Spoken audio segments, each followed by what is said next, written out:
So, mal gucken. Twitch funktioniert. Warum funktionierst du nicht?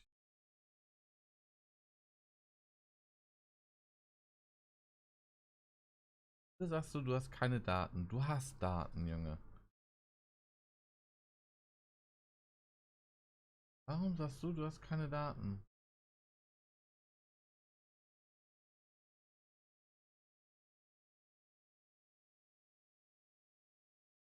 Ah, Moment, da.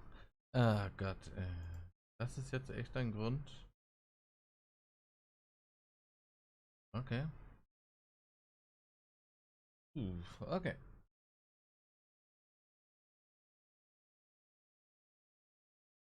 Boah, dann können wir endlich jetzt mal gleich anfangen. So, ich muss gerade nur mal kurz was kicken.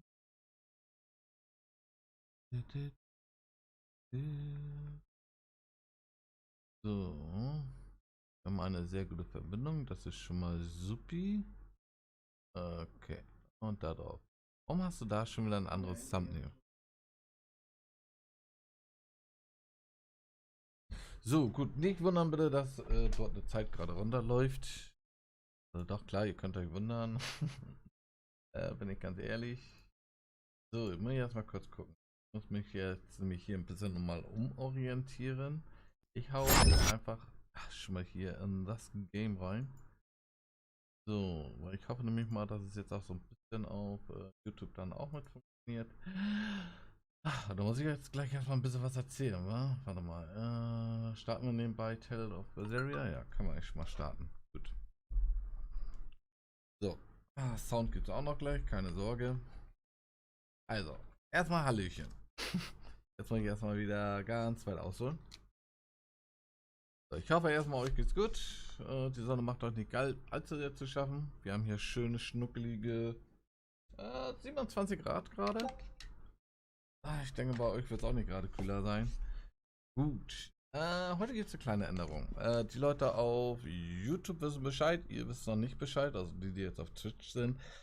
Wir werden ab heute erstmal Multistream machen. Das heißt, wir werden zeitgleich momentan, ich weiß noch nicht ganz, ob für 1 oder 2 Monate auf YouTube und auf Twitch gleichzeitig streamen. Weil ich möchte auch ein bisschen wieder auf YouTube nebenbei versuchen zu machen. Wo ich mir auch ein bisschen nachstreben muss. Ja, damit man dann auch Projekte für YouTube hat, ein bisschen Projekte für Twitch. Das heißt, dahingehend werden wir uns, oder muss ich mir dann so ein bisschen mal Köpfe machen, wie wir das Ganze machen werden. Das soll es jetzt mal in Kurzform gewesen sein. Ich bin mal gespannt, wie es ankommt und vor allen Dingen, wie es von den Verbindungen her aussieht. Bin ich auch sehr gespannt drauf, ehrlich gesagt. Weil das letzte Mal, als wir Multistream gemacht haben, war damals mit Vodafone und das war katastrophal. Da ging ja die Leitung oder die Verbindung ständig flöten oder ihr hattet Ruckler und etc. pp. Falls irgendwo Ruckler sind, sei es jetzt mal auf Twitch oder auf YouTube, seid bitte so nett und sagt es mir.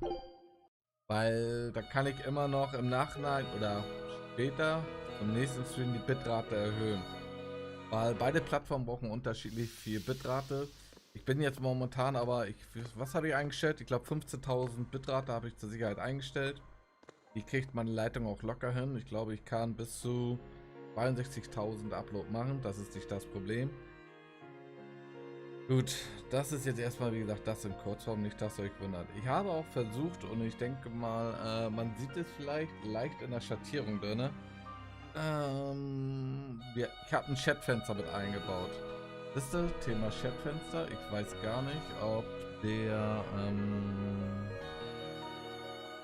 Musik sei doch mal kurz bitte so nett und sei mal leise. Danke. Weiß gar nicht. Sieht man das jetzt auf YouTube und auf Twitch jeweils? Warte mal. Einmal bitte Twitch.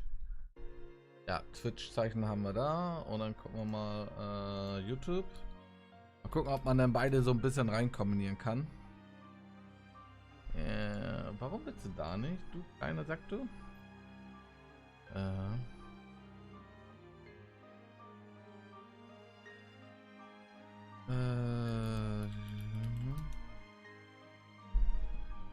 Gucken. Kriegen wir es oder kriegen wir es nicht? Ja, gut. Okay, man erkennt also zumindest schon mal von beiden Seiten die Richtung.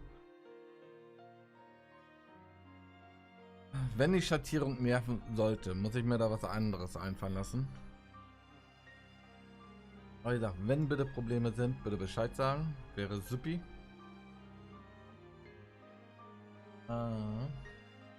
Okay. Ich sehe aber gerade, es gibt auf jeden Fall schon mal Mini-Verzögerungen, aber ich weiß nicht, ob die direkt von YouTube kommen.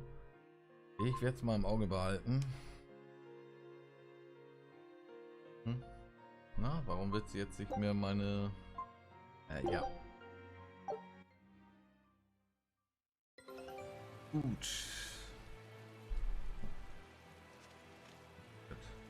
So. Jetzt muss ich ja eigentlich noch ein bisschen ausholen für die Leute, die jetzt erst bei YouTube dazu gestoßen sind. Ach, siehst du, stimmt, wir haben ein Red hier in der Ecke. Worin geht es in dem Spiel? Ja. Worum geht es in dem Spiel? Hier geht es eigentlich darum, Friede, Freude, Eierkuchenland, ne? Und wir haben uns alle lieb. Zumindest was Velvet angeht, eine mit der Hauptprotagonistin. Sie war mit ihrem Bruder Laphicet und ihrem Schwager Artorius, oder kurzform Arthur wird er hier auch gerne genannt, haben eigentlich zurückgelebt und in ein Dorf gelebt. Am Grabstein ihrer Schwester, beziehungsweise, ne? Artorius ist ja der Schwager, haben sie entsprechend mit der Schwester halt zusammengelebt. Die Schwester wurde, ich will jetzt nicht sagen geopfert, aber sie wurde einem Gott geopfert. Und das war vor 7 Jahren. Dann ist halt wieder, alle 7 Jahre kommt quasi ein Blutmond, der für eine Opferung da sein soll, damit die Dämonenpest nicht in die Dörfer quasi kommt. Ja, jetzt sind nun wieder 7 Jahre vorbei. Klein Luffy ist krank, kriegt immer Medikamente. David geht immer jagen und Artorius, ja, der macht seine Dinge. Ich drück's mal so aus. Lange Rede, kurzer Sinn, es ist Blutmond und Artorius opfert Laphicet, dem, ja, Eliminatus. Also ein götterähnliches Wesen, kann man sagen. Und das gefiel natürlich Velvet nicht. Velvet ist dann halt quasi von der Bosheit, oder ja doch, von der Bosheit her ist sie halt, ja, von einem Dämon quasi verspeist worden, beziehungsweise hat dann angefangen, sich von ihm zu ernähren. Daraus ist sie halt quasi ein Syrian geworden, also sprich, sie ist selber eine Dämonin geworden, aber eine Dämonin, die andere Dämonen auffrisst. So, Laphicet ist ja eigentlich ihr Bruder, aber wie ihr seht, wir haben hier noch einen kleinen Knöpfel, nennt sich auch Laphicet. Das liegt daran, Laphicet ist genauso wie Eisen, ja, also der nette Herr hier. Ja, nee, der da. Die beiden sind Malakim. Malakim sind quasi übernatürliche Wesen, die eigentlich nicht von normalen Menschen gesehen werden können. Aber Artorius, der Hirte, wie er sich inzwischen ja gerne nennt, oder der Menschenretter oder Retter der Menschheit, weil er hat ja wen geopfert, ohne dass jemand das weiß, aber er hat dafür gesorgt, dass die Dämonen sich halt nicht verbreiten. Ja. Er hat ein, ja, wie soll ich sagen, ein Kult will ich jetzt nicht sagen, aber er hat Prätatoren ausgebildet, also sowas ähnliches wie Exorzisten, nur halt auf der guten Basis. Und diese haben die Eigenschaften, sie können sich Meleks, also die Zauberwesen, können sie an sich binden, um daraus Kraft zu schöpfen, beziehungsweise mit denen anzugreifen. Viele benutzen Malak zum Beispiel auch als Werkzeuge. So war Nummer 2, so er hier hieß eigentlich ursprünglich Nummer 2, aber weil Velvet das sich gefiel, dass er einfach nur eine Zahl bekommen hat als Werkzeug, hat er ihn Laphicet genannt. Das Ding ist, Laphicet ist nach wirklich dem richtigen Laphicet, der genauso aussieht, benannt worden. Ja. Dann Magilu. Magilu ist eine Hexe. Andere betiteln sie als Exorzistin. Magilu hat einen sehr speziellen Charakter. Also ich liebe sie, ich muss es sagen. Also jetzt ich liebe ihn, ne? Aber Ich liebe ihren Charakter einfach. Sie ist wirklich durchgedreht. Sie ist eine, die macht gerne, ja, sie macht gerne sehr viel Späße. Sie haut sich gerne im Vordergrund rein mit irgendeinem blöden Schwachsinn. Na, ja, das ist der Sondergleichen. Rokuro ist auch ein Dämon, der eigentlich nur darauf ja, wie soll ich sagen, sein Lebensziel ist eigentlich sein etwas älteren Bruder, der den Sturmbrecher, so, ja, eigentlich ist es das Sturmheulen oder Sturmbrecher wurde entwickelt, um den Sturmheulen zu vernichten. Und er hat quasi so den inneren Drang, immer noch seinen Bruder zu besiegen. Ja, er trägt als, wie nennt man das eigentlich, wenn du dir immer noch das Imitat mit dir rumschleppst, aber nicht die Waffe als Waffe gebrauchst. Ich werde nicht sagen als Handicap, ne, aber er hat es so als Buße beziehungsweise immer so als Erinnerung an sein Ziel immer dabei. Ja, Eisen ist wie gesagt ein Malakim, der unter Captain Airbert, glaube ich, ist es, eigentlich segelt. Er ist der erste Mat. Er gehört mit zu einer Piratencrew. Ja, Eleanor ist eine Präptorin, also eigentlich eine gutmütige Exorzistin, die jetzt momentan, weil es eine Situation verlangte, den kleinen Luffy-Set ja, an sich gebunden hat.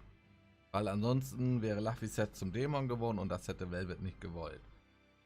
Ja, Eleanor ist eine Heulsuse, also sie hat man als Heulsuse quasi kennengelernt, weil sie versteht es nicht, dass die Kirche quasi die ganzen Dämonen, die ganzen Dörfer überfallen lässt, weil sie sind ja dafür da, um die Dämonen zu besiegen, aber kleine Dörfer oder wo sie keinen wirtschaftlichen Sinn drin sehen, da ist es der Kirche quasi egal. Und das gefällt Eleanor nicht, deswegen hat sie sich als Aufgabe gemacht, selber rumzulaufen und das zu machen. Na, an sich ist es auch nett. Sie ist ein bisschen treu doof. Sie läuft so ein bisschen mit verbundenen Augen rum. Was sie nicht weiß, wir haben ein Gespräch zwischen ihr und Artorius halt abgehört oder abgefangen, wo ihr der Auftrag gegeben worden ist, sie soll Luffy-Set bitte an sich binden, am besten gegen die Gruppe aufwiegeln und dann mit ihm bitte heile in die Hauptstadt zu kommen, weil er Luffy-Set haben möchte. Das ist so jetzt der Stand der Dinge. Ja, wir sind ein bisschen näher gecruised. Wir haben jetzt die Kosarenkrankheit bekommen. Die Krankheit gibt es nur über See oder auf dem Meer. Und dafür sind wir jetzt nach Reddern gefahren. Reddern? Ich glaube, Reddern heißt die Stadt. Und dort wollen wir natürlich dann jetzt entsprechend nach einem Heilmittel für die Kosarenkrankheit finden. Das war das Ganze jetzt so ein bisschen für euch in Kurzformat. So, sorry.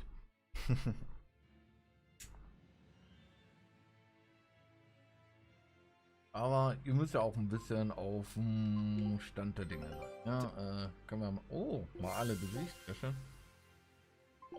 Oh, hier sind wir komplett durch. Sehr schön. Dann auf ihn. Ja, das ist so der. Ja. Ja, unsere Leute sehen übrigens nicht standardgemäß aus. Also ihr seht ihre Kleidung eigentlich hier so, ne? Das sind eigentlich ihre normalen Klamotten. Bei uns sehen sie inzwischen alle so aus. Oh, was haben wir denn? Wir haben neue Gegnertypen. Okay, wir haben 6 Truhen hier auf jeden Fall. Und unser Ziel ist es jetzt, wir sollen nach Saleh Thomas im Wagengarten kriegen. Ja, komm her. Oh, wir haben neues Kampftutorial. Die Verbündeten in Kampfbefehle und drücke schnell RS, um sie zu widerrufen. Okay, das kannte ich noch gar nicht. Halte RS gedrückt und gebe L. Oh, okay.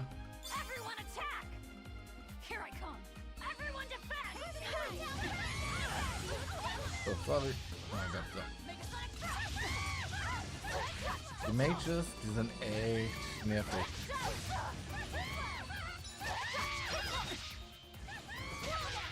Jetzt hat man 2 Tage nicht gespielt, dann muss man sich erstmal wieder so ein bisschen reinfuchsen.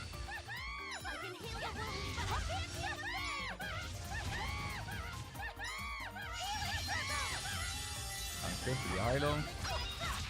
Na, jetzt reicht aber mal. Alter. Wow. Hier liegt eine Heilung. Ach Leute. Darf ich mir mal eine Heilung reindrücken? Danke. Nee, warte mal. Bitte mit denen.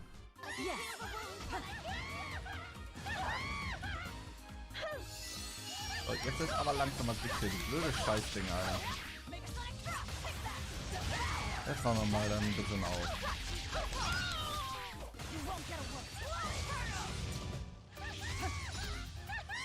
Und jetzt tritt auf mich, Alter. Was macht ihr? Ihr sollt angreifen, Leute, ne? Ach.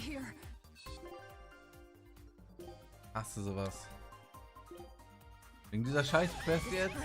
Das war ein unnötiger Tod.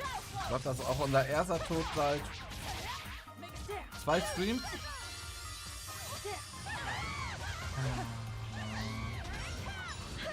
Ice Mage.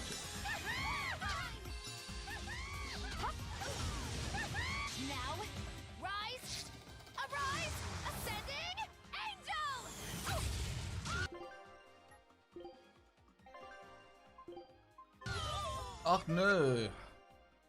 Du solltest dem keine geben. Ich wollte haben. Darf ich jetzt haben? Danke. Meine Güte.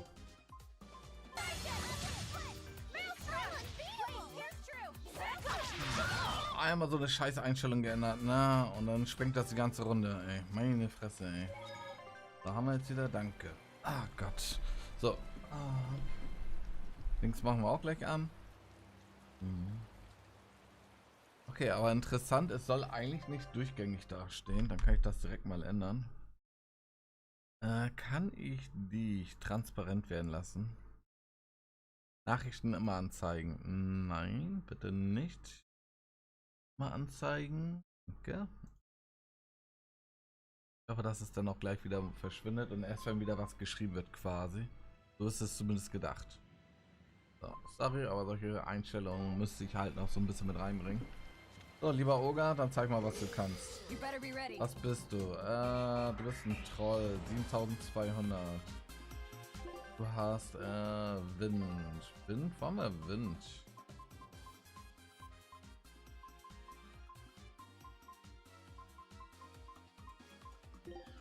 Haben wir noch was auf Windbasis? Mondlicht? Ja, kann man Mondlicht noch mit reinballern.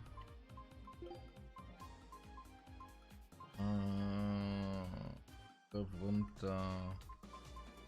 Du gehörst mit zu den Halbmenschen, oder? Das heißt, wir verwenden dich dafür. Okay.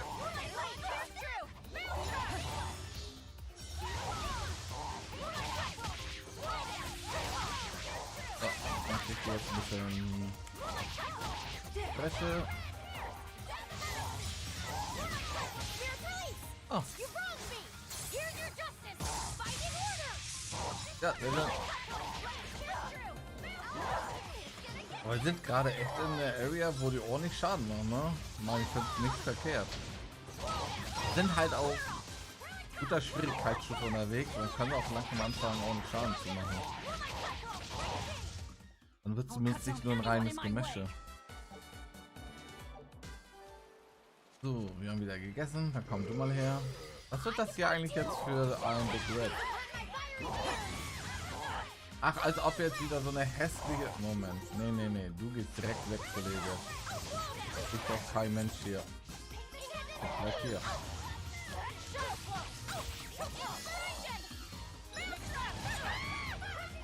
Warum bleibst du nicht auf ihn fixiert?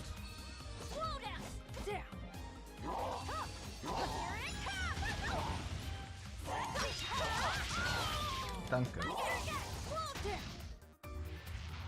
Nein! Oh, blöder Pisser! Oh Gott, ey. Heute stellen wir, glaube ich, die Tode nach, die wir echt in letzter Zeit nicht hatten. Oder ich bin noch so unkonzentriert. Das kann natürlich auch sein. Oh, so dürfen wir auf jeden Fall noch nicht in den Wald gehen, wenn wir so auf Festplatz platzieren.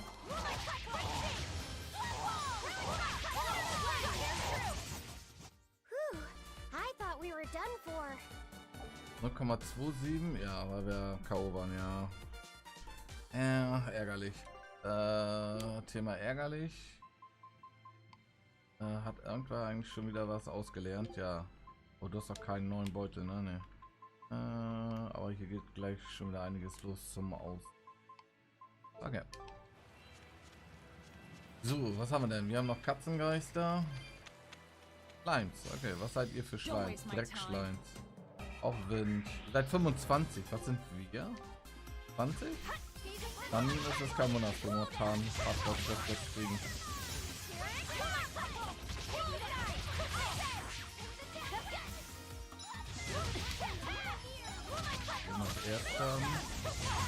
Kann ich bitte noch eine Seele dazu bekommen? Danke. Ja, übertreibt doch nicht gleich, Mädchen. Kannst du denn das sich für die Oger oder so aufbewahren? Die scheinen jetzt nicht so den fetten Schaden zu machen. Wäre super. So.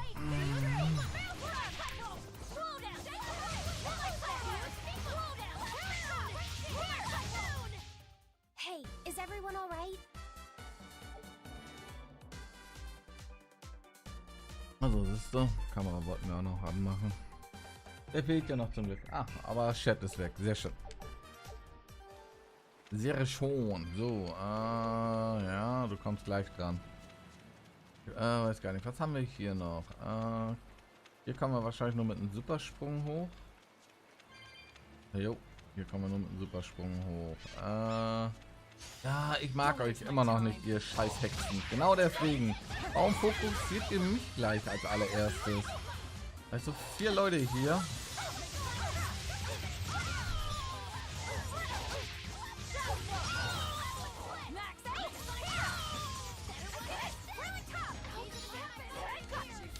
Ernsthaft?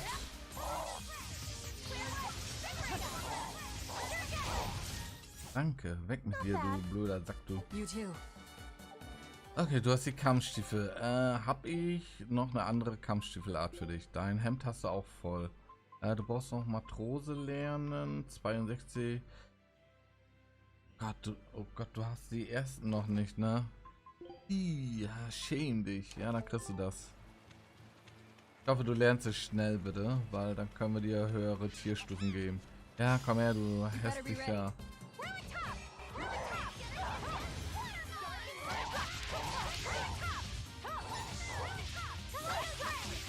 Oh, du scheiß Hexe, weg mit dir.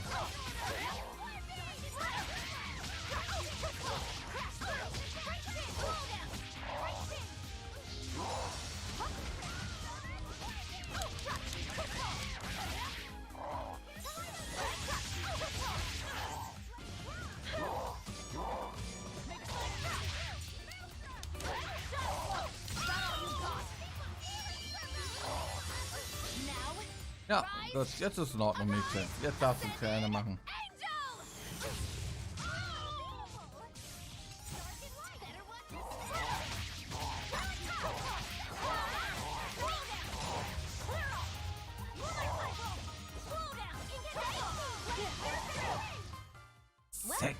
Schaden? Das ist frech. Also das ist insane frech.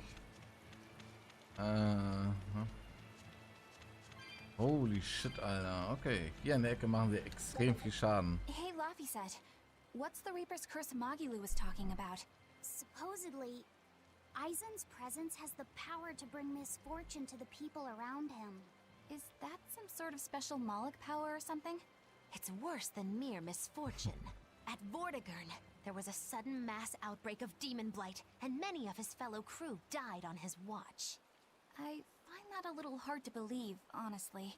The Reaper's curse is all too real. It was the Reaper's curse that tore me from you and got me captured by Miss Magilu. Oh, is that so? I missed you so much.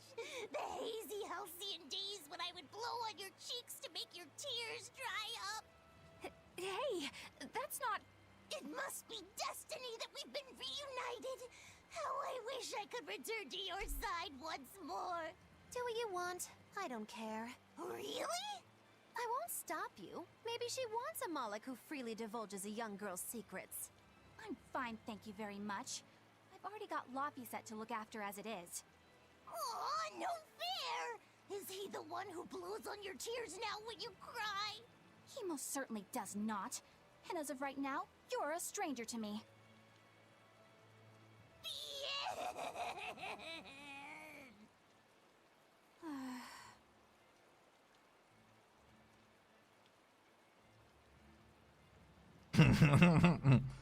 Ich bin die Nummer 1. Just so we're clear, Laphicet will do no blowing on any cheeks. Of course not. I mean, not that it ever happened in the first place anyway. Just forget it. Yet another victim of the Reaper's curse! Ja, Eisen. Da hast du was angerichtet. So, haben wir hier noch was am Ende? Eine Truhe, ja. Und wir haben die da. Oh! Das ist in Ordnung. Aber nicht beide zusammen. Nicht so, wie wir gerade schon auf die Fresse kriegen zusammen.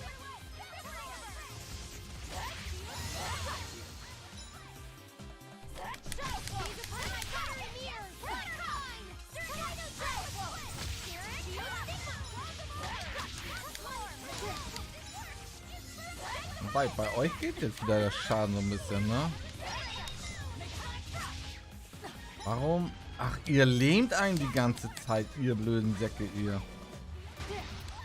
Das ist euer... ja, okay, dann ist kein Wunder, dass mir ständig jetzt hier Seelen fehlen. In der Meinung seid die ganze Zeit...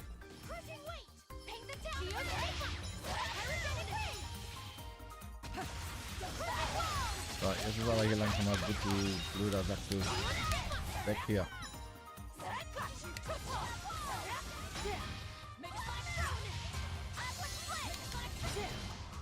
Ja, ist jetzt gut hier. Sag mal. Ihr kleinen Säcke, ihr lasst mich ja auch mal wieder angreifen. Das ist ja ganz idiot-free. Wurfpumps, Endotherme, Darmschutz, Steigerung der Fokussierung. Okay, also auch nur wieder für die Frauen.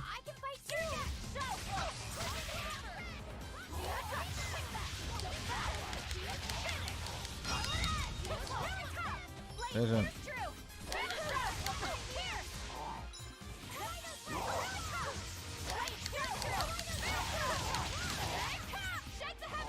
So, wer ist fokussiert? Er. Oh shit! Okay, wir haben es noch schnell abgeblockt.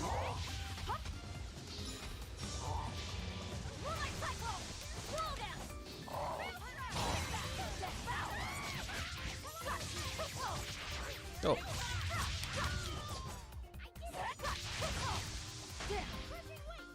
Du blöder Sack, Alter, weißt du? 3, 4 Schläge noch. Aber Hauptsache noch schnell Stun, ey. Das sind mir hier die richtigen, Alter. Viel zu lange gebraucht für den Kampf. Viel zu lange. So, was haben wir denn? Schockgewehr. Schaffen wir es hier rüber? Ne. Sind wir zu schwach.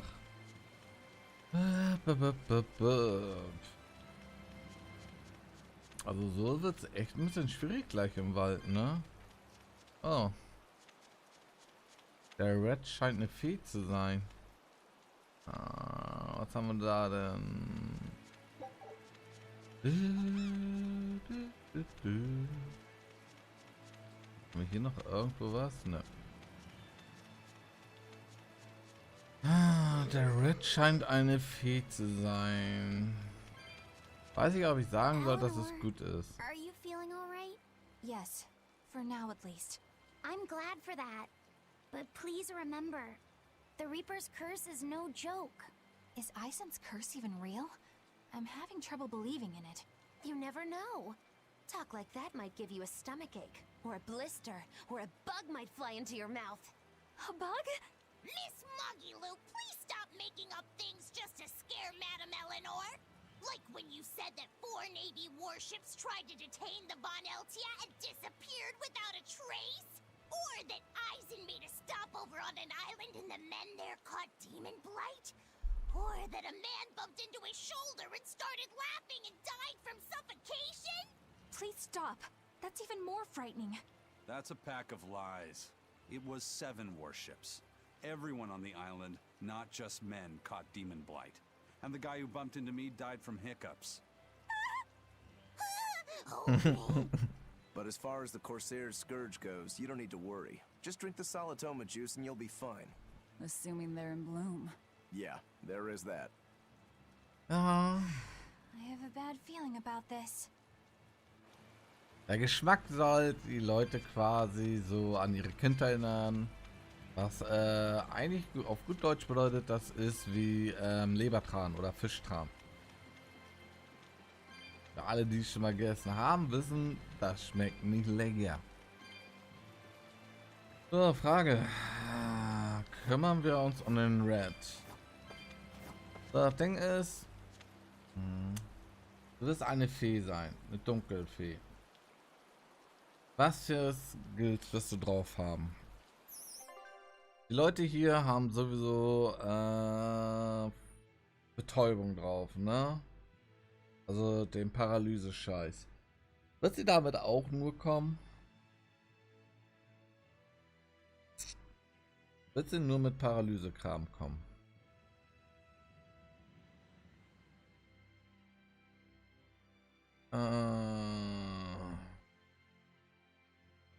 Wir haben jetzt gerade noch nichts dagegen, ne? Ich würde sagen, lass uns einfach mal gucken, gleich was sich ergibt.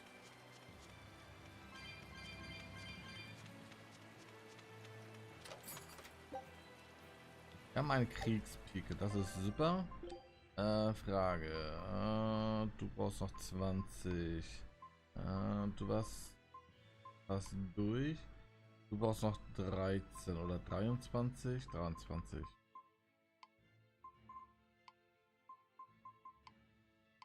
Okay.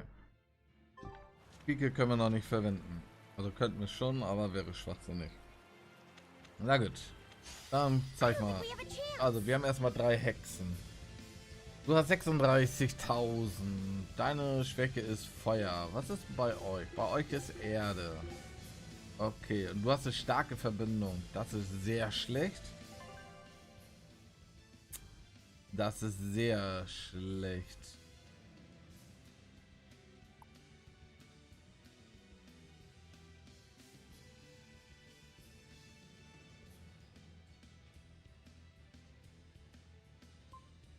Aber durch die Hexen, ne?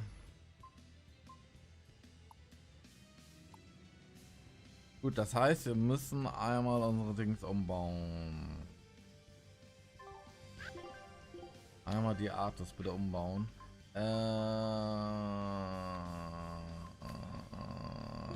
Winzahn am besten nochmal. Gut, das heißt, mit B müssen wir auf die Hexen losgehen und du hattest Feuer. Was haben wir denn mit Feuerelement hier? Ich meine, das wird jetzt nicht so den krassen, fetten Unterschied machen, ne? Da können wir mal ehrlich sein. Wir haben nur sengende Schneide.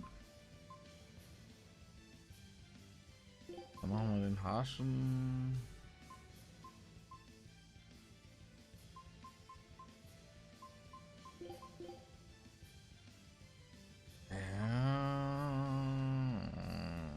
Angriff runter, Betäubung, Betäube. Er hat ja eigentlich Flügel, ne? Okay, X wäre für sie, Y ist... Ah ne, B ist für die, okay.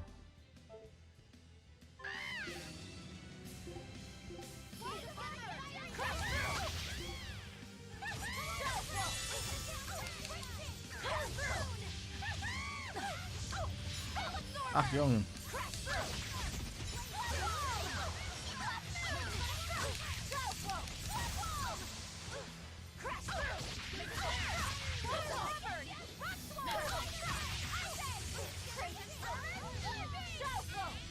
So, könnt ihr bitte jetzt einmal kurz schnell sterben.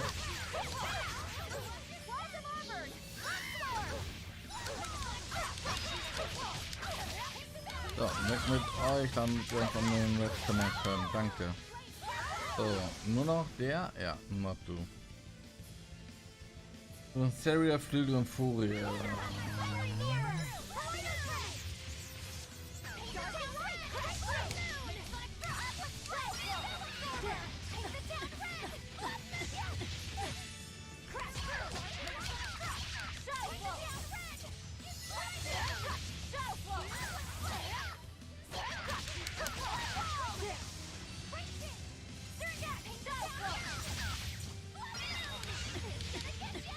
Oh, was war...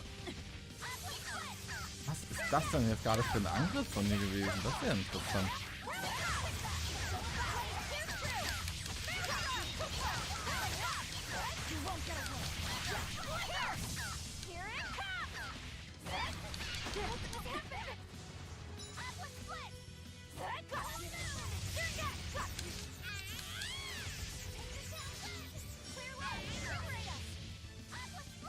Ja, komm. Du willst doch was machen.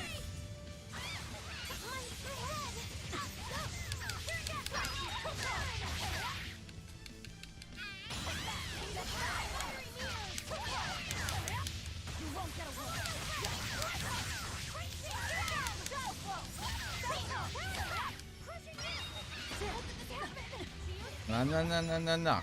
Seil liegt hier. So, darf ich jetzt? Weil ich würde gerne Endschlag machen.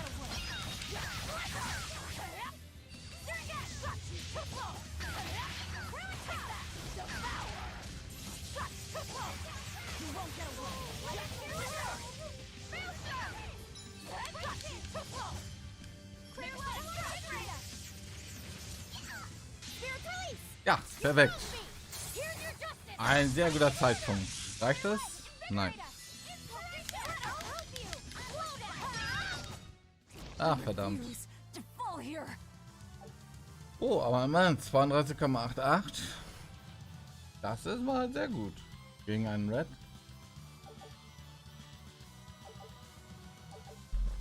Und für unsere Verhältnisse, ne? Ja, wir spielen nämlich auf Mittel, also die Vorstufe auf hoch.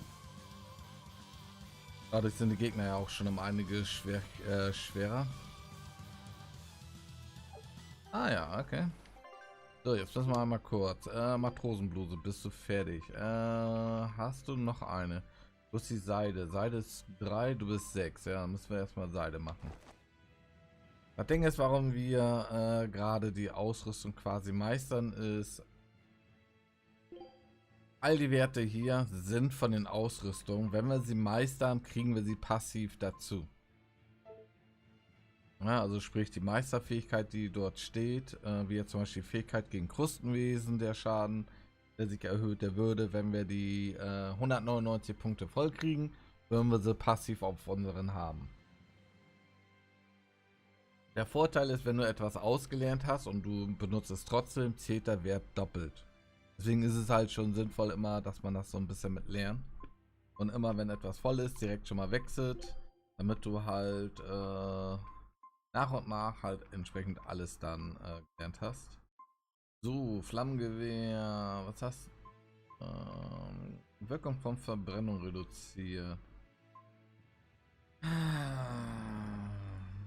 Verteidigung plus 5. Wirkung von den reduziert. Verbrennung. Da mach mal den da, kannst du lernen. Gut, Kampfmontur. Du hast jetzt ein bisschen mehr wieder, ne? So, Fluorid. Den hast du. Dann kriegst du den. Mana-Lanze. Jetzt ist die Frage. Lähmungsverlangsamung. Dann guck mal, dass du Lähmung machst. So, Bärenscheinmontur bist du durch. Kampfmontur hast du. Kalzit hast du. Dann mach ruhig Matrose. Dann darfst du den da lernen. So, Stiefel. Hast du Kampfstiefel schon? Ja. Ihr seid jetzt neu. Süße Schuhe. Ja, das kannst du von mir auch mal schon mal lernen.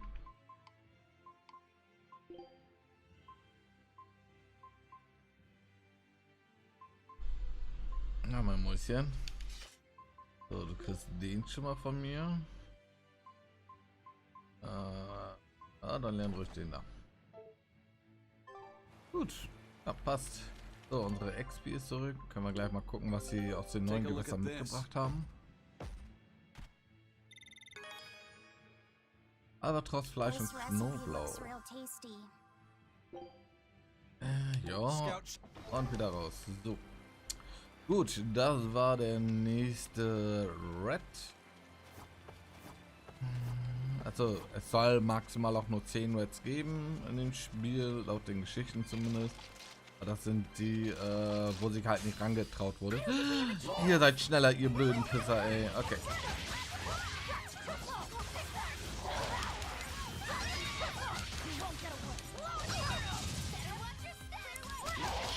Alter, jetzt müssen wir aufpassen, weil ansonsten könnte es vielleicht unter Umständen sein, dass wir uns die Radieschen gleich von unten angucken.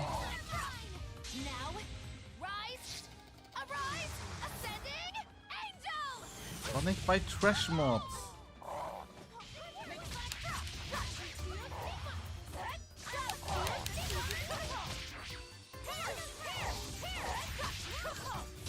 So, stopp mal bitte, danke.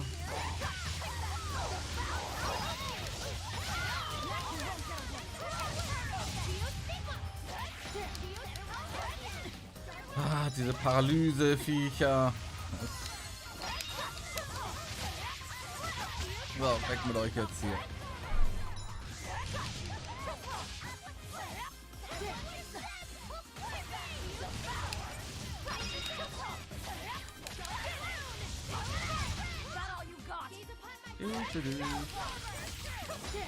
Ja, aber es gibt mehr Erfahrungspunkte dadurch, ne? Durch das Rennen. Ich kann das ja mal mitnehmen. Ach Leute, ihr nervt mich gar nicht hier. Lasst doch mal euren Gestank bitte weg hier.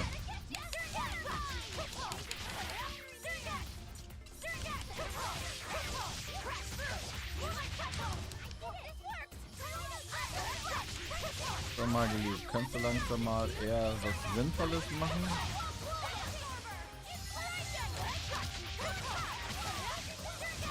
Sind immer noch 2? Gott sei es gedankt, Alter. Oh, 730 Erfahrungspunkte? Okay. Himmelsklaue haben wir gelernt, okay. Umwerfende Frau. Denn jetzt umwerfende Frau. Ah, unser Gürtel ist fertig. Seelenbrecher Himmelsklaue. Ach, das ist so neue Seelenbrecher. Nur verfügbar, wenn theoretisiert. Zur Aktivierung nach dem ersten Treffer eine Combo RT gedrückt halten. Zählt als Statuskrankheit, das heißt, dass Velvets KP nicht mit Hilfe von Gelees und Artis wiederhergestellt werden kann. Ja, ist klar. Himmel. Himmel, Himmel, Himmel. Was bist du denn für einer? Da. Nach dem Combo-Starter gedrückt halten. Kostet eine Seele. Befördert Gegner in die Luft. Okay. Besteht Chance, dass der Gegner zu Boden geworfen wird. Okay. Okay. So, Kalzit. Haben wir noch eine neue schon? Ja, da hast du was. Du brauchst noch. Gut.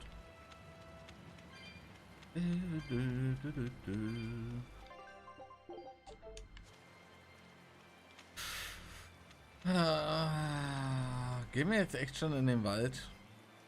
Wir könnten jetzt böse aufs Fressbrett kriegen. Ja komm, was soll's. This must be the Warg Forest. We need to be careful.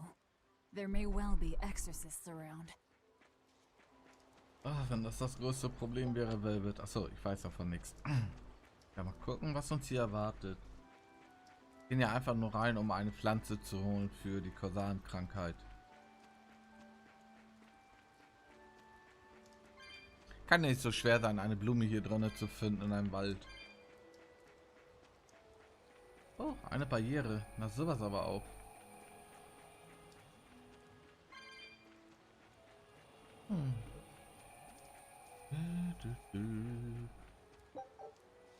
So, Die Barriere verschwindet ganz bestimmt, wenn ich jetzt einfach nur drauf This is drücke. a dual-layered barrier. It's the Abbey's new invention. So it's two barriers working in tandem then. That sure sounds like a hell of a lot of trouble just to stop people from coming in. It really does.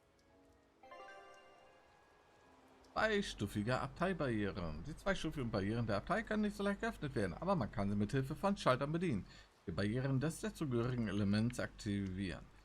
Wenn dir eine Barriere den Weg versperrt, dann suche nach einem Schalter des entsprechenden Elements und bestätige ihn, um weitergehen zu können. Naja, die Info wäre jetzt doch cool gewesen, ne? Dass der wandern tut.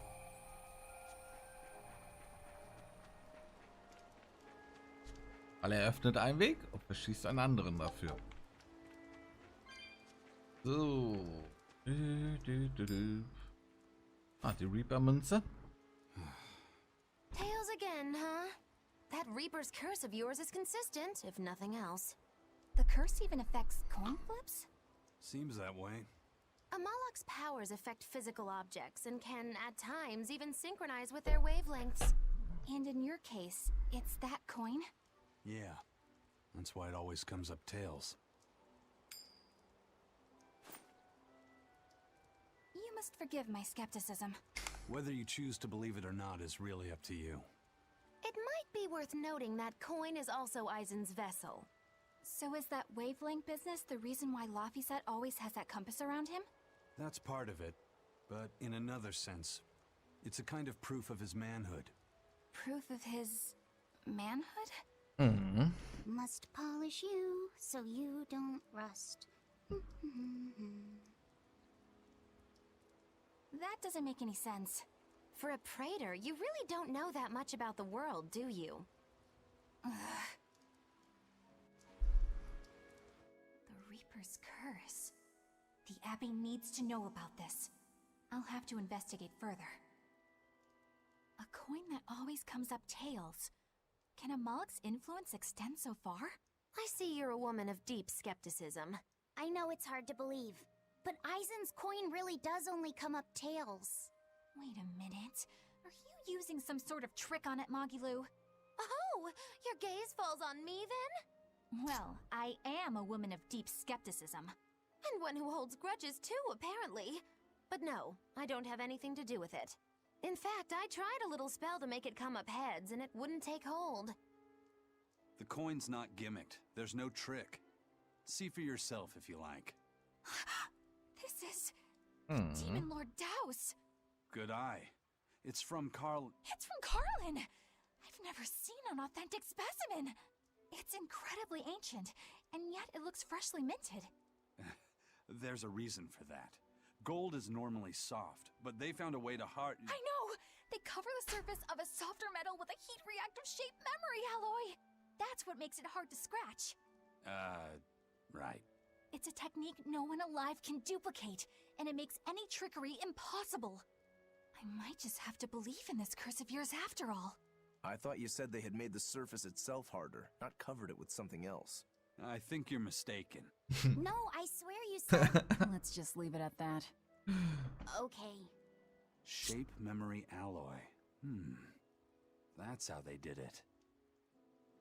Ja, stimmt. Er hat gesagt, dass es gehärtet war. So, Stinktiere. Ah, Gott.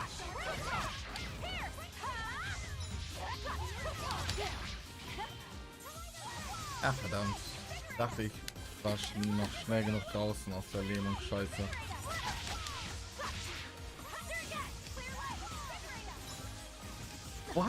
Wann habt ihr mir eine Seele wieder weggenommen? Ihr kleinen Strecke, Alter.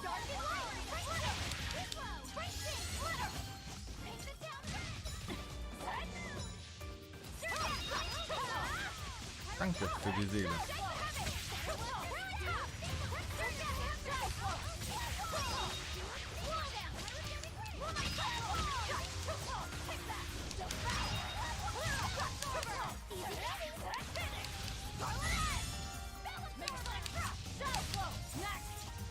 So, kommt der letzte noch.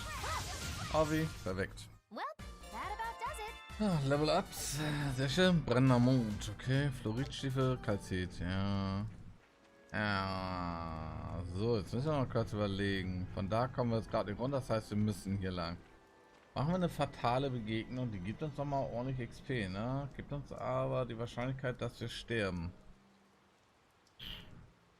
Ja, kaum, Schmarrn drauf. Komm, machen wir ein fatales Treffen draus.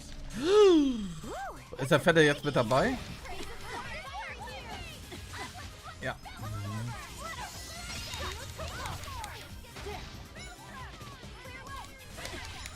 Als ob ihr mir jetzt schon wieder die Scheiße geklaut habt, Leute. Habt ihr mir doch gerade erst wieder geholt. Jetzt gönnt mir doch mal meine Seelen, damit ich auch Skills einsetzen kann.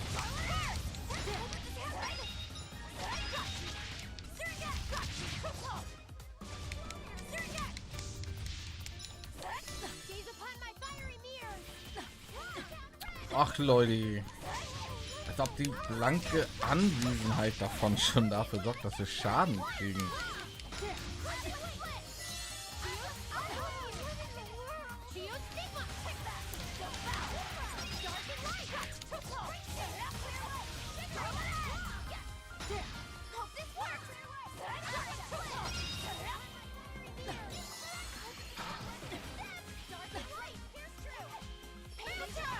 Hauptsache ihr springt und macht eure Scheiße hier, ne? Ihr kleinen Säcke hier.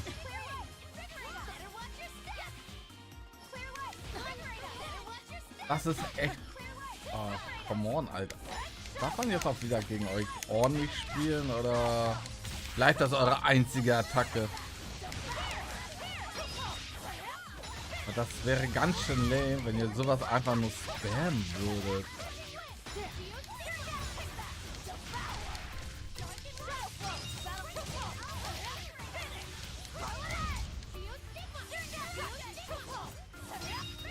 Ich jetzt Schutz hier, ey. So, haben wir. Ist das jetzt echt alles nur noch die Dinger hier? Wieder 6 Stück? Dann wird.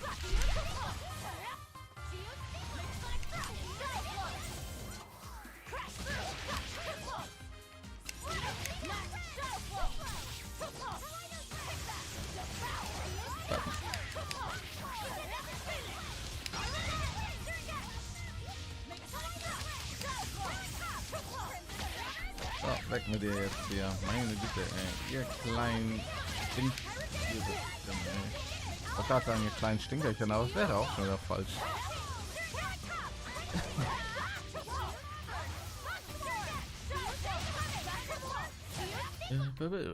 Perfekt. I thought we were done for.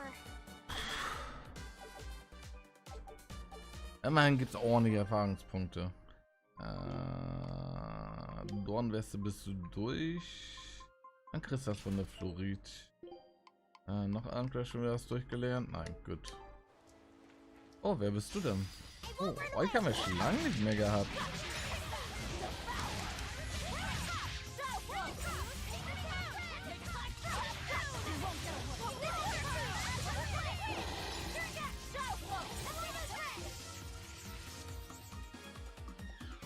Auch ihr seid Level 25. Ich glaube, wir müssen noch ein bisschen aufnehmen, oder? Also wenn die jetzt hier bei Level 25 sind.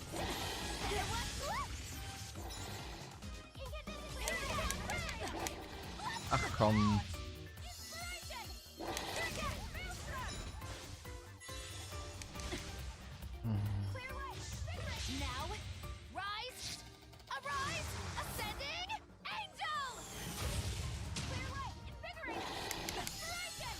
Warum?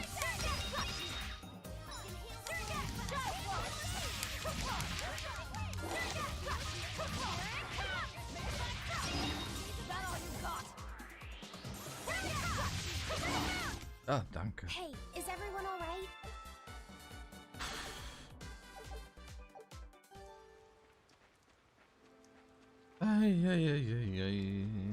So.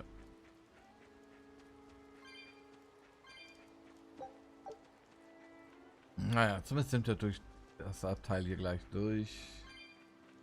Dann kommt noch so ein kleines Rätselchen für uns. Vom Gebiet jetzt her und danach.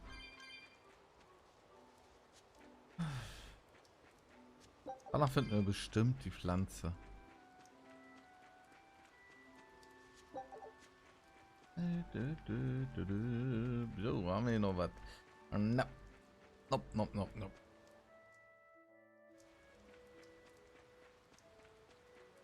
So what does this Solitoma flower look like exactly? In a word, ugly. The flower itself is purple with leaves and stem of maroon. An ugly flower. All right, I'll keep an eye out. By the way, do you know what Solitoma means in the language of flowers? Ja. Was it deceitful coexistence? What's with that? Even its symbolism is awful.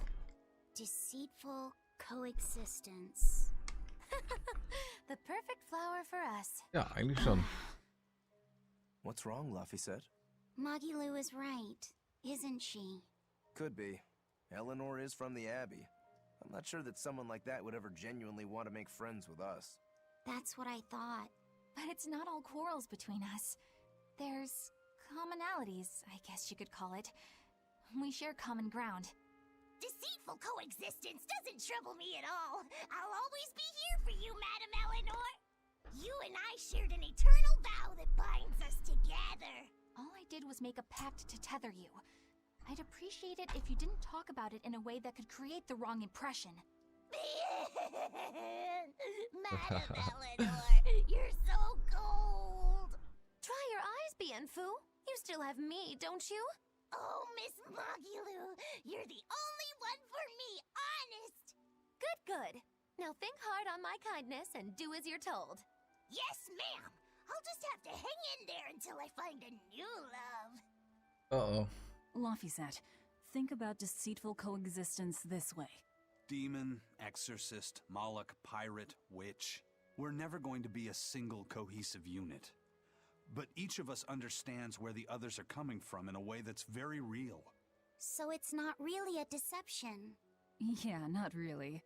I think selfish coexistence might make the better fit. Maybe so. Ja. Und Eleanor hat noch im Hinterkopf, ich soll die trennen. Die arbeitet ja für Artorius. Sie denkt ja, dass wir nicht darüber Bescheid wissen.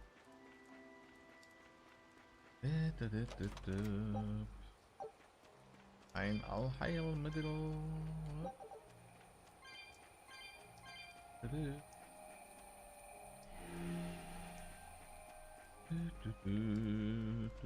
Ach, da ist noch ein Katzengeist versteckt. So, beide da. Let's get started. Tyler, auch Level 25.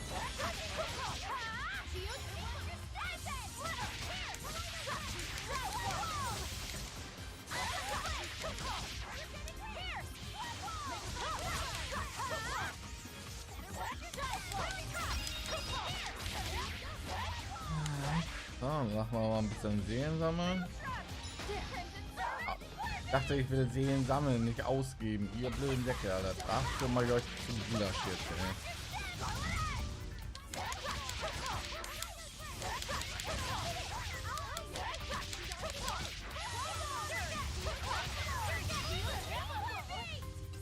Na, bleib mal hier, du komischer Schaschlikbraten, Alter.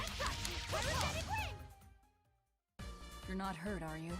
No, I'm fine. Ah, er hat die Schuhe fertig, das ist super. Haben wir dann noch Schuhe für dich, die du noch nicht hast? Da hast du jetzt alle, die wir... Nee, du hast die Floridstiefel noch nicht. Dann kriegst du den. Noch irgendwer ohne gültigen Fahrschein gerade? Nee, ne? Na gut.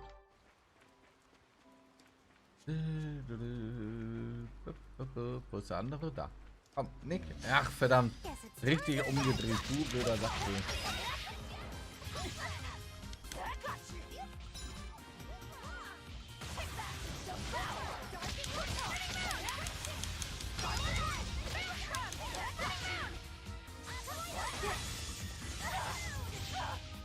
Na, seid lieb hier.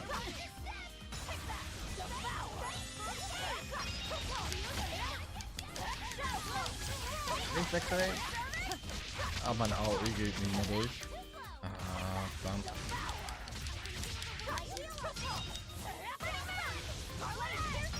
Der trifft noch. Sehr schön. Aber auch schon wieder close daneben, ne? Also fast. Warum blocke ich eigentlich, wenn es euch nicht interessiert?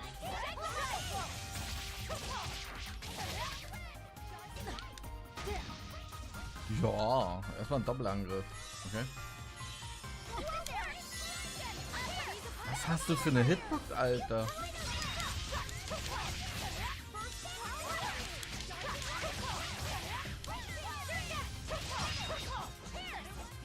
So, wer erledigt ihn? Ich. Okay, dann erledige ich ihn halt. Eine Minute für den Kampf, das ist halt auch schon frech. Aber immerhin, die gaben 308 Erfahrungspunkte, ne? Hast du noch einen zweiten da? Ja. Ah, Stinktiere.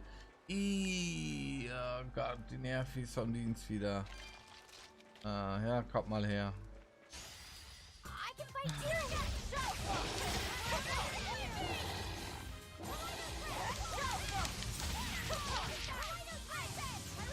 So, kommt, ihr springt und macht eure Paralyse-Scheiße.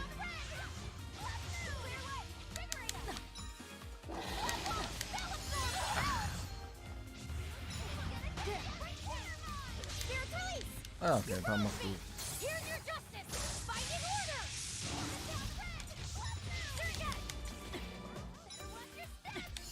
Aber jetzt habt ihr mir aber auch alle Seelen geklaut, ne? Ihr blöden Stricher, ey. Ihr mit eurer Scheiße hier, ey. Sagen wir es mal so, wie es ist.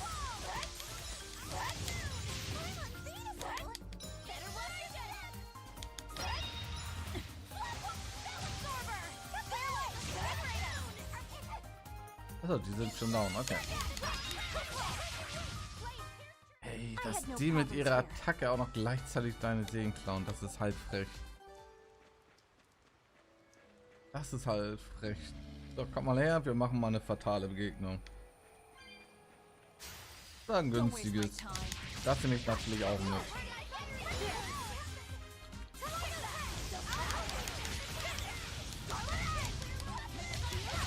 Da machen wir halt einfach ein begünstigtes daraus.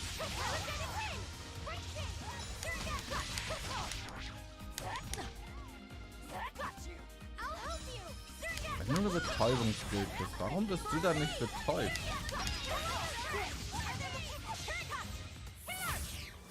Kannst du dein Skill nicht aufbewahren?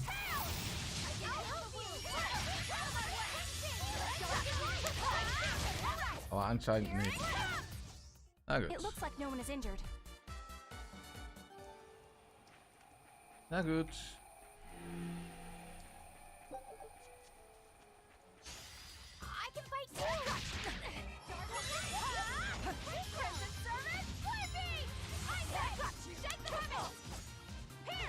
Kannst du aufhören? Danke.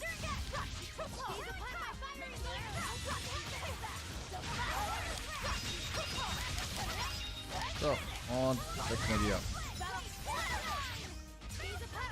Ah, also vergiften können wir euch schon mal. Das ist eine gute Info. Falls wir euch nochmal bekommen sollten. Ja, schön. I'm not a fan of long, scary things.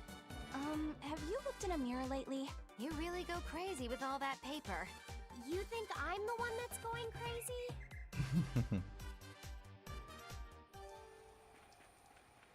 Na gut. Rückweg ist versperrt. Those purple leaves belong to a salatoma. Be on the lookout for the ugly flowers. Ugly purple flowers. Got it. Got it. Oh Gott, da müssen wir mal überlegen, warum war denn das?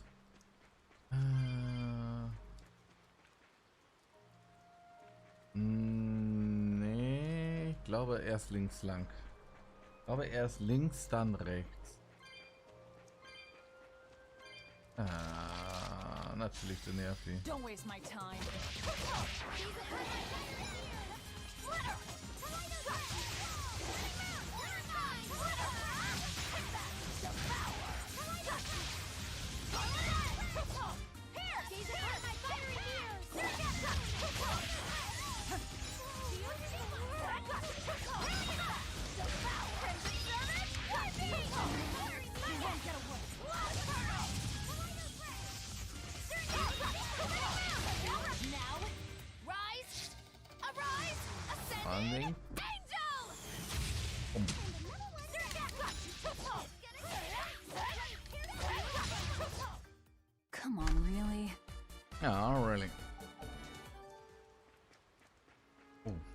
Bitte bleib, bitte bleib, bitte bleib. Ja, danke. Ein winziges Treff ist immer gut.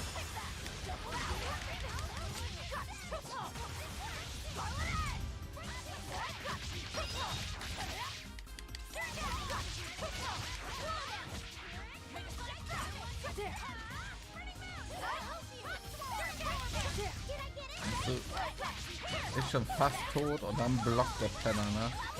Würde so eine schön lange Combo werden können, aber nee, der kleine blockt schon wieder. Hey, is everyone alright?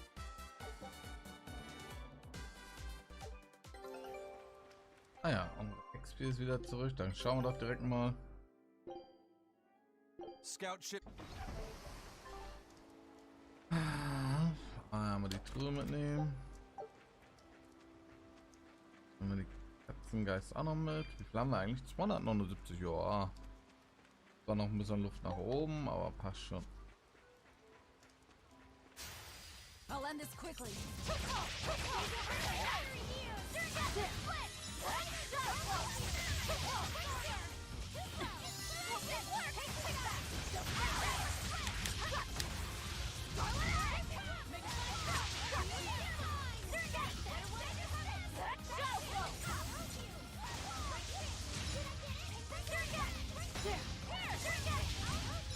Ach, als...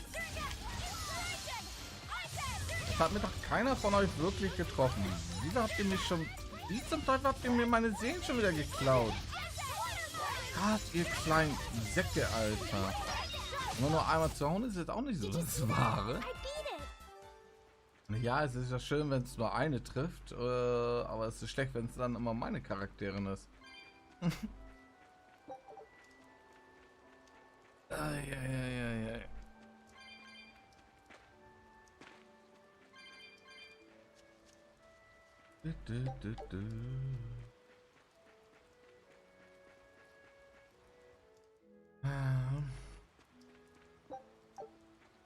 Wir haben noch einen Red hier.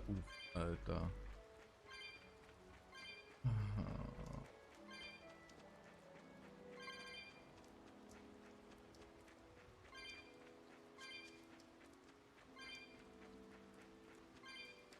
Ich glaube, allmählich dürfte es auch keine Reds mehr geben, wenn es wirklich nur 10 Stück gibt.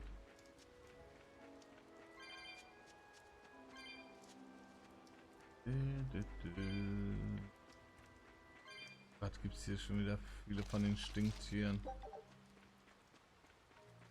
Ich würde ich jetzt eigentlich echt außen vor lassen, ne? Weil eure Kämpfe sind mehr nervig als alles andere.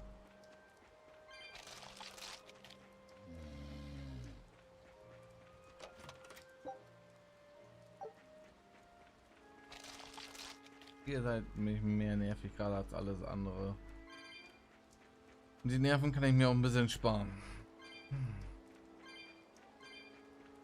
So, gehen wir uns um den Red kümmern. Gehen wir nicht. Okay, ist auch in Ordnung.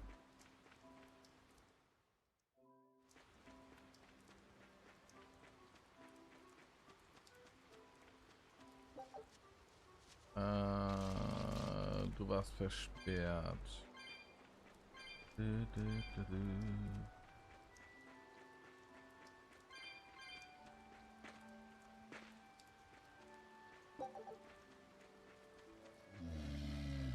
Ja, ja, komm her.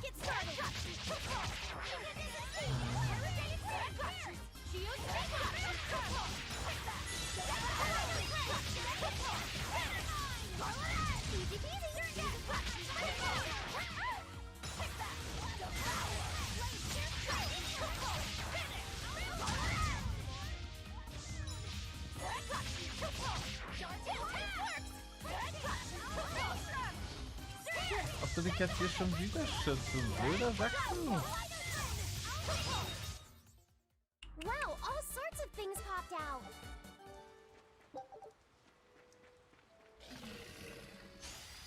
Let's get started. Ja, dann mal weg mal durch.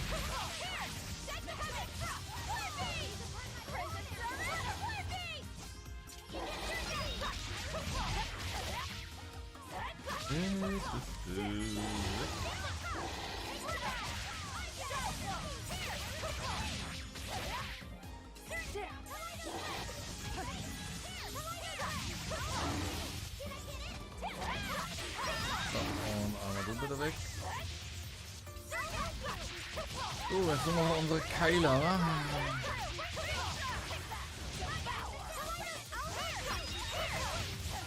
Sehr schön. I was amazing, wasn't I? Ah, guck mal, wir haben noch mal eine neue Artes gelernt. Sehr schön. Und wir haben noch ein neues Kochlevel. Ja, wer? Du. Ja, dann komm her. Let's do our best.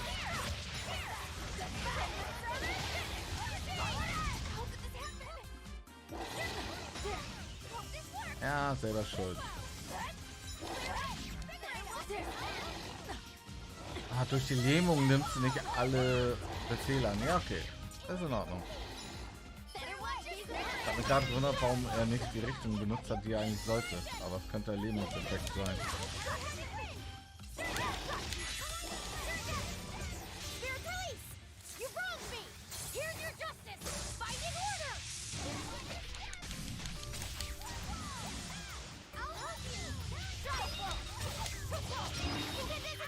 Sehr schön.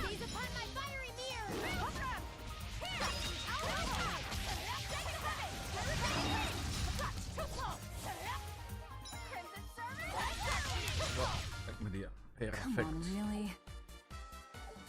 Heck schwarze. Montur hatten wir aber noch nicht. Ja, bitte.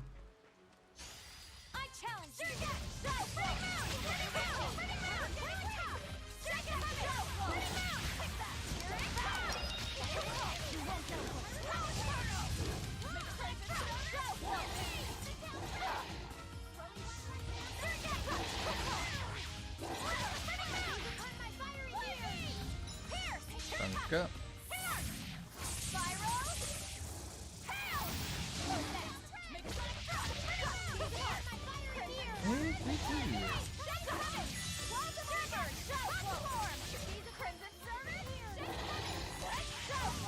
Das hier wohl meinen kleinen Lachen zu kriegen. Das ist ja ganz frech hier.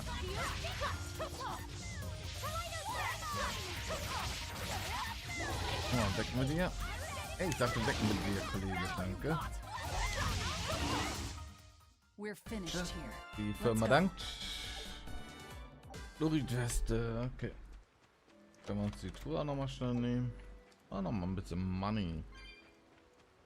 So. Hier müsste jetzt, glaube ich, gleich der Schilderchen sein. Ja.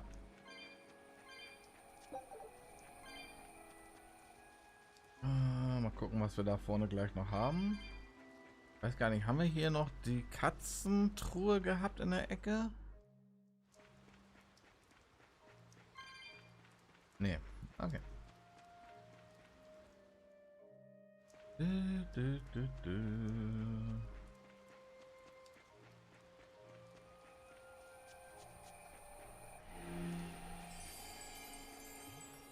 So, der Weg ist versperrt. Das ist super.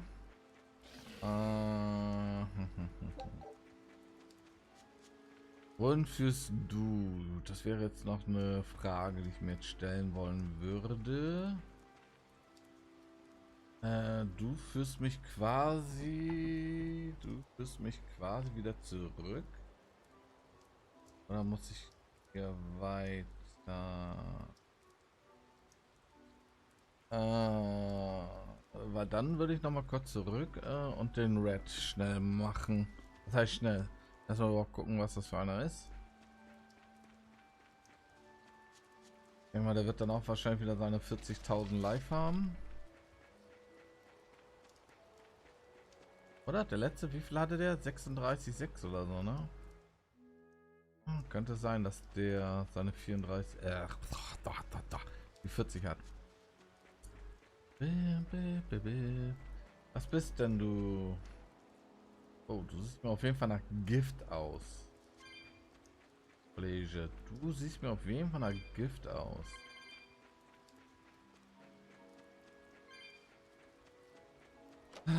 Frage ist, was wirst du als Kompagnons haben?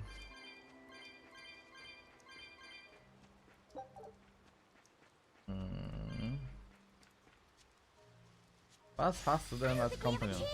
Böses Phantasma, du hast nichts anderes.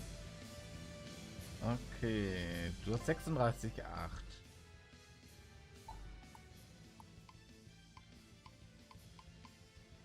Ah. Bist aber mehr auf Arte-Energie, also Magie. Das ist schlecht. Wir sind sehr magieanfällig. Herzensbrecherschuss, Fokus runter. 30% Angriff bei 32. Ja, okay, das ist normal bei euch. Du hast Betäubung und Lähmung.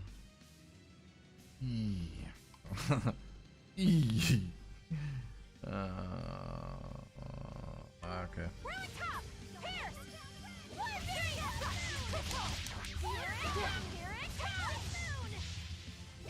Ja.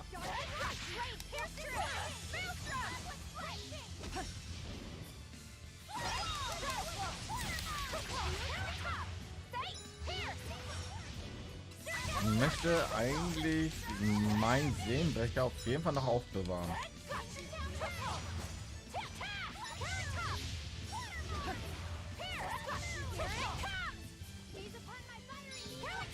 Ja, das wieder an, meinte.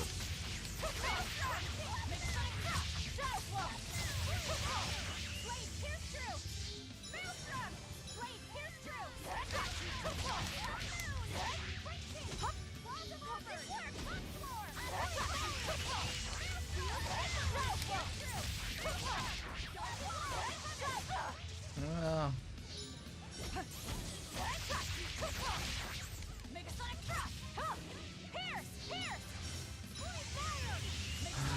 Wie seid ihr anderen denn? Aber ich kann eigentlich dich zumindest einsetzen. Das sollte nicht das Problem sein. Den hast du leider gefailt. Schade. Aber quasi danke fürs Mitmachen. Shit, Alter. Lambi. Aber er greift echt schnell an, ne? Also muss ich ja schon sagen. So. Ab jetzt kommen wir in den kritischen Bereich, wo wir jetzt aufpassen müssen.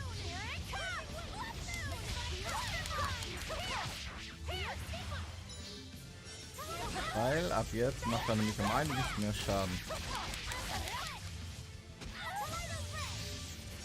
Ja, was kommt?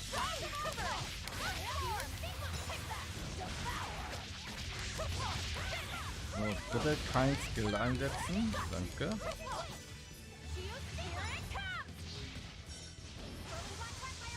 Aber stimmt, bisher hast du noch nicht wirklich einen fetten Skill eingesetzt. Einer Kreis ist von uns. Hast du keine Arte, die du einsetzt?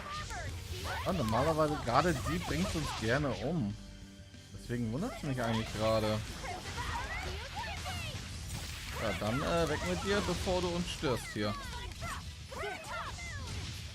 Okay, perfekt. Okay. Ja, aber Ausrüstung. Was wird höhere zufällig wird versteckt, wenn die KP und einer gewissen Wert. Okay, ja. Gut, das war der Red. Fühlt irgendwie einfacher gerade als gedacht. Hätte ich jetzt nicht gedacht. So, was fehlt dir denn? Die Matrosenbluse musst du noch lernen. Die Bernstein musst du halt noch lernen, ne? Na gut. Bernsteinstiefel bist du durch, das ist gut. Die Wurfpumps, ihr seid Seltenheit 7, das lernst du mit als letztes bitte. Kalzit, was gebe ich dir? Gebe ich dir noch? Warte mal, was kommt denn? Bisher bin ich dafür, dass du den Achter bekommst. Wohl. Ne, du kriegst den hier. Du bist durch, das ist super.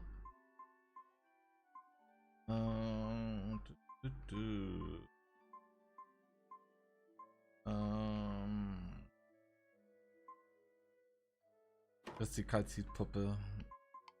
Und das kann ich dich gerade nicht sonst mit reinbringen. Nicht für das, was kommt.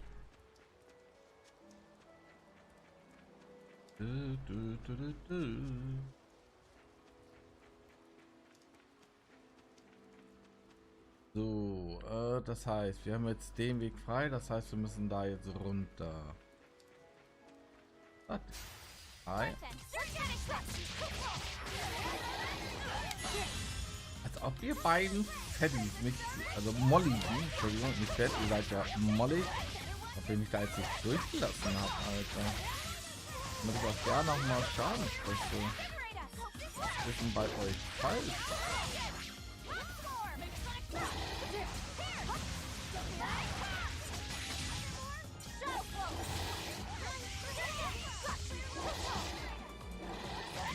Brauchst du wohl hier nicht ab, Alter, was?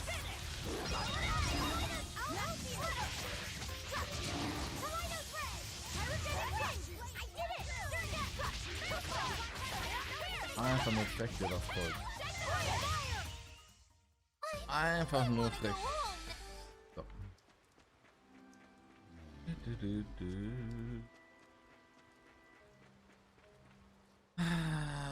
Dann dürften wir jetzt ja gleich bei unserer gesuchten Pflanze sein, wa?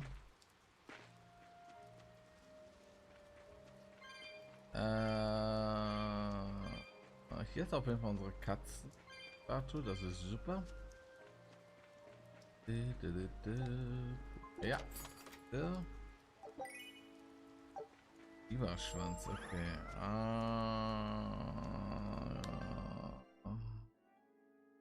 Darunter müssen wir lang. Okay.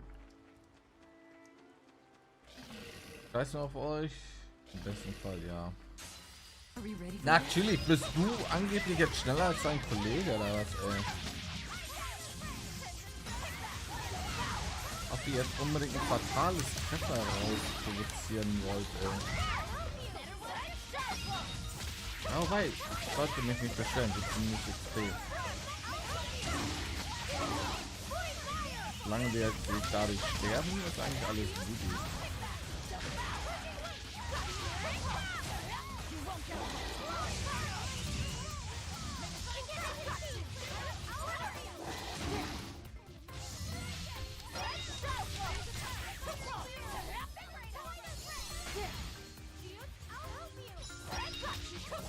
Weißt du, auf mich anzuspringen, damit du mich anpupsen kannst? Ach komm, Alter. Oder Paralyse, ne? Ich bin jetzt so ein ganz klein bisschen von der Skala von 1 bis 10 sehen. Und wir haben nur eine 1,6%ige Chance oder 2%, dass sich überhaupt paralysieren können. Bei uns scheint es wohl eine 80%ige Chance zu sein, gefühlt.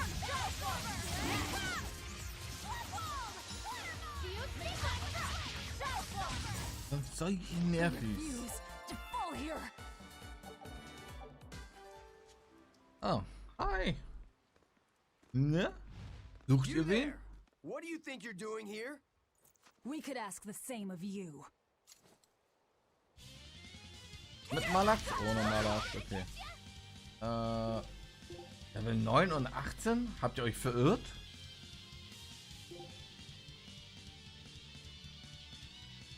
Okay.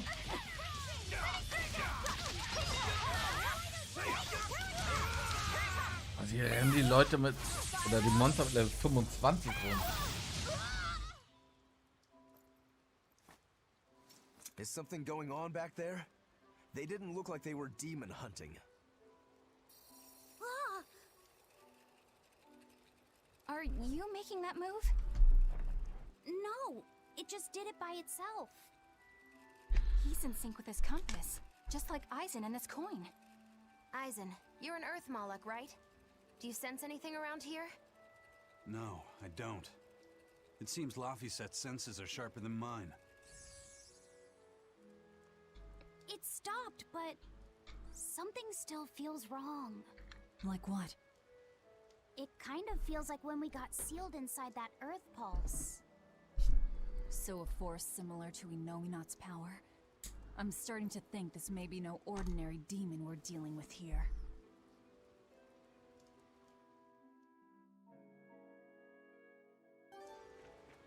Wow, 28 XP.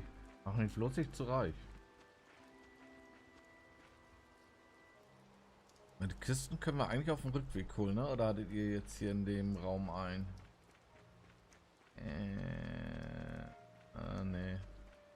Werden die wahrscheinlich in dem anderen Dreieck sein. Okay.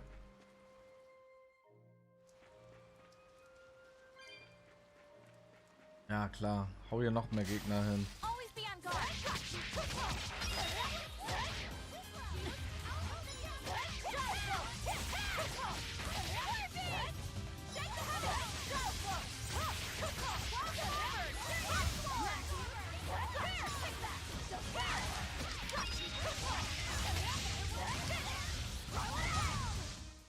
Fertig. Cut down anyone in my way. Ach mein, schon wieder die Stinker. Nee, danke. Auf euch habe ich keinen Bock. Ist gestrichen wegen schlechtem Wetter. Also wie es ist. Hier, wir beide kämpfen. Als ob du mir jetzt dennoch ein paar von denen reindrückst.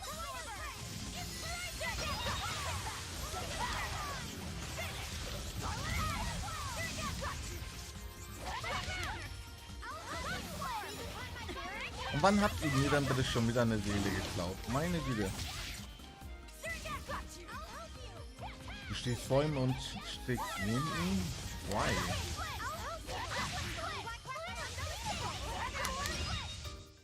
Come on, really? Why? Oh. Geht hier aber ruckzuck gerade so mit Aufleveln der Sachen, ne? Als sieht Succubus-Horn. Dafür, dass die Stufen drunter sind, ne, haben die aber eine verdammt hohe Meisterfertigkeit. Gegen Untote. Mal überlegen.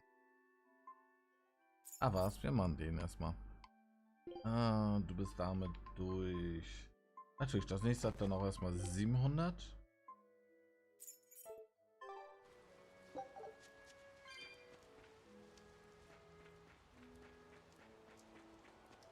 So,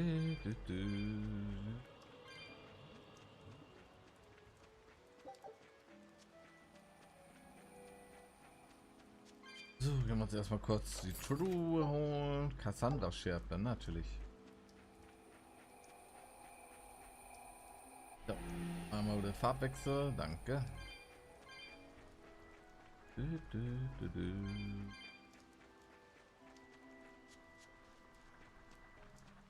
Ja, nee. Sucht euch bitte wen anderes, danke. Ne.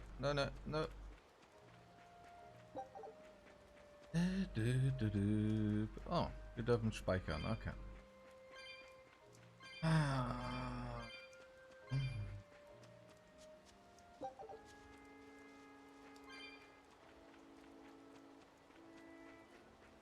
Ja.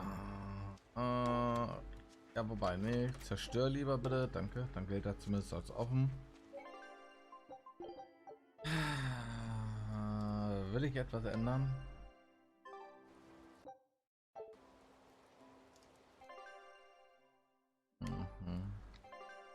Hey, die Taste.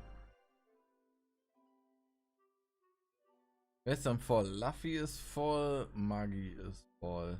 Ja, Eleanor hat ihr es eben verbraten.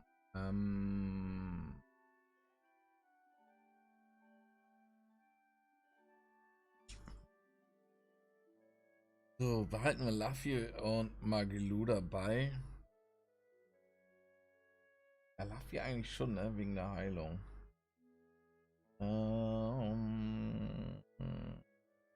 Ich glaube, es ist unschwer zu raten, dass jetzt ein Bossfight quasi kommt.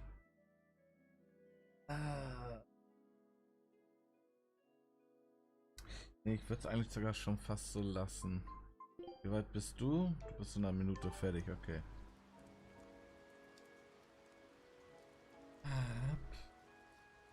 Na gut, dann lass uns mal.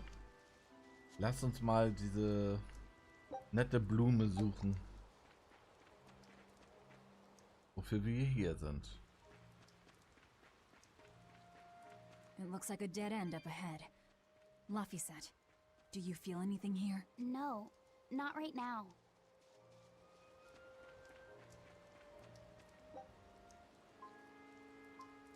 Ja, kannst du zurücklassen.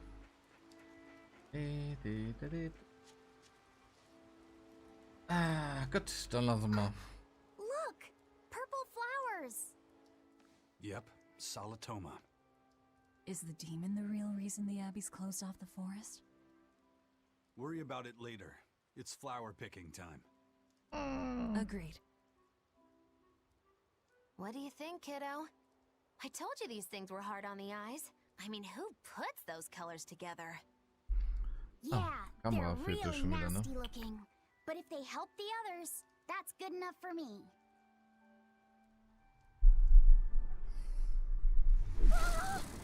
Look, we set! This must be the demon we were warned about. Are you all right? I'm okay. So much for this demon being hard to find. Is this the Reaper's curse yet again? We're just getting started.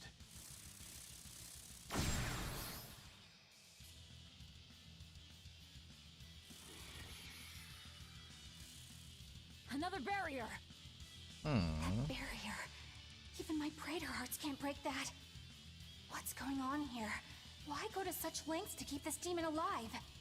Either way, I don't think we're hauling home any flowers unless we beat up Mr. Bugglesworth here. Right. Everyone, let's do this!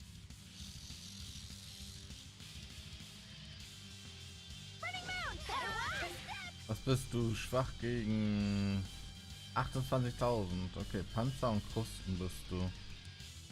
Hast du irgendwas Spezielles?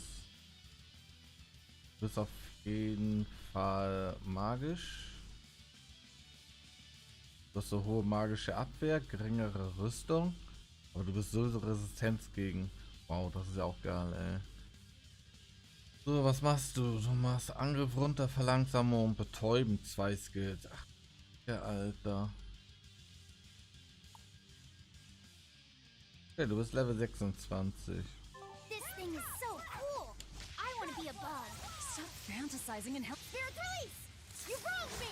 Here's Bisschen früh dafür, oder? better watch your step! I'll help you!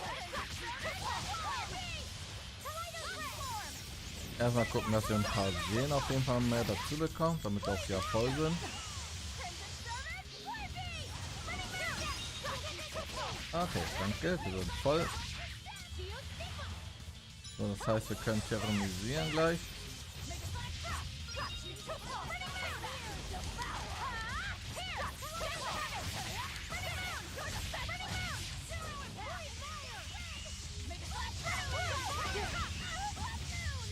Ah, Steinsattacken, okay. Boah, verlangsamt, Alter, wie langsam sind wir denn? Agelu, jetzt nicht verschwenden.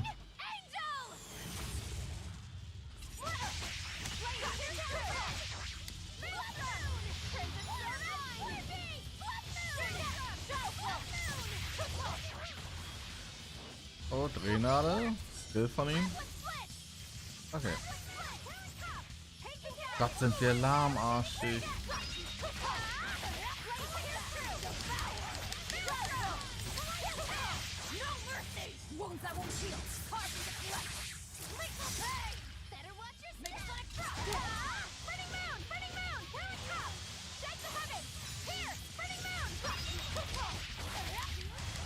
Da kommen Leute. Oh. Hä? Du warst doch gerade betäubt. Dann kannst du trotzdem Skill rausbatschen? Jetzt really? Also for real? Das ist mir echt einer.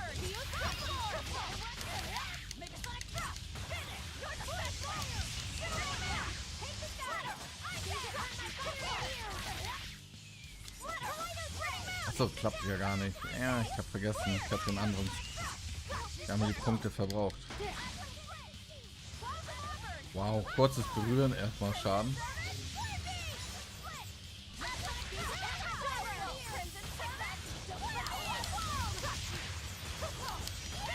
So, jetzt könntet ihr euren Skill machen.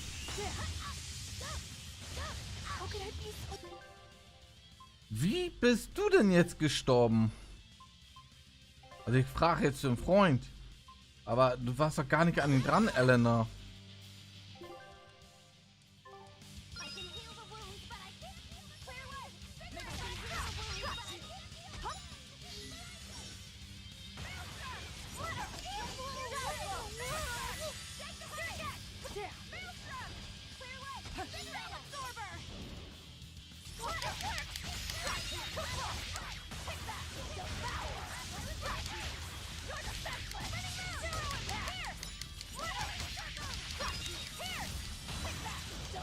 So, weg jetzt. Aber es war noch gar nicht die ich dachte, die kommt. Oh, okay. Phew. Insect collecting is a sweatier hobby than I thought. Ah, du komischer Nashornkäfer, oder wie nennst du dich?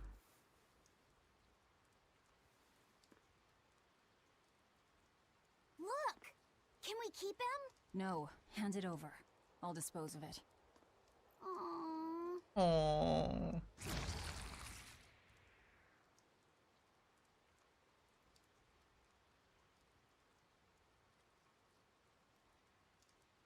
The Abbey had some reason for protecting it. Maybe we should keep it alive for observation.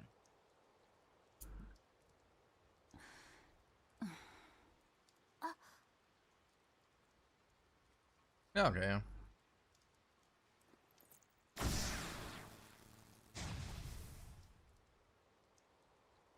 Empfehlen wir mal das Siegel. You want it, you feed it. Mhm. I will! I'll take care of Und immer schön Gasse gehen damit. Anyway, now that we've got these flowers, Eleanor and my crew ought to be out of danger. Ah, sie freut sich schon drauf. Forgetting somebody? It looks like we've closed the door on this little episode. That insect demon was a bit of a surprise, but I still think this curse business is overblown.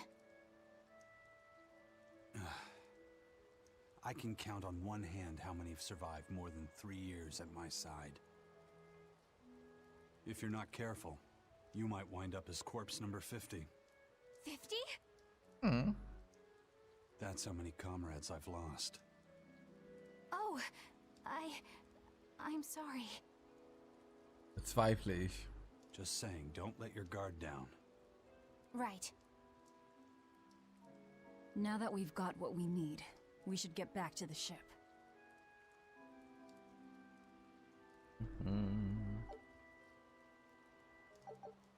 Vernunft des Sprinters. Nochmal um 10% erhöht. Sehr schon. I knew this would be big. What? Ja, ist in Ordnung, ist in Ordnung, ist in Ordnung. Nochmal. Scout. I Ja. wonder what they call this kind of bug. You're way into that thing, aren't you? The map's getting filled in little by little. There's still a long way to go. It's a big world out there. Yeah, that's true. And a lot can happen on the waves. The far seas are unexplored territory for a reason. I'd imagine so. The seasons and the weather can change the sea completely. Oh. Do I sense a budding interest in the sea? Think you're feeling less apathetic about it now? I wouldn't say that. I was just reminded of something someone once said to me. Oh, so. Sehr schön. Dann müssen wir noch 2 Truhen holen. 2 oder 3?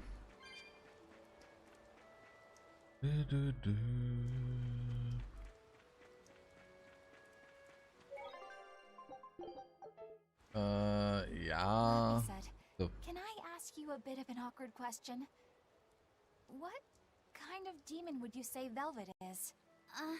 Well... Oh, don't worry. I'm not trying to find a vulnerability or anything. Hey. I'm only asking out of curiosity. It's Bestimmt. not that I doubt you, Eleanor. I just don't know much about her myself. You fought against her, haven't you?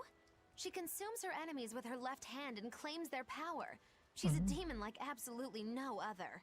Plunk just about any demon down in front of her, and I bet she could devour it in a single gulp. Yeah, I'd say that's pretty much true. Sometimes demons that she doesn't entirely devour turn human again, but... What? You've seen demons turn back into humans? Ja. Is Moin, that big a Ugly. deal? Of course it is. Everyone knows that once you catch demon blight, that's it. There's no turning back. Aber es geht Although, gut. I did see it happen with the High Priest Gideon. I wonder if there's some kind of connection. Not that it matters if he turned back, demon or not, he's dead either way. Whatever it Oder is, so, das it's of stimmt. no concern to a pirate. If I were you, I wouldn't worry about what's normal. If things were normal, we wouldn't have found each other. You have a point. Sorry I couldn't help, Eleanor. No, you didn't do anything wrong. Nein, habe ich nicht. Until I find out more about the Leid kind es of mir demon tut. Velvet is. Ja, auch. Danke, danke. Aber nee, ich habe kein Daisy.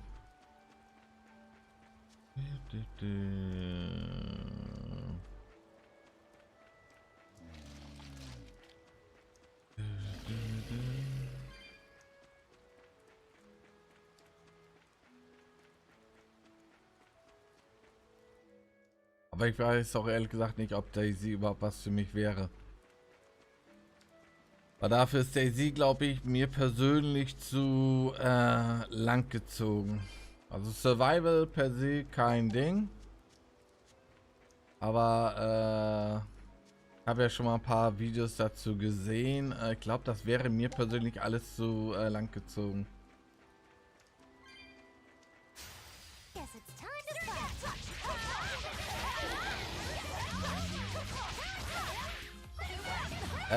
Von der Fläche her. Also dafür, dass sie ja halb oder großteilig ist es ja auf PvP ausgelegt und du hast ja immer noch ein paar Zombies. Aber die Fläche, die Spielquadratmeter quasi, sind mir dafür zu lang gezogen. Also so jetzt zum Beispiel bei Arma 3 RP wäre es mir eigentlich egal, weil da hast du eine schnelle Möglichkeit von A nach B zu kommen. Aber wenn ich das von Daisy so ein bisschen richtig im Kopf habe, ist es mir halt fußläufig zu lang gezogen. Das war doch das mit Elektrum oder Elektrat? Ne, Elektrum oder wie sich das heißt. Echt? Nur 10 Minuten? Also das, was ich so gesehen hatte oder mir gesagt worden ist, ist es halt eher sehr groß. Aber immerhin soll man ja bauen können, so seit 2 Jahren oder so, ne? So, das war eine Truhe, jetzt fehlt mir aber noch eine.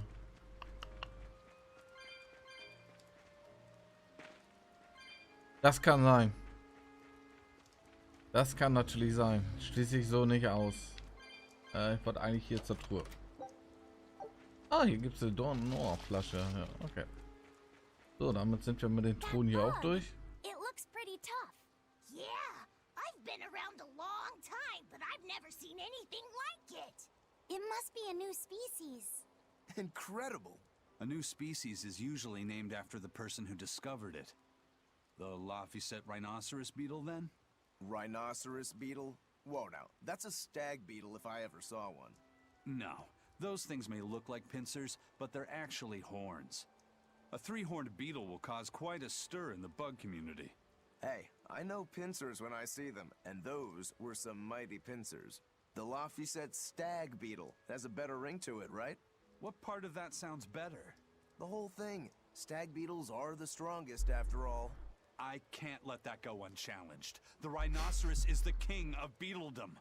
Beetledom? More like beetle dumb. That doesn't help your case at all. Rokuro, Eisen. I feel a dangerous storm Das brewing. nur wegen scheiß The Käfer. rhino is a one-trick pony with its horn, but a stag can cut its opponents in half.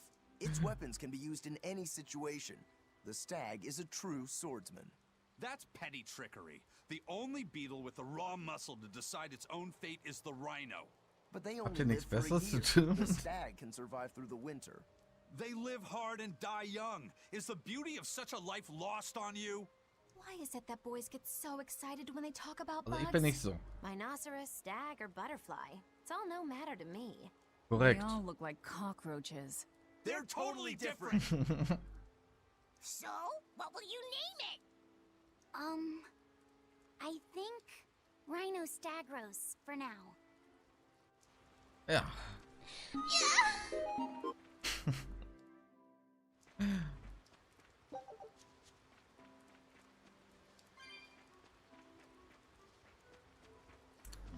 Ja, sind wir eigentlich hier durch? Können wir wieder in die Stadt gehen? Sind wir dann eigentlich schon ins nächste Gebiet? Ich glaube schon wieder, wa? Ja. Salatoma flowers smell so sweet, like raspberries. Let me smell.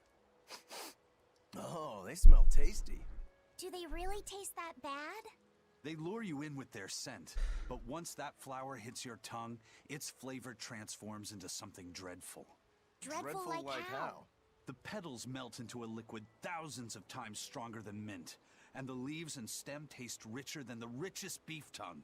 The two flavors clash and fizz on your tongue, and your whole body is racked with choking pain. What? Seriously? That's what Ifrit told me anyway. It's actually true. That's exactly what it's like. You've tasted it before, haven't you? Is there any way around it? You can squeeze it, boil it, mix it with honey, but nothing gets rid of the taste. Trying to mix it or sweeten it makes it even harder for some to swallow. Have you taken yours? No, I'll do it once I'm back on the ship with the pirates. Wait, are you the type that puts off unpleasant Ja, tasks? gehört sie. Not at all. I simply cannot be the first to drink it when others are still waiting for us to Bestimmt. deliver their doses. You do know that you'll have to drink double the dose after you start displaying the symptoms, right? Are you certain? Quit being so stubborn. It'd be better if you just got it over with. And you've taken your dose? No, I don't need to. Having a tethered Moloch drink it is enough to absorb its effects. But to a Moloch, it tastes... Yes, the cuter you are, the worse it tastes. It's good to be an exorcist, eh, Eleanor? Do I have to drink it? Of course not. I'll suffer through my own dose of Salatoma. Oh, poo. How dull. Whew. Alter. Das soll ja so ähnlich sein wie Fisch oder Lebertran. Ich glaube Fischtran heißt es.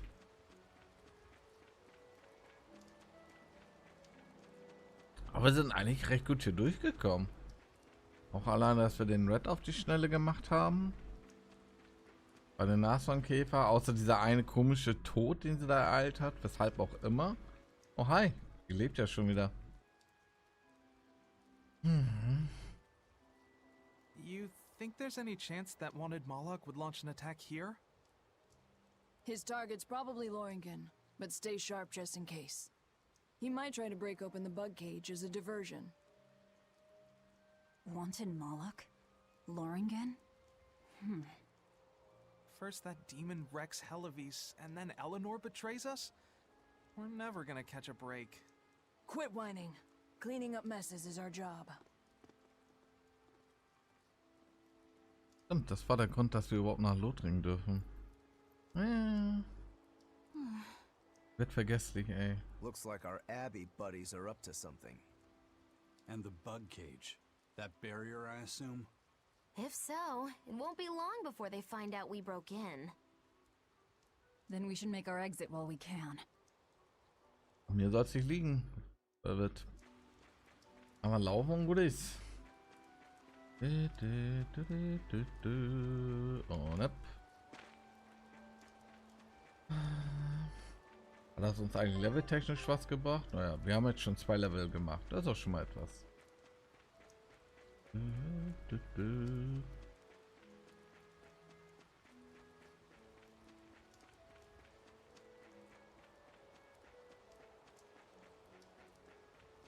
Stimmt, wären wir jetzt eigentlich nicht zu Fuß hergelaufen? Ich weiß gar nicht, ob wir dann alle Gespräche jetzt hier hätten. So, Nocksümpfe. Wir wollen erstmal wahrscheinlich zum Schiff, ne? Ja, komm her, du Schleimgedöns, du. Ach nö! Ist das nicht euer Ernst, dass ihr schon wieder hässliche Hexen wieder sind, oder? Meine Güte. Euch möchte keiner haben. Aua! Hallo, geht's dir das gut? Ich hab dir nichts getan. I hope I did a good Oh, mir job. ist einen auf den Deckel, ey. Ah, du bist mit den süßen Schuhen fertig. So. Fluoridstiefel. Welche gebe ich dir denn?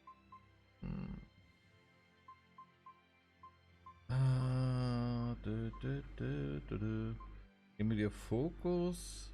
Ne, die geben wir dir. So, was haben wir hier noch so schön? Du bist durch. Brauchst du die Dornweste noch? Ja. Ich glaube, mir fehlt der Eisen noch, ne? Ne. Gut. Ne, du kannst bleiben, wo der Pfeffer wächst. Ne, auf dich habe ich keinen Bock. Was da hinten noch? Eine Pflanze? Ja. Sabra. Nee, ich habe gesagt, dich will ich immer noch nicht haben. Ihr seid nervig. Ihr klaut mir immer meine Seelen zum Angreifen. Nee, nee, einfach nee. Aber ich glaube, da müssen wir gleich zu Fuß in den Norden laufen, ne?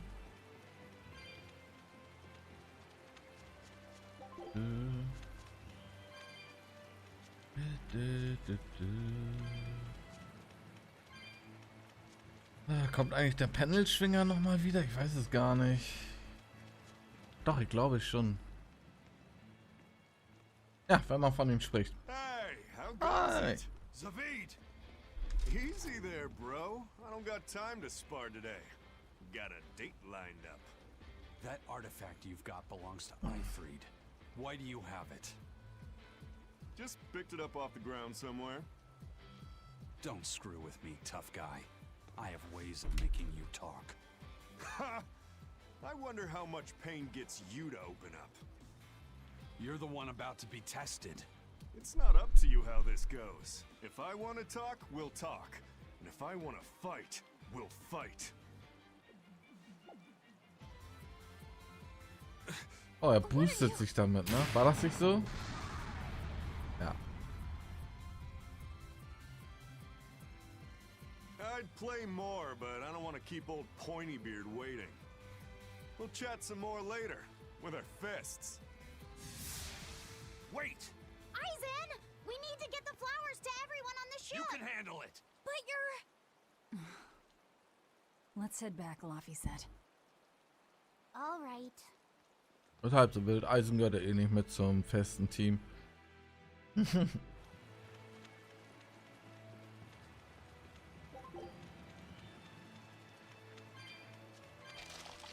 Ja, nee, du kannst immer noch da bleiben, wo der Pfeffer wächst. Nee, auch ihr könnt bleiben, wo der Pfeffer wächst. Wir wollen jetzt ein bisschen von der Story her weitermachen. Oh. That thing Zavid was holding? What do you think that was? From the sound of it, it seemed to belong to Ifried. I've never seen any object or art quite like it. Maybe it's that relic Ifried brought back from a continent across the sea. An art from another continent. Do you think Aizen will be alright? That Moloch seemed to know what he was doing. I'd rather we just stayed out of his way, but... First the throne, and now here.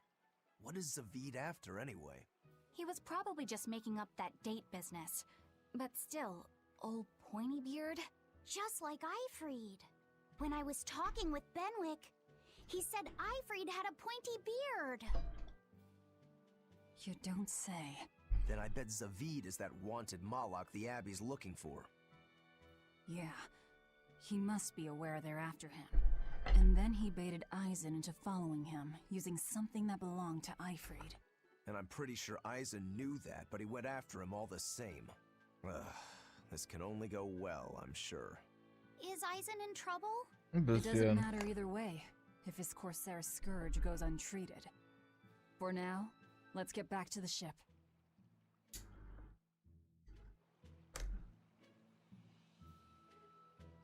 Genau, wir wollen ja immerhin, dass seine Mannschaftsmüster lebt, ne? Komm mal her, Kollege. Ich habe da so ein bisschen was irgendwie voll. Bevor wir es halt weiter zerstören, was unnötig ist. Haben wir noch irgendwas? Ich glaube, die Muschelschale dürfen wir auch verkaufen können. Hat nur wenig Wert, also weg damit. Bei Sammlern, ich weiß nicht, ob wir das noch brauchen.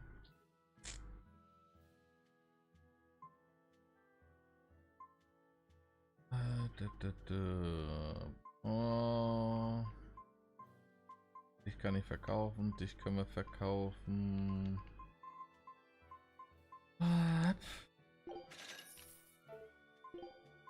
So.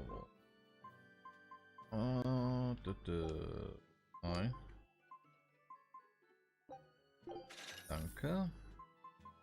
So, ein Erdring. Haben wir schon einen Erdring? Wir haben sogar 3. Davon haben wir 3. Da haben wir auch ein bisschen was von. Hast du irgendwas Neues hier? Ein Fluoridbeutel. Dann kaufen wir den mal. Kalzit-Anhänger, den hat er aber schon gelernt. Ach verdammt, ich habe gerade nicht drauf geachtet. Speer nehmen wir mal mit für sie. Ich nehmen wir auch zur Sicherheit einfach schon mal mit. Das hast du schon mal gelernt. Kalzit-Speer.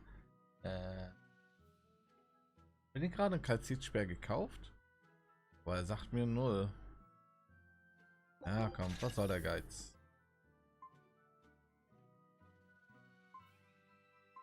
Flasche, bla bla bla.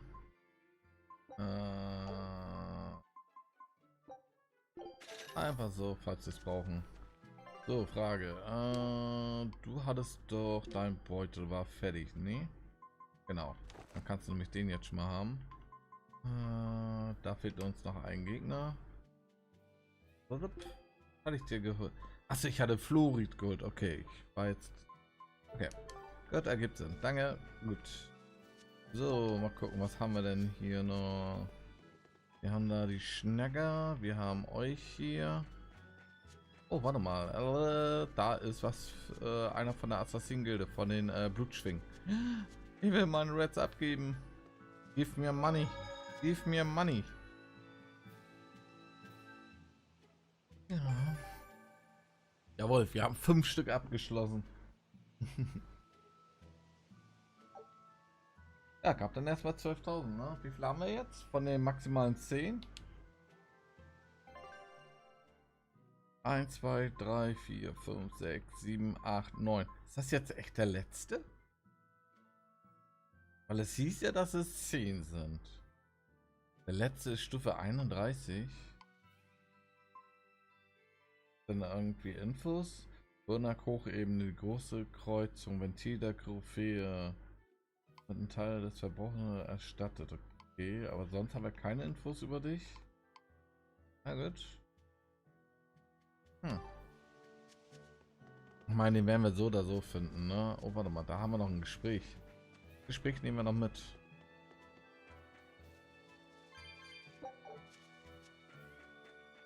Wer denn? Ihr? Ihr. I can't take it anymore.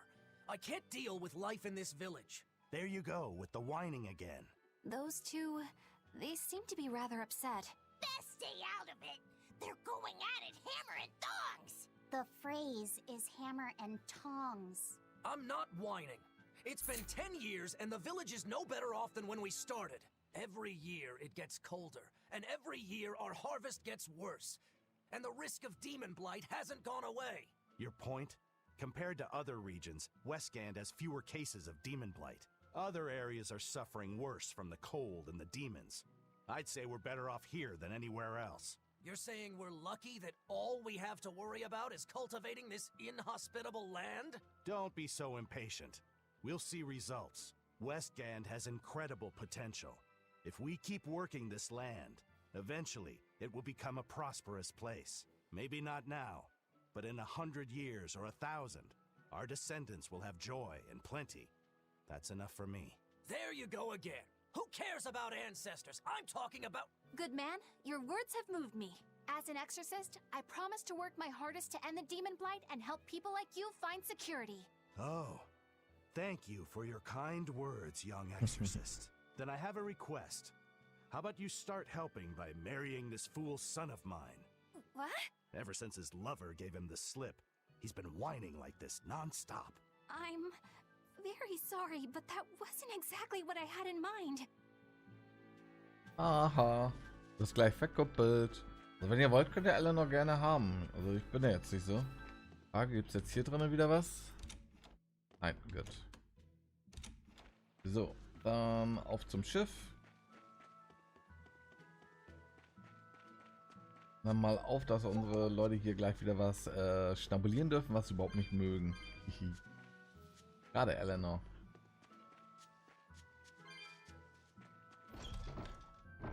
So. Rückkehr.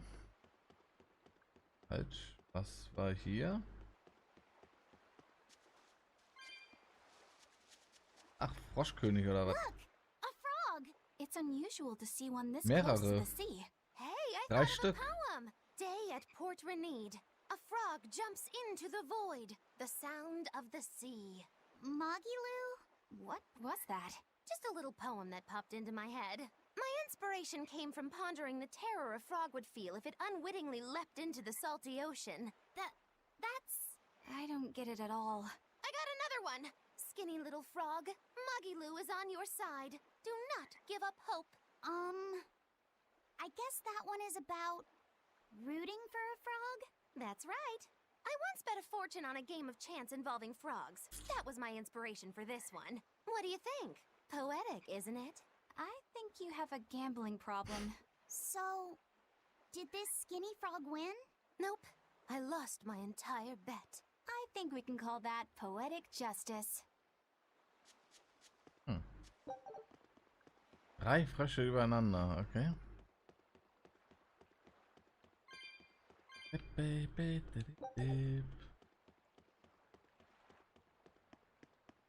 Oh, Platzer, ihr Geringverdiener. Mal hier wieder neue Sachen drin.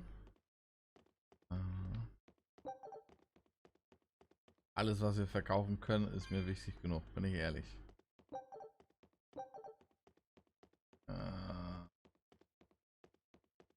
Komm ich da. Ah, da war noch ein Katzengeist, das ist halb so wild. Die spawnen alle nach. So, hier hast du euer We've brought Kraut. back your solitomas. Drink up. You've saved us!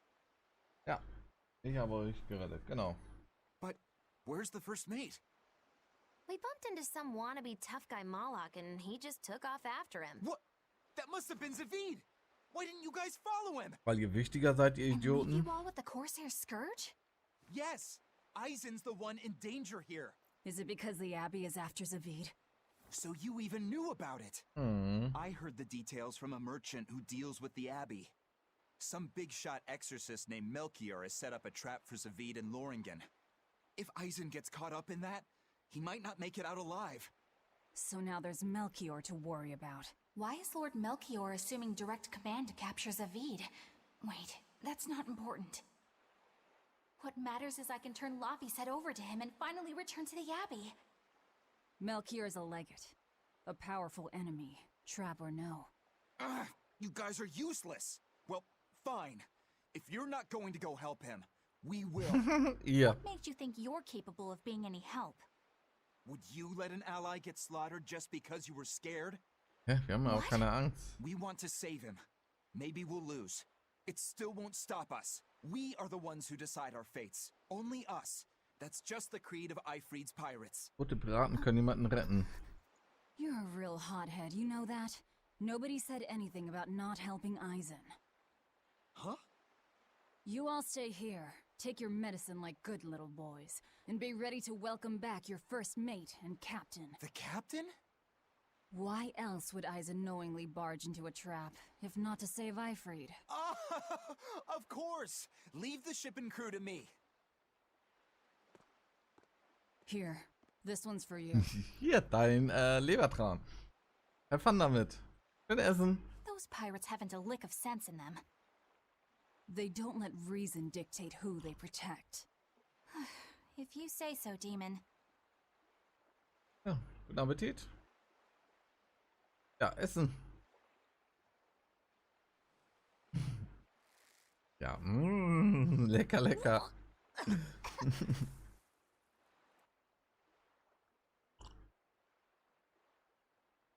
Now, about where Eisen's headed. Lothring. Those exorcists were talking about some place called Loringen. Yes, it's a tower in the northern part of Westgand where the exorcists train. Lines up with what Benwick told us. That must be the place. There must be a lot of exorcists. Hang in there, Eisen.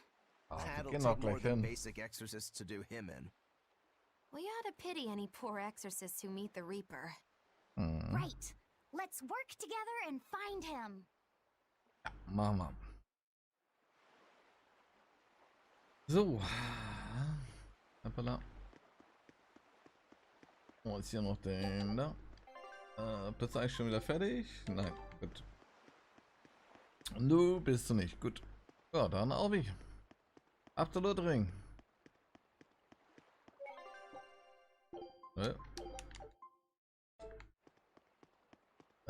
Den kannst du mir mal geben. Dankeschön.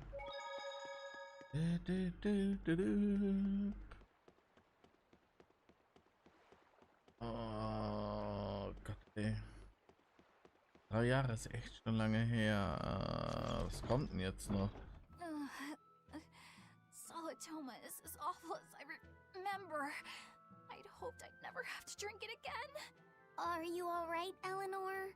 Is this your second experience with the Corsair Scourge? Nein. No, I had it for a different reason.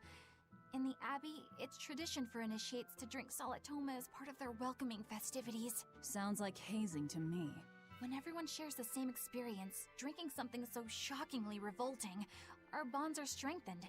It's a good thing. If you say so. I really did believe I'd never have to taste it again. To be blunt, I hate it. You're lucky you think it tastes so terrible. That means you also know what tastes good. Right, Velvet? What does that mean? Velvet can't taste anything aside from blood. What? Hm. Is that because she's a demon? Ja, natürlich. I'm aware of one other flavor. Mogulu, here's your dose of Solitoma. No! Get back here! Don't! Keep that salad away from...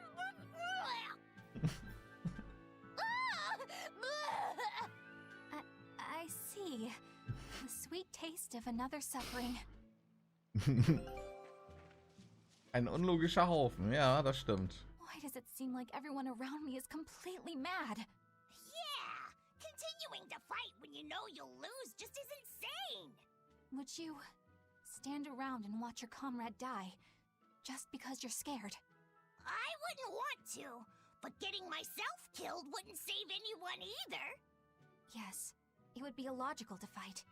Is being illogical really that bad? Well, At the Empyrean's throne, I remember Velvet standing, despite the horrible pain she felt. Rokuro is training with all his heart in order to defeat his brother Shigure. And Kurogane used up his own head to forge a powerful blade. none of that is very logical. Yeah, I don't know quite how to put it, but I think it's all amazing. Aren't you forgetting someone? Magilu is traveling with us, even though she doesn't care. And that... Yes, go Das ist on. unlogisch. I don't really understand what that's about. Miss Magilu, hang in there! Well, it is amazing in some sense, I suppose.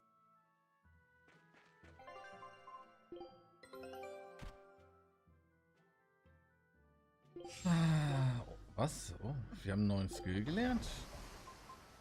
Nachgiebig, was bist du?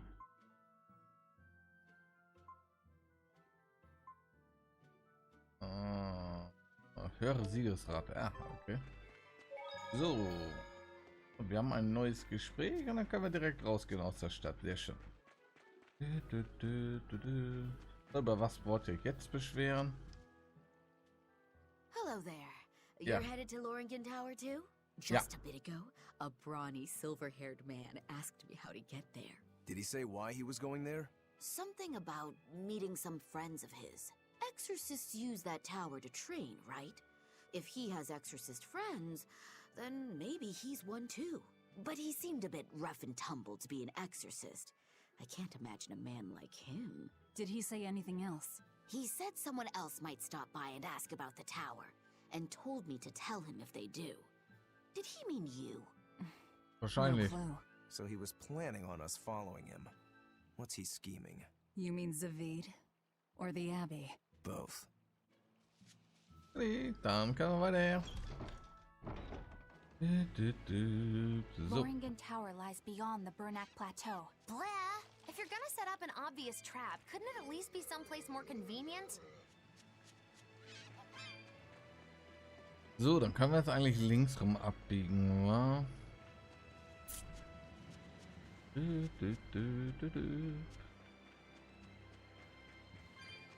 So, 4 Truhen haben wir noch. Die würde ich gerne mitnehmen.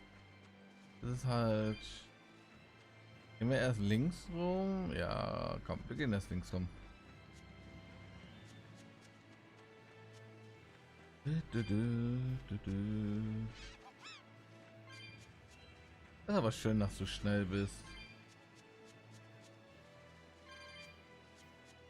So, ist da drüben eine Truhe. Das ist ja schön, dass du dich meldest. Ah, nee, aber noch eine Blume haben wir hier.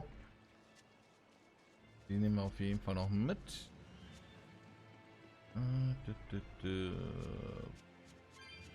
Ja, wie gesagt, jetzt können wir so ein bisschen erstmal hinlaufen.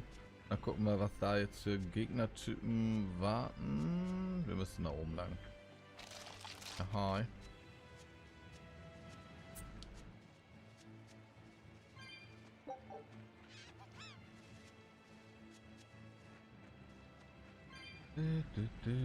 So. Also eine Truhe sehe ich ja schon, ne?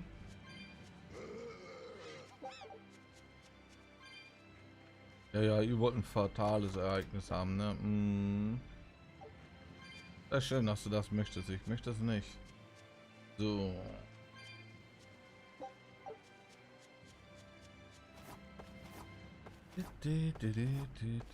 So, 3 Stück haben wir noch. Wo sind denn die 3? Ich denke mal, eine wird noch oben sein. Da drüben haben wir noch eine und dann wird wahrscheinlich irgendwo hier vorne rechts gleich noch eine sein. Dann nehmen wir die schon mal mit.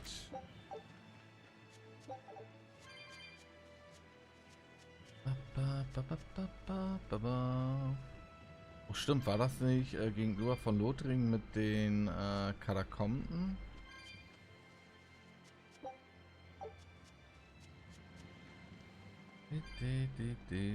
Da oben ist eine Kiste noch.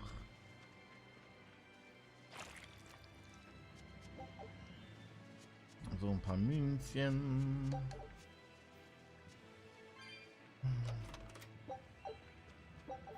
Fragment. Gut.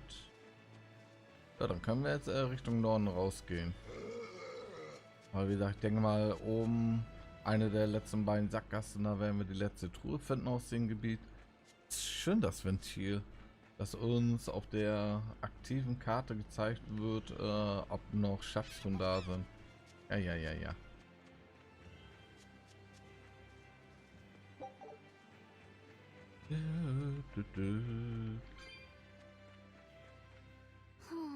Was ist denn jetzt schon wieder los? I was just wondering why Eisen and Zavid can't work together to find Eifried. All men their age care about is their reputation, their street cred. Such a hassle. Oh, really? Well, I can't fully deny it. The same could be said of women, and of everyone really. It's hard to work alongside someone unless you strive to understand their thoughts and feelings. And if you can't? Well, It's like Zavid said. You start talking with your fists instead. Sounds harder than I thought. Ja, so, können wir erstmal hier gucken. Truhe, oh, eine Katzentruhe. Ja, nehmen wir mit. Zählt aber nicht als Maletruhe. Das ist interessant zu wissen. So, da geht's weiter und wird hier die letzte Truhe sein. Ist keine Truhe.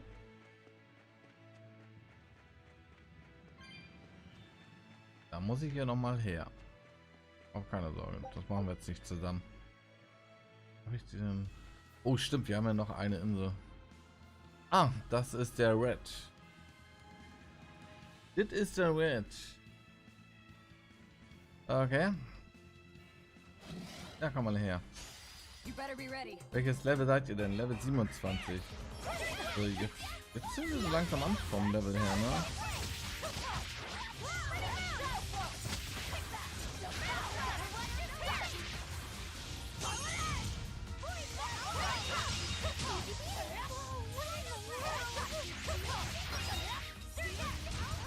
So, fertig, weg damit. Ah, du bist mit der Fluoridweste fertig, das ist sehr schön. So, was haben wir denn? Pechschwarze. Gebe ich dir die jetzt schon oder hast du noch eine andere, die du erstmal meistern musst? Okay, du hast nur noch die Pack schwarze. Das ist super. Gut, von welcher hast du jetzt mehr? Verlangsamung. Davon hast du auf jeden Fall mehr. Gut, Red. Dann machen wir erstmal den letzten Red. Dann komm mal her. So, was bist du? Du hast 50.000? Warum haben wir jetzt den Sprung von 37.000 auf 50.000?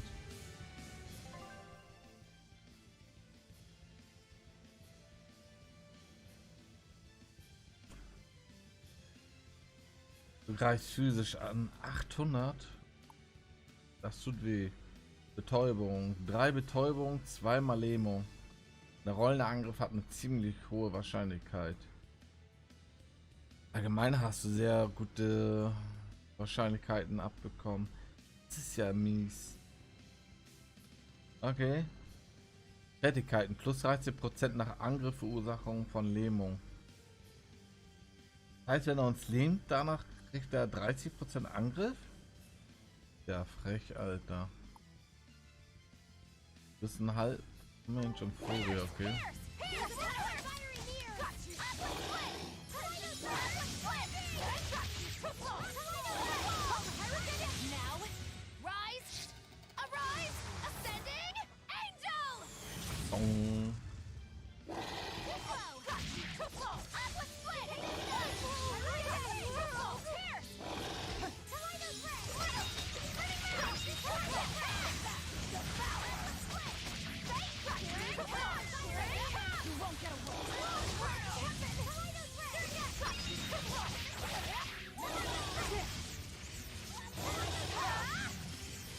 Oh. So, eigentlich dachte ich hätte geblockt, aber das Spiel sagt wahrscheinlich so, nö, du hast nicht geblockt.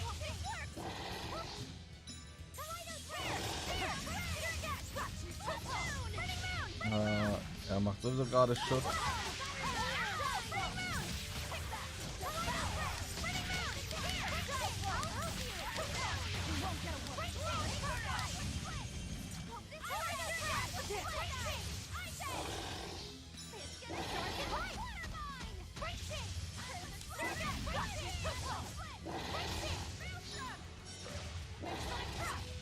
Wir haben zumindest schon mal die Hälfte runter. Bis jetzt wird ja keiner tot. Ist in Ordnung.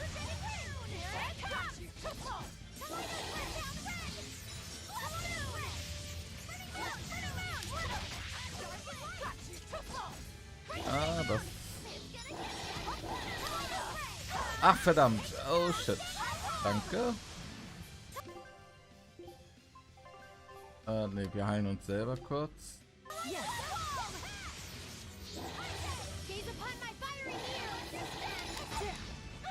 Ach komm.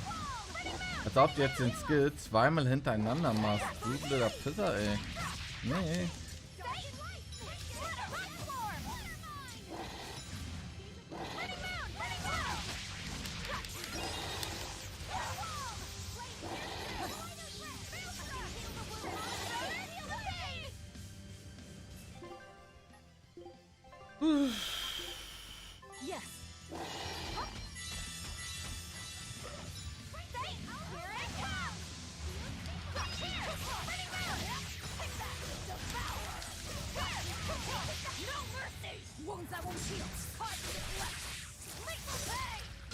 Hat's gereicht? Hat gereicht mit der mystischen Schnarte. Sehr schön.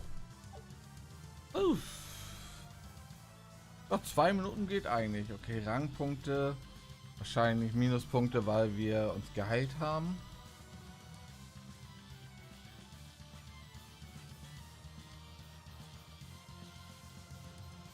Oh. Okay, aber trotzdem, mächtiger Gegner. Passt. Sehr schön.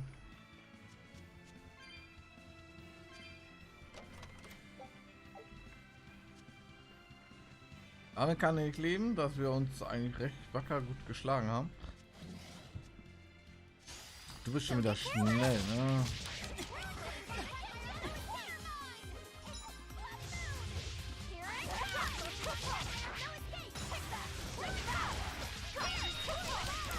Ja, und genau.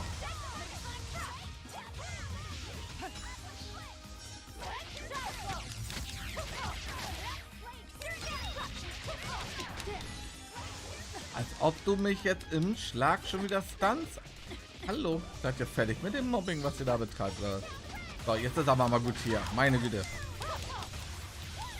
Jetzt reicht's hier aber mal, ne? Also irgendwann ist ja auch mal Schicht im Schacht.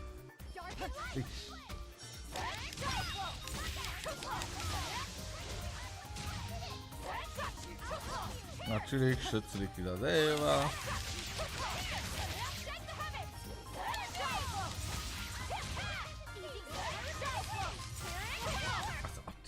Wo ist denn die Kugel hingegangen? It's hungry? Bingo! Very nice. And this? It's disturbingly happy? Magilu, you're making it kind of obvious.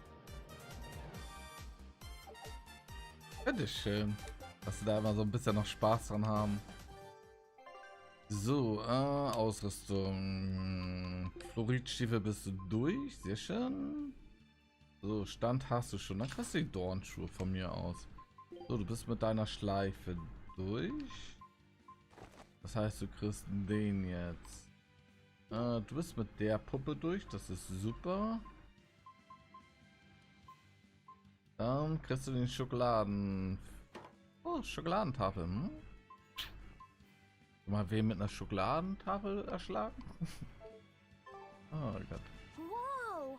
Hot water is spouting out of the mountain. Was? And Wo? look at those Ah, da. rainbows. This is one of the 7 wonders of the world, the Bernak Geyser. The water heats up from underground until the pressure forces it to spray up from the surface. And the rainbows are caused by light reflecting from the salts suspended in the mineral water. It took tens of thousands of years for the minerals to accumulate here and form this phenomenon.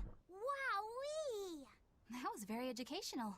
At least you know plenty of trivia, if nothing else. Additionally, the groundwater veins that feed this geyser are connected to the sea. Because of this, every now and then a boiled octopus or crab will shoot out from the geyser!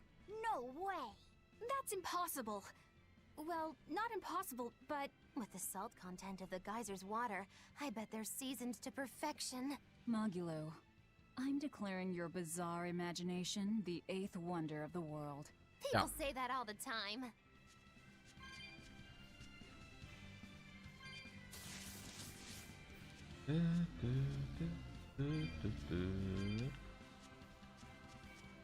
Skorpione haben wir schon lange nicht mehr gehabt. Welche seid ihr? Let's do our best! Kops, der auch auf. Okay. War trotzdem nervig, weil ihr eigentlich ständig, glaube ich, auch den Kahn geklaut hat, ne? Beseria.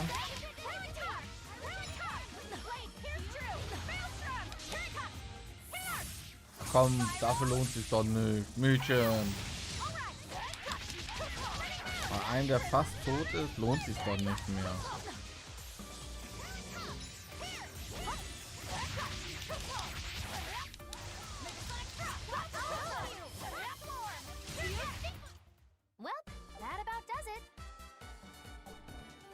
Wir kriegen ja noch ganz schön viel von Kalzit, ne?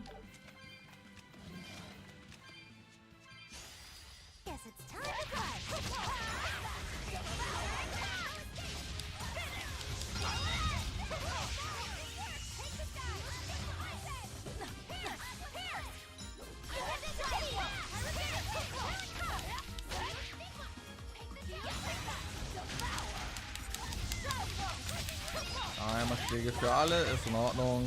Kann nicht mitziehen. Das ist leider. Kann nicht mitziehen, Leute. Können wir mitziehen. Aber so langsam fängst du zumindest mal mit den Erfahrungspunkten mal gut an.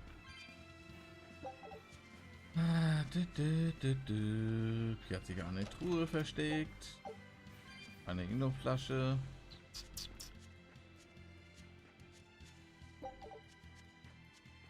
Ich glaube, jetzt kommen wir Richtung Lothringen-Turm, ne? Eisen! Did you get the medicine to the ship's crew? Ja, haben wir. Good. My thanks to you. These soldiers won't be happy in the morning, but they're alive. Is this your work? No, they were like this when I got here. It must have been Zavid. He didn't kill a single one. Interesting. The Abbey is going to great lengths to arrest him. Even so, he clearly knows he's walking into a trap. What I don't get is why he roped me into all of this. If he didn't want my help, then what need did he have to play the Eifried card on me? If you knew this was a trap, why did you come? To see for myself. When I met Eifried, I was wallowing in despair that I would ever find a way to break the Reaper's curse. Stop denying reality, he told me. If you were really born with that curse, then it's a part of you. But if the Reaper learns to grasp the wheel of his life, even he may find his creed, his path through stormy waters. And so, I joined him aboard the Von Eltia. A creed of life. Let's say someone's murdered the captain. If it came as the result of him living life on his terms, I could accept that. But if anyone, and I mean anyone, tries to crush his way of life, I could never forgive them.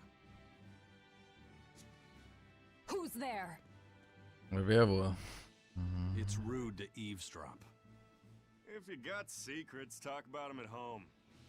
Zavid, isn't there any way you and Eisen can work together somehow? Not if he's going to keep acting like this.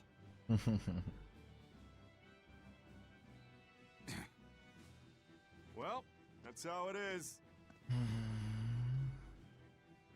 What was the point of all that posturing? He could have just stayed hidden. Weirdo. Can't disagree there. Wollte wahrscheinlich so einen melodramatischen Auftritt haben. Loringen Tower is a training ground for exorcists, right? Yes. Right. It's a great edifice built on ancient ruins. Laphicet, did you ever go there when you were tethered to Teresa? I don't really remember the beginning of my service to Teresa. I see. What sort of training do they do there? Exorcists are tested and assigned Malachim equivalent to their aptitude with mana. It's also where they practice Malach arts and study our laws. So the lower ranks use it as a sparring ground in order to train up to the higher ranks? No, an exorcist's affinity to mana is not something that strengthens through training. We are given Malachim based on our inborn ability, then learn arts to suit that ability. So, an orderly is an orderly for life, then? Correct. There'd be no spirit of competition then. Don't they want to get stronger, to advance through the ranks? There'd be no purpose to advancement. Rank signifies nothing more than the type and number of Malachim one can tether.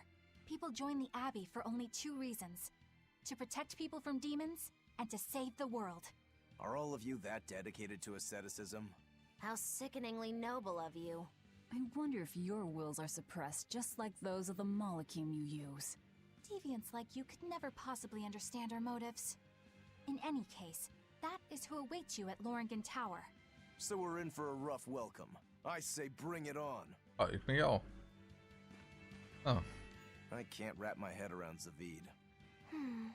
We witnessed his unwillingness to kill before, but it seems he's quite serious about it. Maybe that's why I don't feel scared of him. Even when he and Eisen were about to fight, I didn't feel tense at all.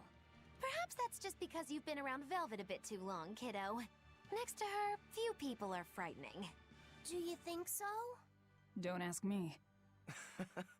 He doesn't come across as vicious. I think that's why you're not scared. Because he's just a brawler? Ja, wahrscheinlich. Maybe he's just naive. Okay, so he's just a naive brawler.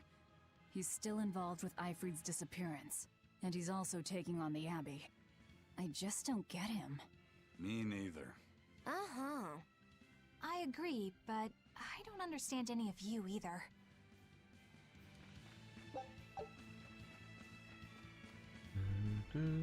Oh. Hi.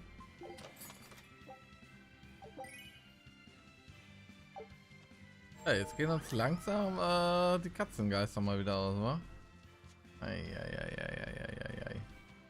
So, links ist der Weg zu Lodrings Tor. Rechts geht's runter gleich in der I Höhle. don't get it. Get what?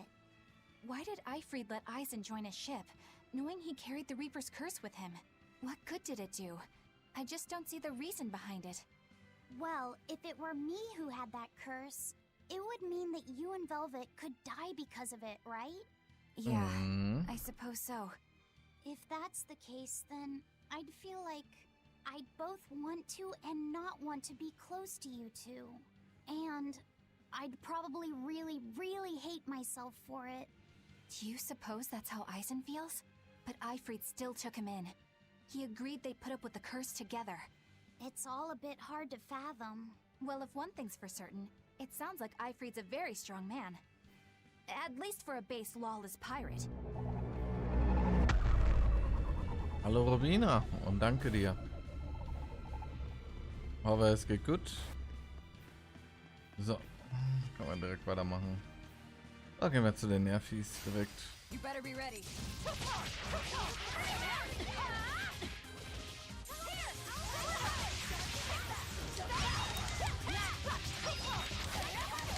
So, und einmal weg. Ob du das überlebt hast.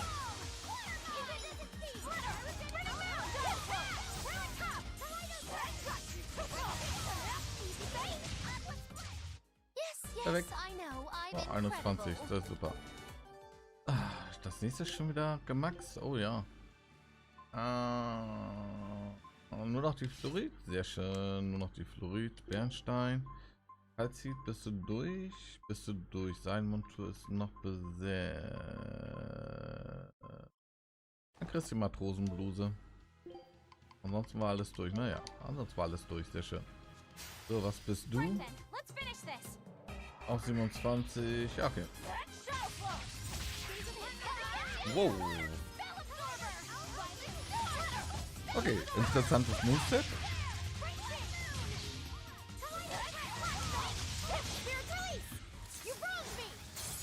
Ach, Lassi, du betreibst doch nicht gleich. Aber gefühlt geht denen ihr Leben extrem schnell weg.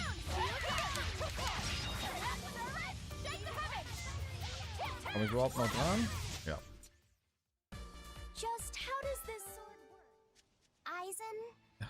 Can I ask you about that thing Zavid had? Kurze Strecke und ein paar Gespräche, ne?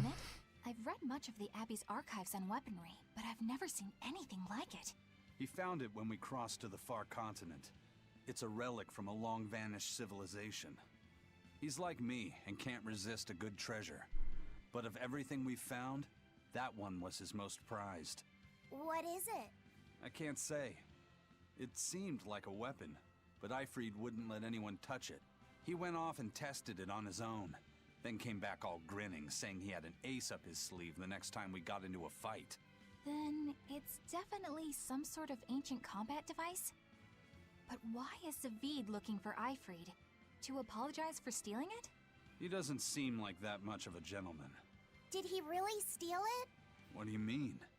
It's just my feeling, but Zavid doesn't seem like the type of Malak to steal something so precious. He said he just picked it up. Perhaps he's trying to return it. Perhaps.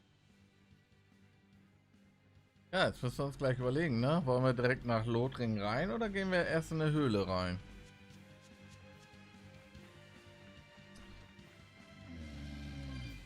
Da kommen wir her. I'll end this quickly.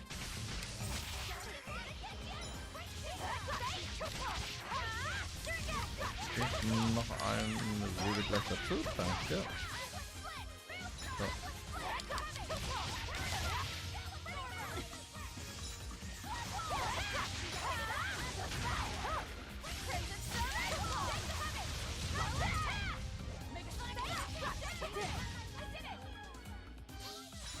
Ja, komm, schneid mal ab.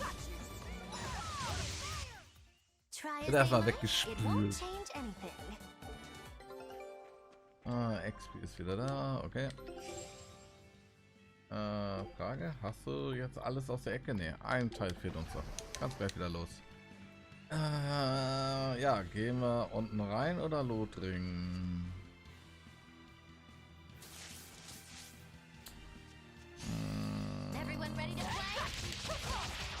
Oh shit.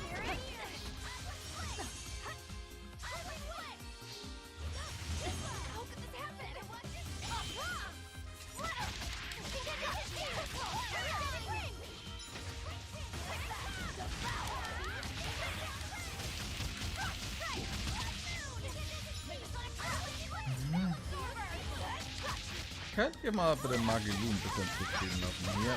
Ich wäre äußerst entzückt darüber, wenn ihr Magilu ein bisschen zufrieden lassen könntet, damit sie ein bisschen nicht kaum mal sprayen kann.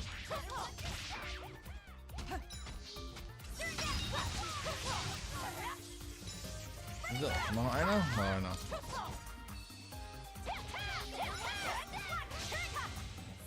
Ach komm, das ist ja ein bisschen übertrieben, Eleanor. Nicht beim letzten Gegner, der eh schon fast down ist.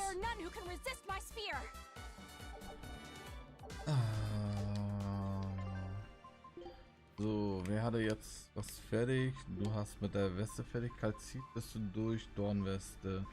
Dann kriegst du auf jeden Fall Verteidigung. Du bist mit Windring fertig. Erdring bist du fertig. Ah, dann nehmen wir den da. Riedstiefel bist du auch fertig. Kalzit bist du fertig. Dann kriegst du Standschuhe. So, noch irgendeiner ohne gültigen Fahrschein? Nein, gut.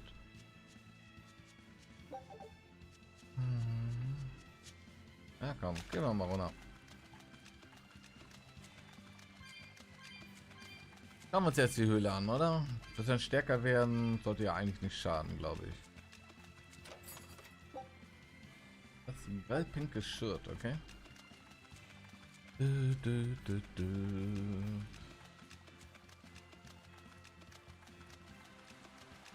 weiß auch gar nicht mehr, ob es eine große Höhle war, ehrlich gesagt.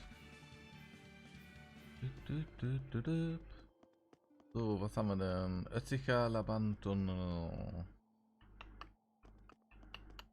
Welches Level seid ihr denn hier drin? So? Seid ihr so mein Level? Oder seid ihr anderes Level? Komm mal her. Ah, ihr seid auch 27, okay.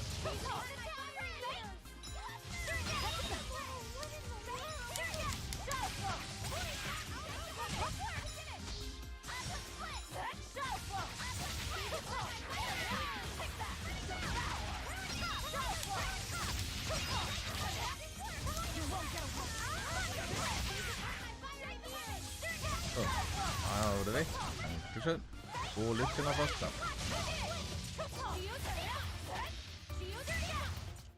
Perfekt.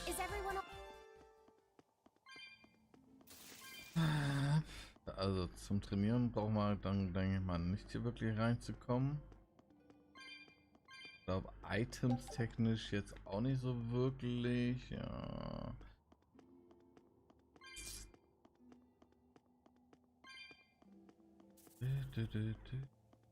Also jetzt loot technisch meine ich damit, ne? So, was haben wir hier noch? Mir noch irgendwas Interessantes.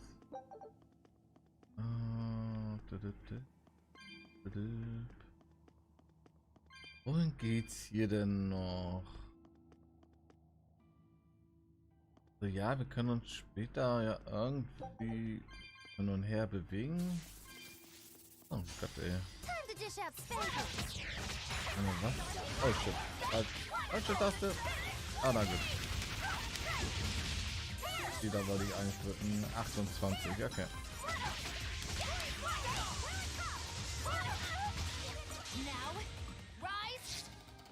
Ihr übertreibt aber auch immer gleich, ne?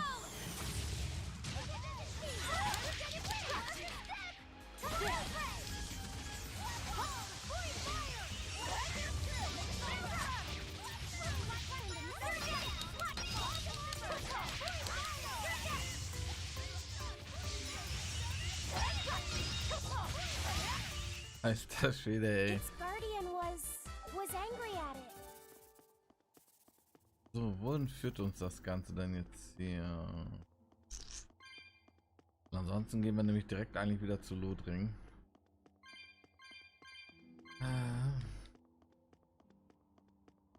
Aber zumindest gucken, ob es hier irgendwas Sinnvolles gibt.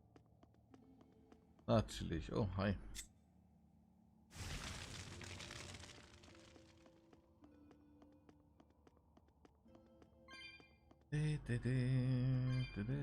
Irgendwas hier noch Schönes. Gott, ist mir warm.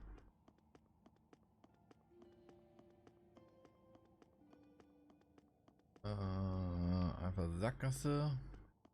Aber überall auf den Maps hast du sowas noch wie so ein Supersprung, ne?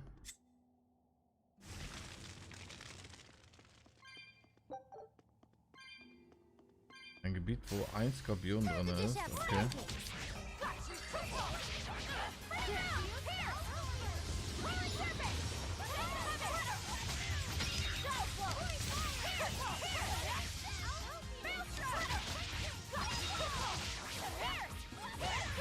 So, Cancel würde einmal sterben gehen.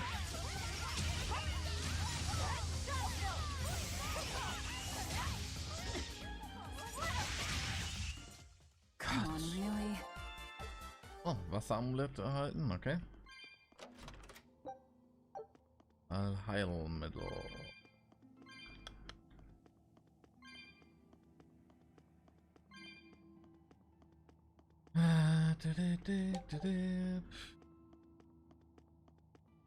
Gucken wir mal, was da oben in der Sackgasse drin ist. Ich weiß auch gar nicht, ob wir hier durch müssen oder.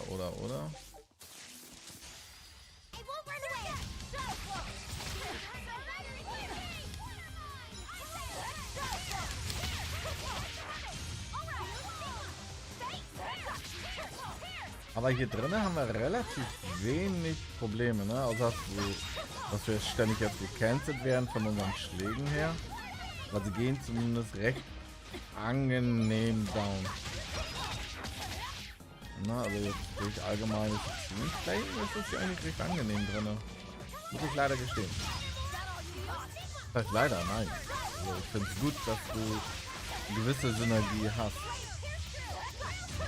Und weg damit. I know. Ich bin unglaublich, ich weiß.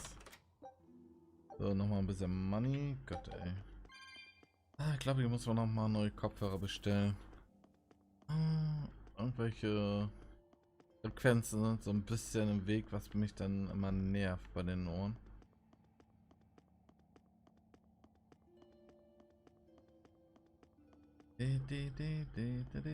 Ah.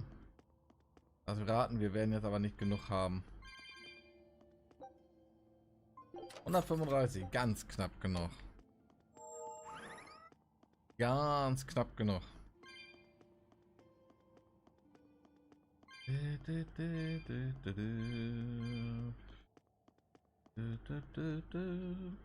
So.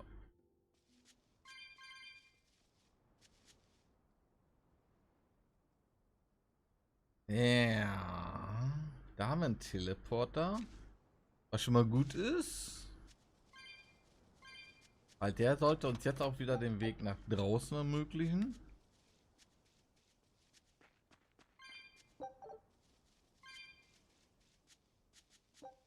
Oder? Nördliche Sackgasse? Hä? Moment. Ach, du bist der Weg. Warte mal, du bist der Weg, den wir nicht gegangen sind. Kann das sein? Jo. Okay, genau. Wir sind unten direkt lang. Okay, das ist super. Dass wir da schon direkt den Teleporter für haben. So, dann gehen wir aber trotzdem da hinten noch. Ja, genau, Alter. Ihr wollt jetzt aber auch wissen, ne? Florid, Silberklumpen. Oh, Silberklumpen ist gut. Das ist Aufwertungsmaterial. Das ist super.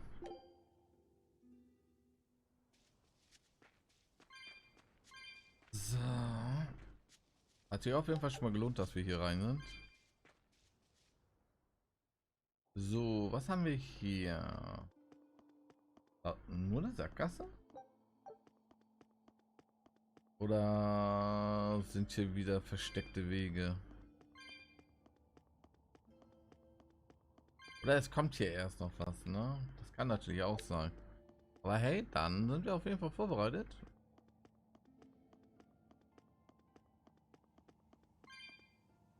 Sehr großes Areal. Ein sehr großes Areal ohne Gegner.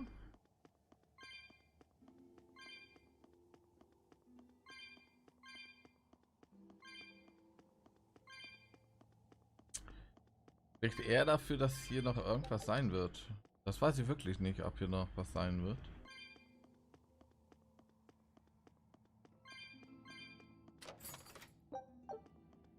Todeswehr, okay. Interessant. Das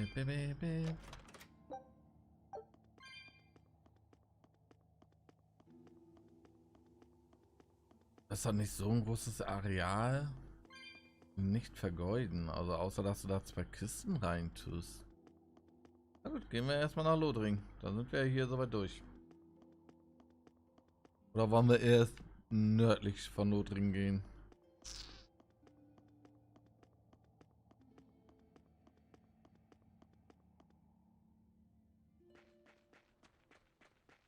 Hm.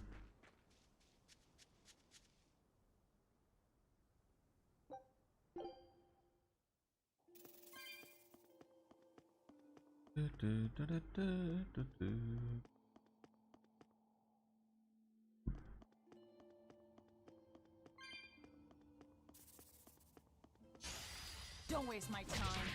Wir falten natürlich erstmal runter, ne?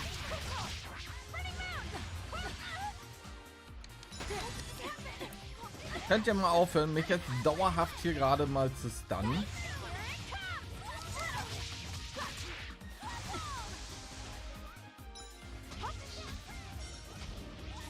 Hauptsache, du darfst dich hier gerade nicht bewegen, ne?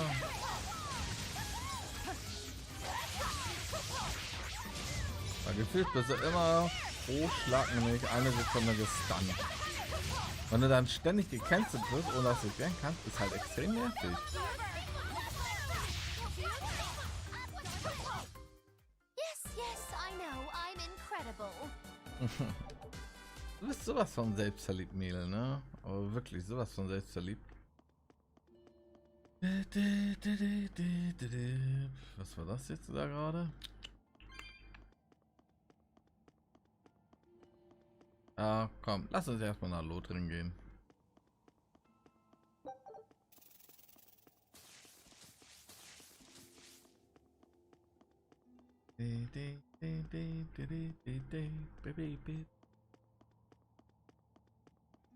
Und ich will noch mal einen Blick nördlich von Lothringen werfen, weil ich nicht weiß, was uns da erwartet. Vielleicht ist ja auch nur eine Sackgasse mit einer Truhe oder so, ne?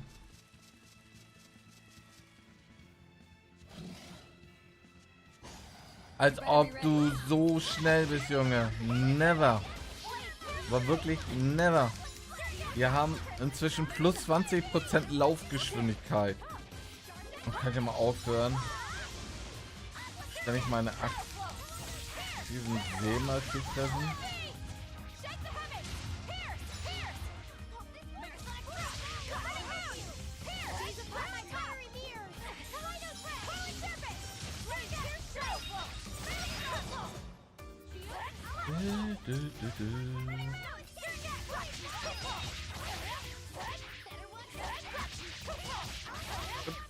Oh, weg.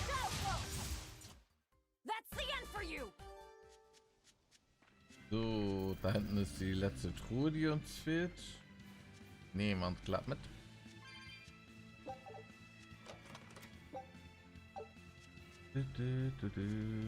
So, was haben wir da drüben noch? So, wohin führst du? Oh, hier sind wir. Der Weg da oben jetzt eigentlich frei?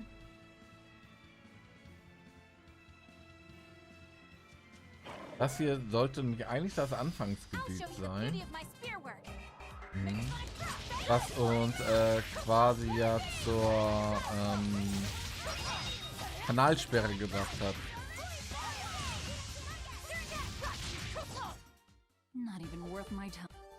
Will ich wissen, was da oben ist? Ah, kann ich eigentlich später gucken.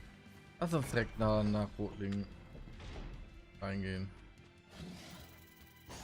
Ach Junge, geh mir doch nicht auf den Sack, weil ihr angeblich schneller seid, Alter. Also eigentlich könnte man schon fast sagen, ne, dann brauchen wir uns auch nicht wirklich Geschwindigkeitsbuff zu geben, wenn wir nicht schneller sein können dann als die Viecher. Dann brauche ich das auch nicht.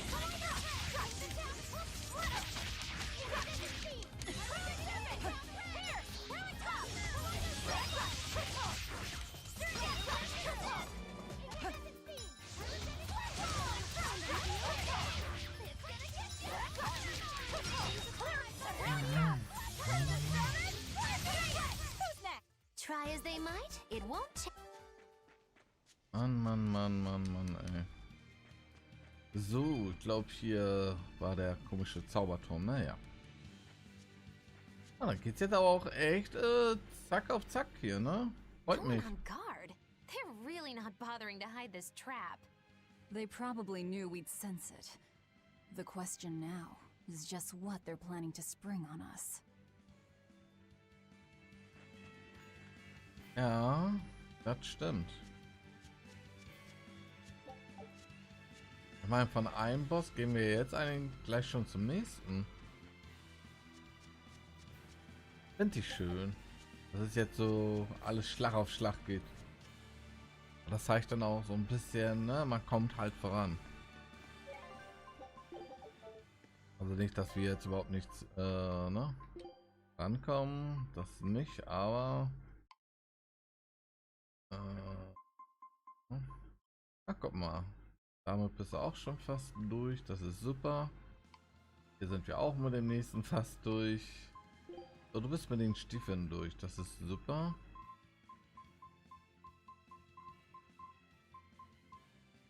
Wäre auch mal schön, wenn wir so langsam mal mehr unsere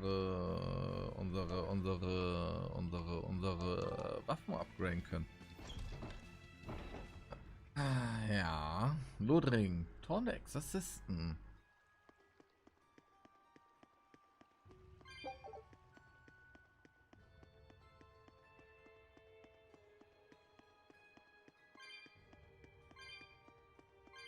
Ich glaube, hier drin haben wir kaum Kämpfe gehabt.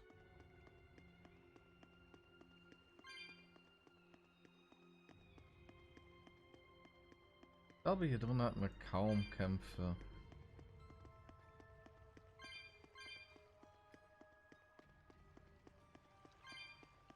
Was auch eigentlich eher so untypisch ist, ne, wenn man es jetzt mal so betrachtet.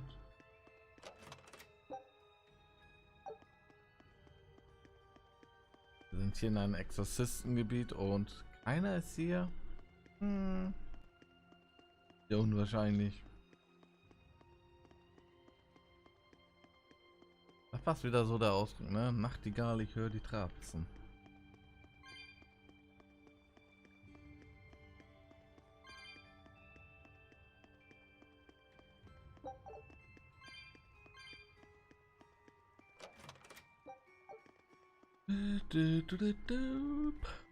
So, wir haben noch 2 Truhen vor uns.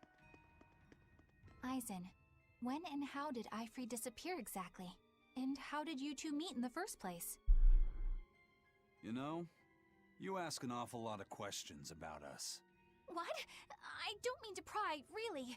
Perhaps it's a habit I picked up from my work. Drat.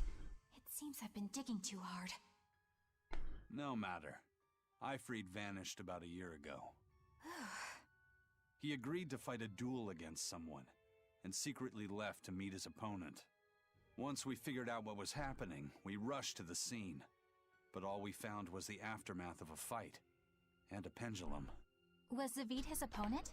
Given his choice of weapon and his ability to fight, I'd say it's likely. What I don't get is why Eifried would end up captured and imprisoned by the Abbey after a fight with a stray Moloch.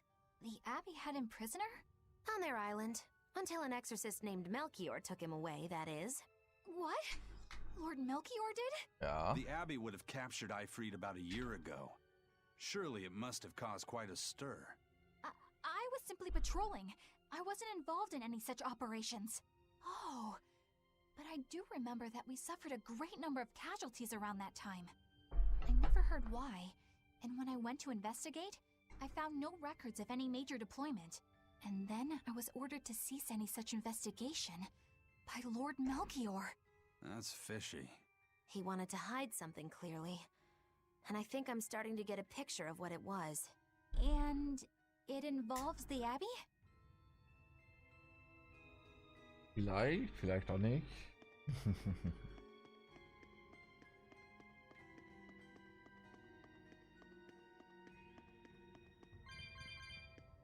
Oh, eine goldene Kiste, sehr schön. Eine Hellwade. Eine Hellwade. Ich dachte, ich hätte kurz was da aufleuchten sehen.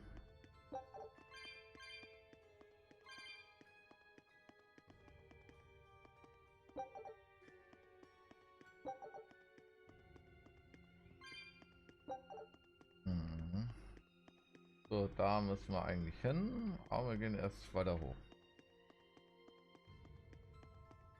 Ich glaube, hier war eh gleich eine Sackgasse, von daher. Hierfür haben wir nicht genug, ne? Oh, gerade eben haben wir so genug. Toten Sonnenbrille, okay. Eine Truhe fehlt uns noch. Eine Truhe fehlt uns noch.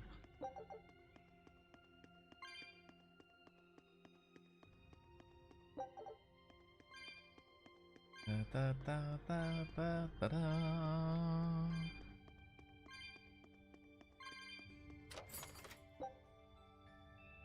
Eine einfache Schleife. Wir haben eine Schatzjägerin bekommen.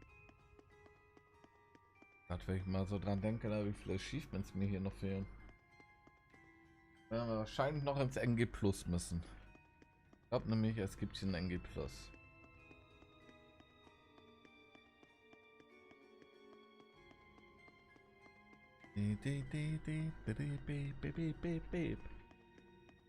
Ja, da geht's jetzt auch wieder.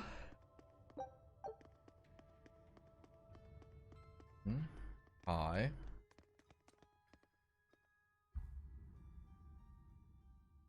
Eifried. So, this is Von Eifried.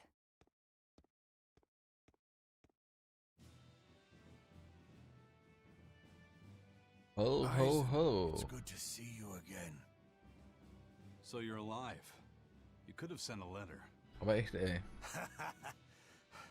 When have you ever written a letter to another man? True. Aside from my little brother, not even once. Your brother? Ah, yes. You told me that once. Eisen, why?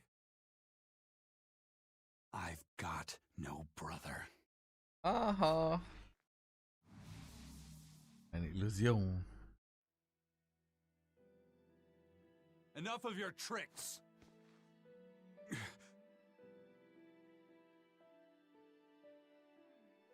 Nanu?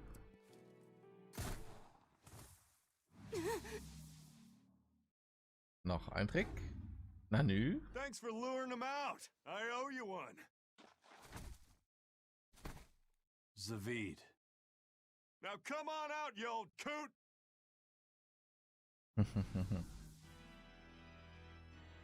Lord Melchior. Breaking through my double illusion. Impressive.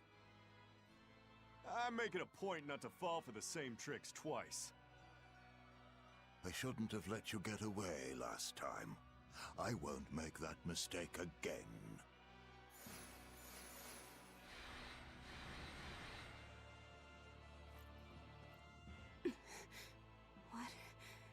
Why am I here? Her consciousness has returned, so that is its power.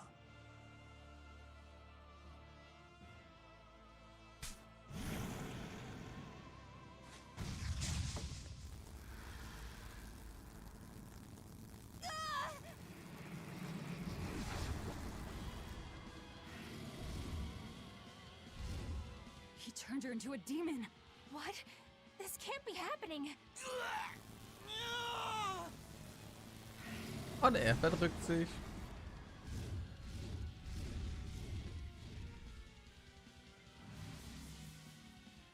A chain reaction.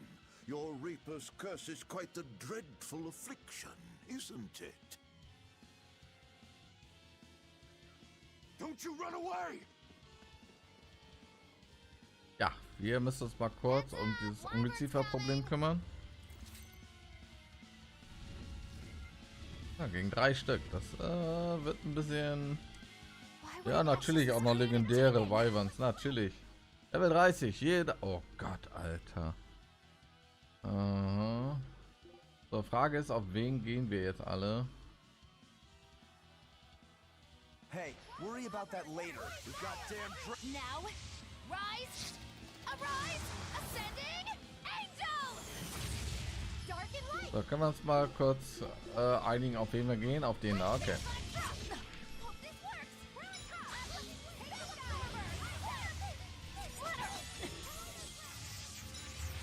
Als ob Mann, ich will jetzt schon wieder daneben gegangen sind, ey.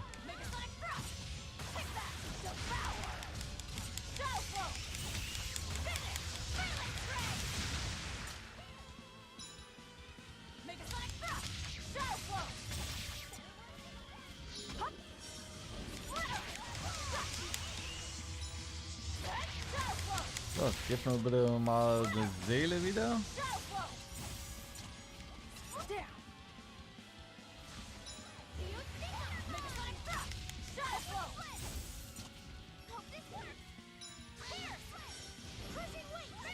Na, komm her.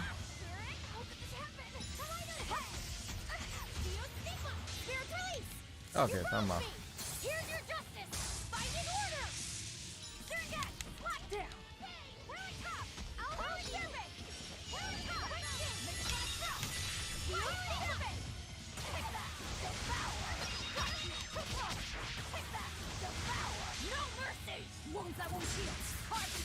Da haben wir da auch mal richtig drüber.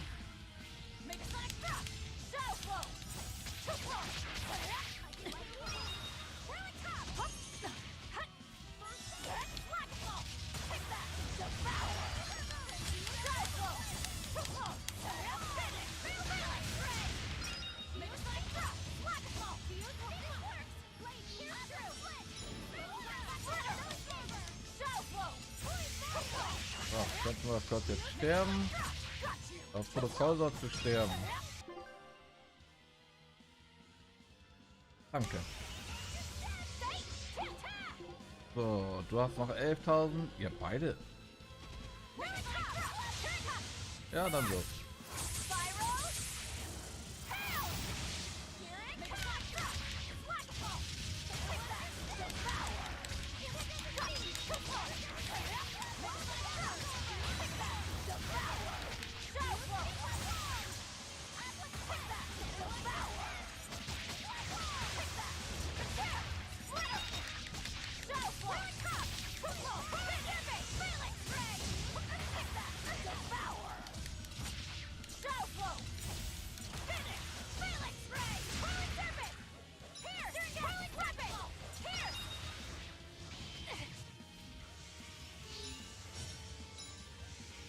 Na komm, was machst du?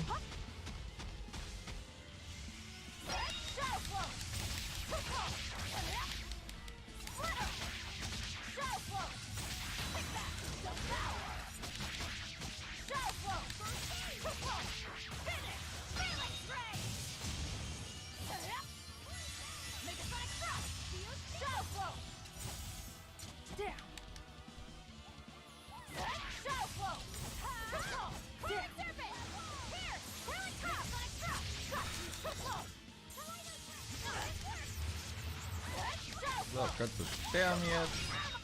Danke. Und du kannst eigentlich auch mal sterben jetzt, der Kollege. So, das waren die Weibans. So, fressen mal auf. Looks like you got caught in your own trap, old man. Oh, are you sure about that?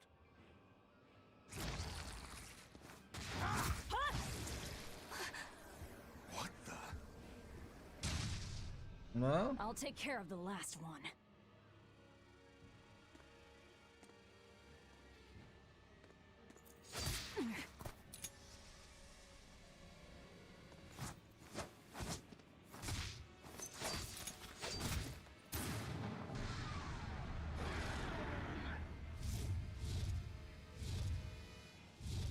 Hä, warum Red? He just saved the wyvern? You folks jump in and kill without a second thought. Is that your creed? Marvelous. Your Siegfried is just the power I've been looking for.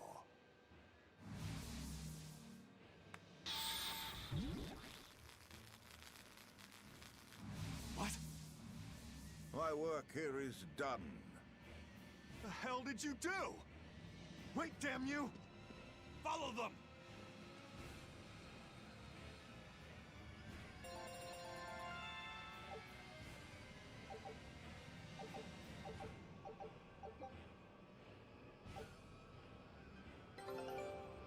Ah, Gott, ey. So, XP. Take a Scout ships. Berichtsstiefel ist fertig. Lerngeschwindigkeit von aus. Oh ja, das nehme ich gerne mit. So. Du kannst den schon mal bekommen.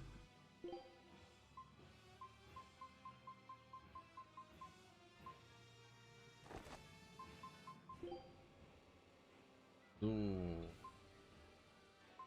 Du hast halt noch so viel zu lernen. Ne? Alter Schwede, ey. So. Kannst schon mal den bekommen. Schockgewehr bist du durch. Dann kannst du den schon mal haben. Am Gewehr. Dann mach Schockgewehr schon mal.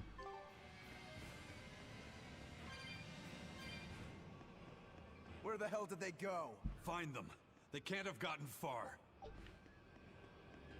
Ja, bleib chillig.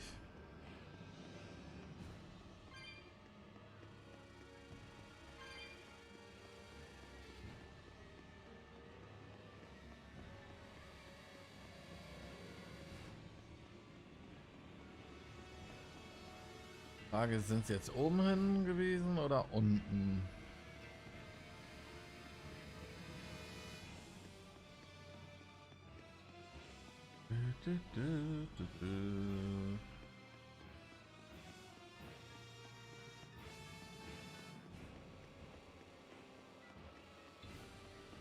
Natürlich, wir sind unten lang. Das ist so ein Exit. Natürlich hält es mich auch ab, dass ich da runter kann, ne? Ihr seid solche Säcke, ihr.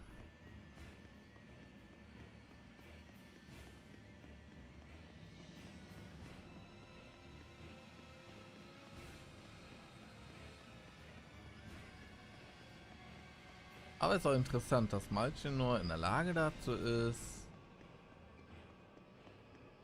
Menschen bzw. Malakims dazu zu bringen, Dämon zu werden. Und die Knarre hat ihr Bewusstsein quasi wiedergebracht.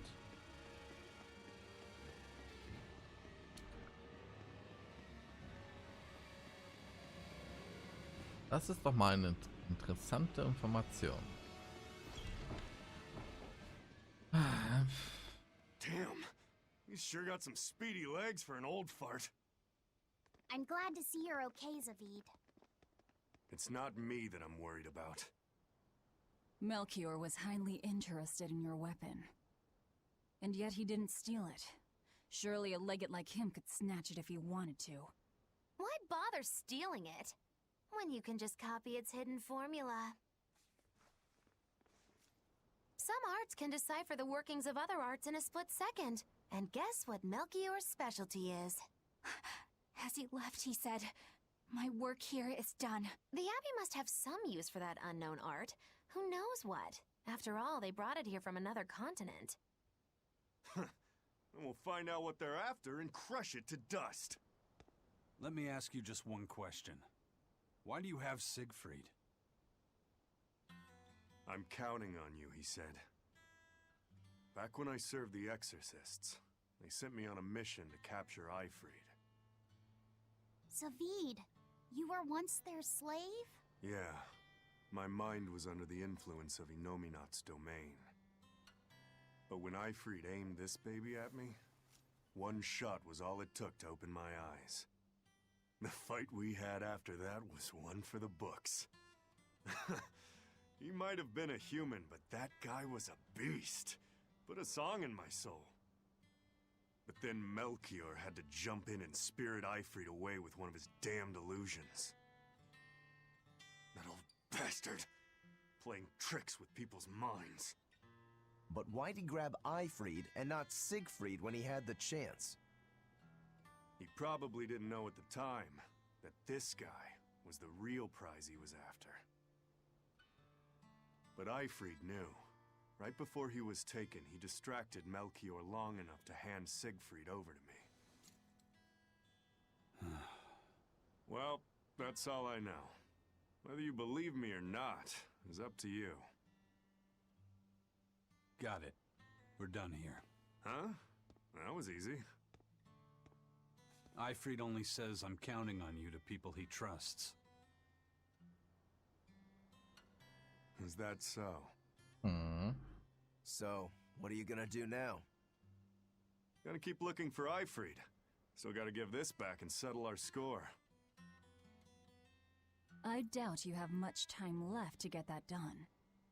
I'd hazard a guess that until now, Melchior was unaware what Siegfried could really do. In other words, he and the exorcists weren't able to interrogate anything out of their captive. And now that Eifried's no longer needed, I see no reason for them to keep him alive. You think I don't know that? If you really want to save Eifried, you probably ought to team up with us. Nope. No can do. Why not? You lot will do anything to achieve your goals. Even kill. Sorry, I'm a fighter, not a killer. I won't steal a single life. That's just my creed. And I've got no intention of changing our pirate creed either. Eisen and Zavid have their own creeds. They both have such strong principles, even though they're so different. Just like humans. Ja, natürlich. Well, that was sure something. Melchior and his illusions are cheats. There's no cheating in combat. What I meant is that they were awfully dirty tricks for an upstanding exorcist. And the illusions seemed so real. Had that gone on any longer, I wouldn't have been able to tell what was real and what was fake. If it can't be distinguished from reality, perhaps one could live a happier life within the illusion. That sort of happiness can rot. You think so?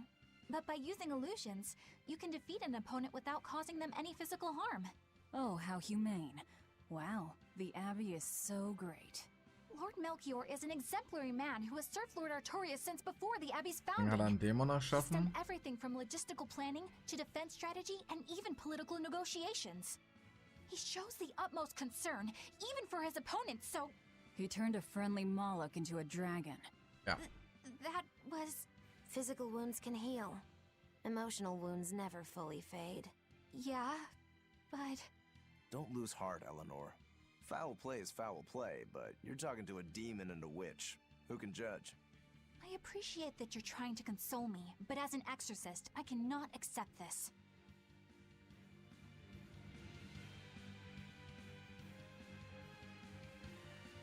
Gut, also waren wir jetzt erstmal wieder zurück zum Schiffchen. Na gut. Du, du, du.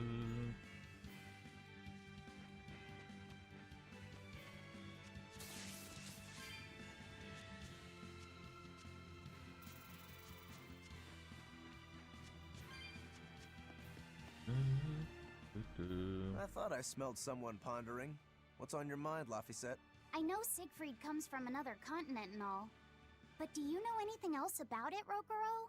Nope, can't say I do. All I care about are swords. That contraption doesn't interest me much. I suppose that makes sense. But it looked real powerful. Just guessing based on how we saw Zavid use it, I'd say it amplifies his power somehow. An amplifier.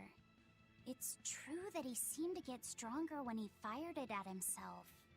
Yeah, and it gave that dying legendary wyvern enough strength to escape. But wasn't it also what he used to dispel Melchior's illusions back there? That was also amplification. The Malachim are the source of his arts. The relic pushed them past their limits and... kablooey. Suffice it to say, it can be used both offensively and defensively. It must be very hard to master. More important is what the Abbey plans to do with it. Not that I really care. Laffy said, may I ask you something? What is it? The girl with the umbrella from Lord Melchior's illusion. What is her connection to Eisen? I don't think he'd answer if I asked him myself. I don't know. I was wondering about her as well. She was pretty, wasn't she? Oh, so you like a girl who's cute, but with a bit of sophistication. Really? I thought his type was more like Shh. What's going on? We were discussing a delicate topic. Laphicette's first crush, if you must know. Oh. No, we weren't. We were just talking about the umbrella girl from the illusion. The umbrella girl. That illusion made Eisen hesitate. She must be really important to him. Indeed. It must be a deep, naughty relationship. Come on now. Like a wife he wants to leave, but he can never let go. Or a lover from whom he can't move on. No, that's too wild, and she's too young. Yeah, it's not that. What's more likely for a self-serving pirate is a daughter from a woman who only knows him by a fake name, perhaps one whom he cast aside, or who cast him aside! And maybe she was somebody he couldn't marry for some reason. But when she died, he raised her daughter for her. He had been friends with her since they were Ach, children. doch einfach, But mein they Gott, only ey. realized their true feelings after they had been married to someone else. Is this their idea of romance? In any case, beware of girls, Laphicette. Right.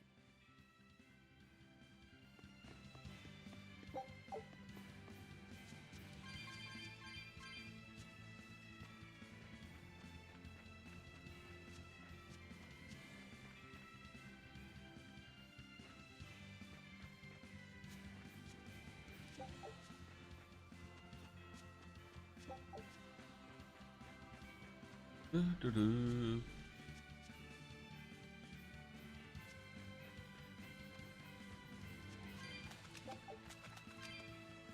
Dann Geld. Dann Geld sag ich nicht neu.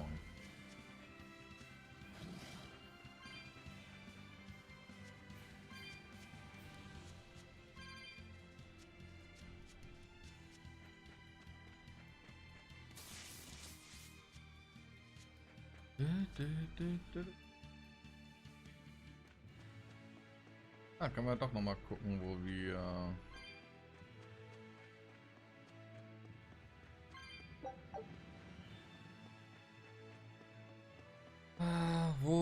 die Kiste übersehen haben. Wo würde denn noch eine fehlen? Direkt in der Mitte eigentlich, ne?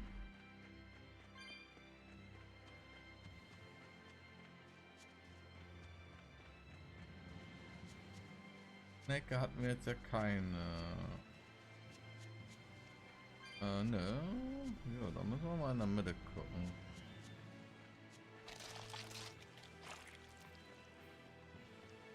Da sehe ich keine Kiste, da sehe ich auch keine. Das kann halt noch auf der Insel sein, wo wir nicht drauf kommen, ne? Weil wir da keinen Übersprung quasi haben. Ah, da hinten steht sie, oder? Aber auch die Kiste kommen wir halt nie ran. Okay. Ja. Gut, das heißt, da kommen wir jetzt nicht hin.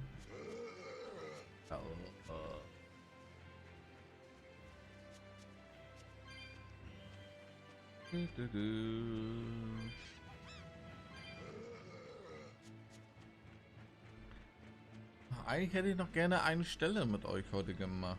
Und dann hört es auch so langsam auf von dem Spielstand, von dem ich noch weiß. Aber dann kommen wir auch so langsam unbekannte Gebiete quasi auch für mich. Mich natürlich freuen würde. Aber dann wird es auch wieder für mich ein bisschen mehr Überraschung.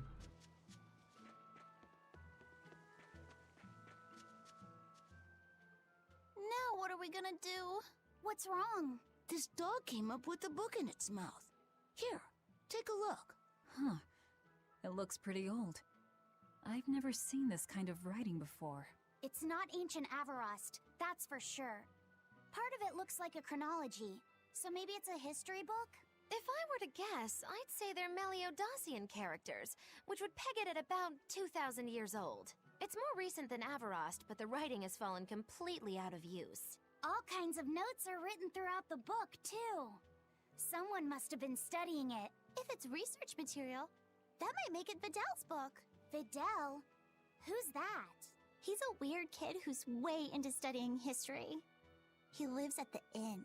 Could you maybe deliver the book to him for us? We were told not to get too close to him, so... Yeah, sure. I guess. Ja klar, machen wir. Wir sind mal nicht so. Das kriegen wir noch schnell hin. Oh. My book! My book! Where could I have left it? Are you Videl? Is this yours? My book! Oh, that book is super important to me. Thank you. I'm Laphicet. I hope you don't mind that we flipped through some of it. Can you actually read Meliodacian script? You recognize Meliodacian writing? That's unusual in this day and age. Oh, it's not that big of a deal, really. When I grow up, I want to be an adventurer who travels the world and explores lots of ruins. So to make sure I'm ready for anything, I've been studying ancient history, starting with the Era of Darkness. The Era of Darkness? You're referring to the Dark Period, right? Right. Almost no written records from the age have survived. But if you compare the history before and after, you can tell something major must have happened. Wow, that's fascinating. I know! Look at those two, all worked up over an old book. My little brother was just like that too. Laffy and our brother used to. We've received reports of suspicious persons in the area. Have you seen anything? Not good. They're onto us. Quickly, hide in my house. Ja, das ist eine Gaststätte, das ist doch nicht dein Haus. Videl, have you seen anyone suspicious recently? Sorry, sir. I've been absorbed in my book. That's all right, thanks. Look, I know it must be tough living alone with your mom.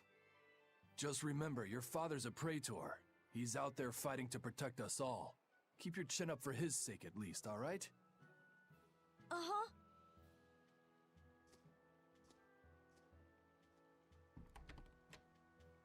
Vater ist ein Predator? Stimmt. Thanks for your help, Videl. Videl, I'm here, really? Hoppala. And to prove it, I'll let everyone in on a big secret. This Das war book keine tells you Absicht how to gerade. make an Omega Elixir, an incredibly ancient and powerful medicine. If I'm reading it right, you need 5 ingredients in order to create the elixir. I've only translated one of them so far, but I'll tell you what it is. That's really nice of you, Videl. But I don't have any way to repay you for this. Oh, please, think nothing of it. I'd just like it if you came and talked with me again sometime. Of course. What are friends for?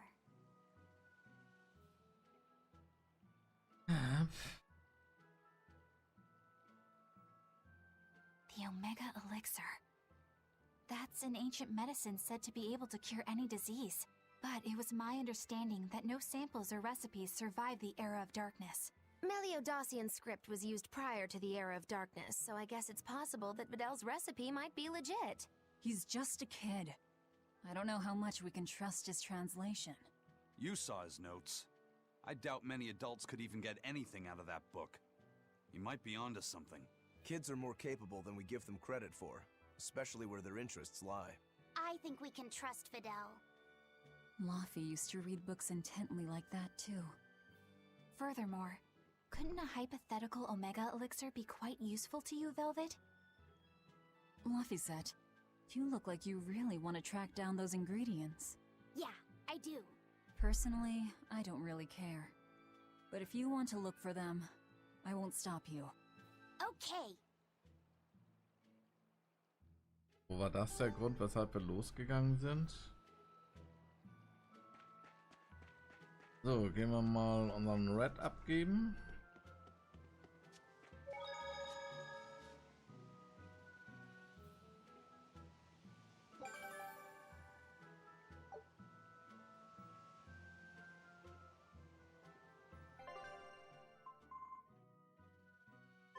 Hm.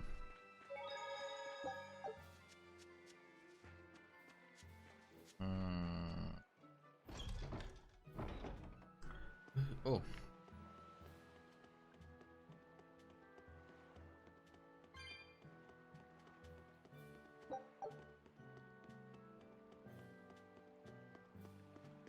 This big storm came and swept me out to a Class 4 island, and let me tell you, it's as bad as the rumors make it sound. I wanted to just wait it out in a shipyard somewhere, but then the water turned all gooey. Then I had these jellyfish things coming onto the deck, and before I knew it, slugs were swimming around in the damn ocean. Wouldn't the salt in seawater mess up a slug? Yeah, that's what I thought too, but these weren't no sea slugs neither. It was scary, I'll tell you that much. You want my advice? Stay the hell away from that island altogether. But if you do go, watch out for that gooey stuff. What did that pirate mean by Class 4? I've never heard of that. It's a classification the Abbey uses to help inform their strategy, an estimation of how well they've been able to manage the demon outbreak in an area. Administrative Zone Classes 1 through 3 have been assigned a suitable contingent of exorcists to guarantee the population's safety. So, Class 4 administrative zones are ones that are still unsafe? In a perfect world, the entire kingdom would be protected, but there's just not enough manpower to go around. The Abbey doesn't send exorcists to remote areas and far-off islands. Instead, they avoid casualties by making those areas off-limits. But that pirate mentioned he'd come close to an island. Are those policies actually enforced? They send out an official notice to stay away, and that's all. It's not like they could blockade every tiny remote island out there. So you're free to dive into the deep end if you want, but no one will come to your rescue. Hope you know how to swim. If they could keep the demons in check, they wouldn't have to tell people to stay clear. Frankly, I think the Abbey just doesn't want to go near places like that. In other words, these are dangerous places that the Abbey has washed their hands of. Makes you wonder how much they can administrate these places when they're not willing to get their hands dirty. Are there many Class 4 administrative zones? I've heard of 10 such regions in my time working as an inspector for the Abbey, but I'm afraid I couldn't tell you their exact locations or their current status. If the Abbey abandoned this island, it's probably safe to assume that it's getting to be pretty dangerous. If we go there, we're gonna want to be prepared. Du kannst nun zu einer Verwaltungszone Klasse 4 gehen.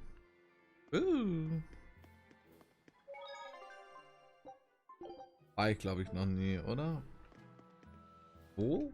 Wie könnte ich sowas machen? Also ich frage für einen Freund.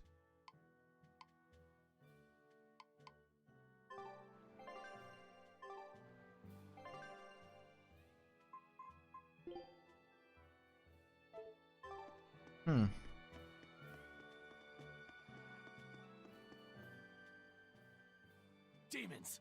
There's more of them!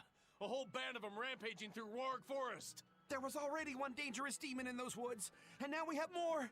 And they're still on the loose! A lot of exorcists have come to deal with them, but... What do these demons look like? That's what I want to know. Those Abbey people won't tell us nothing. Every time a demon comes around, it's all, show us your cargo this, and don't leave port for a while that. How are we supposed to catch any fish? These demons really are a pain in the neck. If I was an exorcist, I'd lay down some justice, I tell ya. At the end of the day, it's not the demons or the exorcists that have it rough. It's us normal folk. Anyway, you guys should be careful. There are demons about. Thanks for the warning. Okay, dann ist das der Grund, weshalb wir... Okay. Ja. First mate! You're all right! Natürlich geht's ihm gut. Sorry to worry you. And the captain? It turned out to be a fake. But now I know the real one's still alive somewhere. Well, of course he is. Not that he has a lot of time left. What do you mean? Calm down. I'll explain later. Eisen... you stay calm too, okay? And you've all taken your salatoma? Yes, sir. And nobody died? All still kicking. Compared to your curse, sir, this sickness was tiny potatoes. All right. Then let's get ready to sail out. Already done, sir. We're ready whenever. The Pirate's Creed, huh? There's worse out there.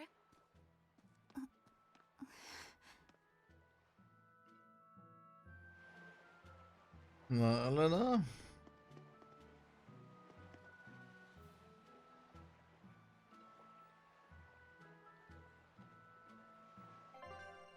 Ja, wir setzen wieder.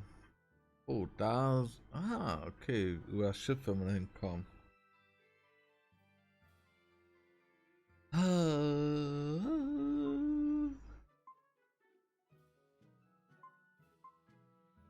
Naja, gehen wir erstmal zu den Docks.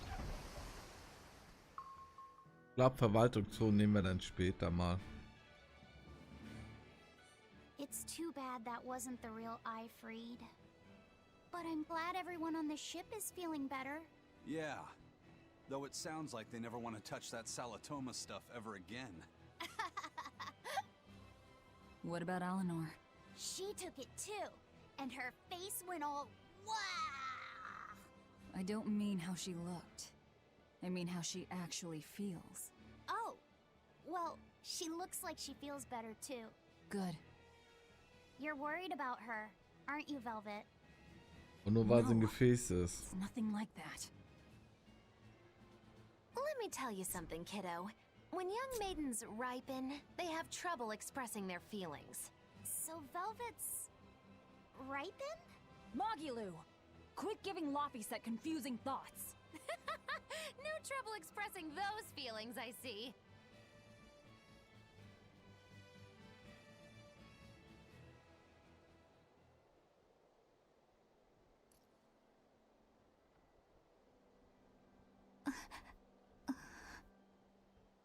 The Abbey is supposed to exist to bring peace and order to the world. Everything the Abbey does, everything Lord Melchior and Shepherd Artorius do, it ought to be rooted in that mission. And yet, something just doesn't feel right here. You are dismissed. That knowledge is not for you. Something wrong?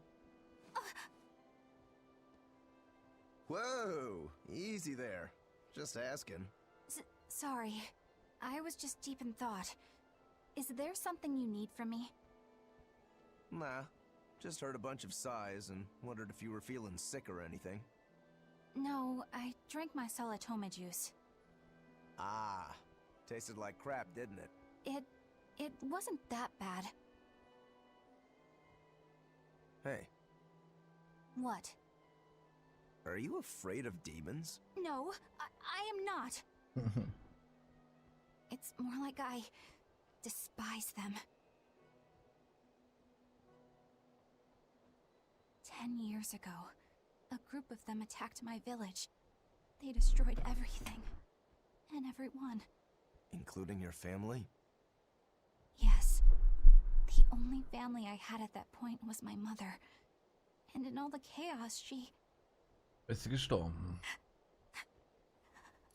all I have left of her is this hand mirror she gave me. I didn't want anyone else to have to feel the way I did.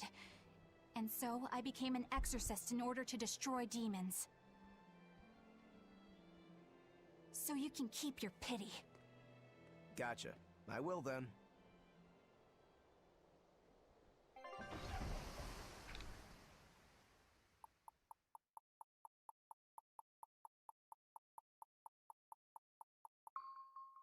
Ding.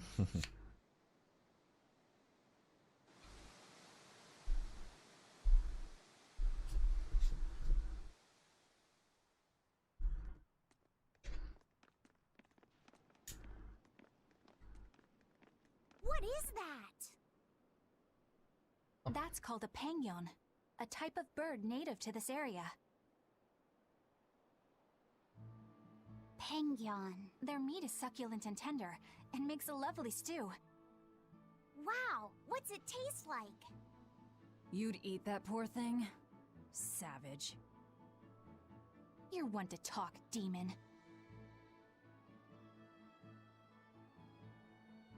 It was one of my mother's specialties. All right, enough of the chit-chat. Magilu, what's this grimoire friend of yours like? Well, how do I put it?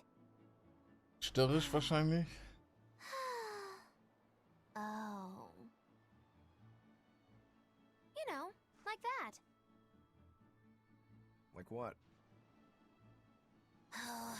Well, to put it in a way those of meager imagination can understand, Grimm's got a sort of listless, aristocratic air about her. A noble woman in her twilight, you could say. Huh. So you mean, like, a woman, but different from Velvet and Eleanor. You're not wrong there. Tell you what, just keep an eye out for a grown woman. Eieieiei. Grown woman. Okay, I got it. Wird immer so eine Scheiße beigebracht, ne? Von den beiden. Since we got her name, we could start by asking around. Exactly. Now you're talking. What's up, kiddo? Magilu, you're a grown woman yourself. So why is it you have trouble clearly expressing your real feelings? Good question. Put simply, a long time ago, mine broke. Bagow! Chapoom! Bye-bye! Your feelings broke? Come on. Let's question the townsfolk.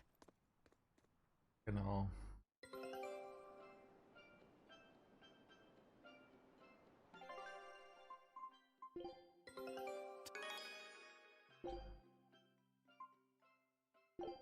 Haben wir jetzt das? Nee, es fehlt irgendwas noch beim Spezial. Scout ships.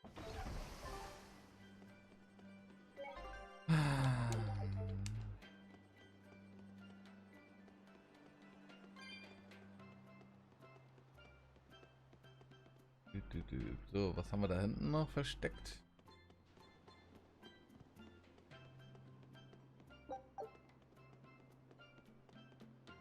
Hier unten noch was versteckt. Ah, natürlich ist hier noch was versteckt. Halt. Also, das ist davon der Punkt. Okay. Gut, dann geht es weiter.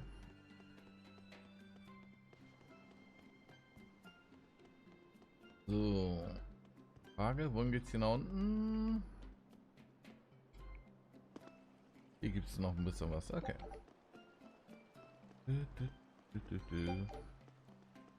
Ja, den nehmen wir auch mit. So, mal gucken, wo es hier unten jetzt noch geht. Oder ist hier eine Sackgasse?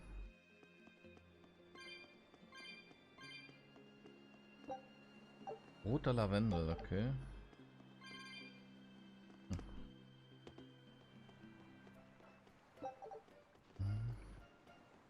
Ah, gucken wir uns erstmal jetzt hier um. Wenn wir schon hier in der Ecke sind. Okay, hier ist der Sackgasse.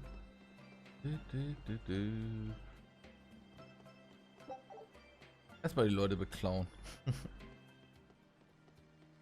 Warte, da habe ich noch gerade was gesehen aus dem Augenwinkel.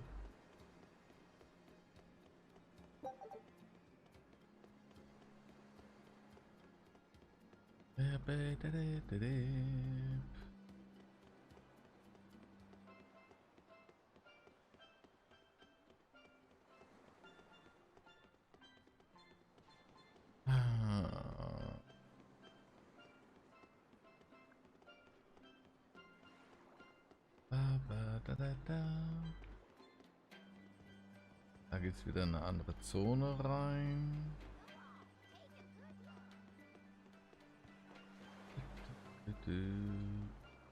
Das ist eine Katzentruhe. Oh, was haben wir hier? Oh. So. Hast du irgendwas? Wie viel brauchst denn du? Ah, oh Gott, wir brauchen 90 Stück. Das ist erstmal eine Anzahl.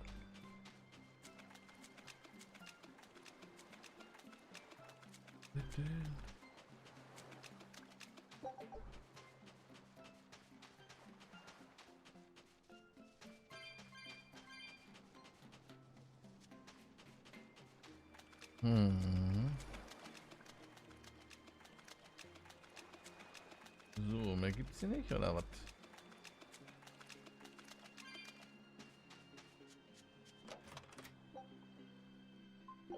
Ja. Machen wir trotzdem löschen. Gut. Dann gucken wir mal, was er erzählt hier. It's become common practice to use Southgan lumber for shipbuilding, but there's a reason. Our trees really are the best for it. Natant trees only grow in Southgand. Their wood is light, tough, and doesn't rot. Perfect for shipbuilding. You know your stuff. Long ago, before people knew how to build seafaring vessels, Midgand and Southgand were separate countries. Then our ancestors fashioned rafts out of Natant logs and floated all the way to Midgand. A Midgand craftsman, amazed to see a humble raft cross the open sea, returned with our ancestors here to Southgand. He had used the Natant logs to build a large, sturdy ship. Thanks to him, commerce took off between Midgand and Southgand, and the Age of Exploration began. The excitement of a new age had everyone floating on air, but within mere decades, Midgand declared war on Southgand. Ironically enough, it was ships made from trees from their islands that enemies used to invade them. The fighting continued for a Das long ist time, wirklich but in the ironisch. end, Midgand emerged the victor. Our islands were occupied. As hard as things were, our ancestors still like to joke about it. They'd say, Age of Exploration, more like Age of Exploitation. When things were that bad, they could still joke about it? Southganders have always been a cheerful bunch. We tend to look for the silver lining in every cloud. It may not seem like it these days, but Southgand used to be a place where the laughter would never cease. Some people even used to call it Shenanigand. Shenanigand. This must have been a really fun place. So, dann haben wir hier in der Ecke schon mal alles.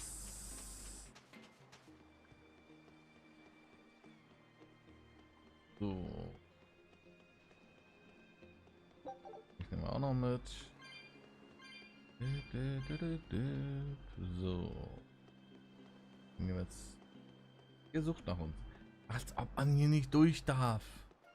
Macht euch da nicht so fett, ey. Ihr blöden Prätatoren, ey. Mein Gott, gleich umklatschen, ey. So, was ist hier drin? Ah ja, hier haben wir auch noch ein Lutsch-Gespräch.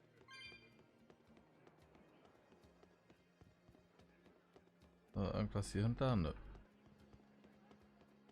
So, dann schnack mal, was gibt's? Come, sinner, and repent your Nö, wicked danke. deeds. Repent? Are you talking to me? Yes. When I look at your vestments around your chest, your hips, I can Nur tell eine your Klamotten? sins are many and deep. Say that again. Exactly what were you staring at? Well, mankind is rife with sin, and I am no different. You must acknowledge your misdeeds and confess them to the great Empyreans. By confronting your sinful urges, you will be empowered to resist them. Is that Hey, so? lass mal. You're saying I just need to confess all the bad things I've done. Yes, confess your darkest sins, my child, Oh Gott. assured that none das is jetzt beyond the wirklich? forgiveness of the Empyreans. Empyreans, hear my confession. When I was in prison, I instigated a riot and used it to break myself out. Huh? Then I set fire to some warehouses in town and stole a ship to make my getaway. Then I teamed up with some pirates to destroy a military fortress. I killed anyone who got in my way. What? What do you think, Father? Will the Empyreans forgive me? I think you should turn yourself into the Abbey and let them Einmal help das you Vaterunser repent. reicht doch dafür, That's oder? convenient. I'm already planning on going to the Abbey. You see, I'm going to kill their boss, Artorius.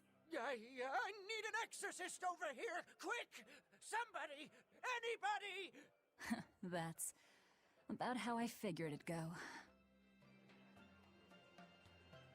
Hast du noch was zu quatschen? Sehr schön. Come, sinner, and Are you talking to me, perchance? Oh Gott, Magilu. Oh you Gott. look so deeply sinful I wouldn't even know where to begin. Now confess! Oh, how long have I waited to bare my soul to someone? But I've always lacked the courage. Praise be to the Empyreans who have bestowed upon me this chance today. Ah, your devotion to the Empyreans is most... No, It is you who has captured my devotion, my darling. There's no one else I want but you. What? Me? But my life is in service to the Empyreans. Hush. I want you to look at me the way I look at you. Hold me, darling. Smother me in your embrace. I don't... Those were the kind of lines I read in a romance novel. It wasn't even that exciting a book. I wasted so many hours with that piece of trash. Please, forgive me for not putting myself to better use. Lying to a priest! How could you? Oh no, I meant to confess my sins, but instead my confession was another sin! Forgive me, Father, I've transgressed once more. I don't want to forgive you! Come, sinner, Oh Gott, and wer kommt repent jetzt your dran? wicked deeds. Eisen? Who? Nee. Me? I don't think I've done much that needs repenting. No, my son, you must be mistaken, for I can tell just from how you dress that a great many sins weigh heavily upon your heart. But it's not too late for you yet. You must confess your sins and repent. Yeah, I hear you, but I really can't think of anything. Have you ever wielded violence? No, all I wield are my swords. Well, have you hurt anybody with your swords? Yeah, but I haven't been able to land a killing blow yet. I've still got a long way to go. But the next time, I'll kill him. No, you have it all wrong. You must repent for how you've used your swords. Oh, I get it. I need to improve my cutting technique, right? That's not what I meant either. Then what do you mean? It's a priest's job to guide the layman, right? You'll have to start speaking more clearly if you want anyone to trust your advice. Get your act together, man. Yes, I'll reflect upon the error of my ways. Wait, what? Schade, ich dachte, jetzt kommt noch die Malaxan. Ja, wobei, die sieht er gar nicht, ne? Da ist ja nur ein Priester. Ah, herrlich. Aber Velvet wieder in ihrem Element, ne? So richtig trocken. Ah, herrlich. I love it.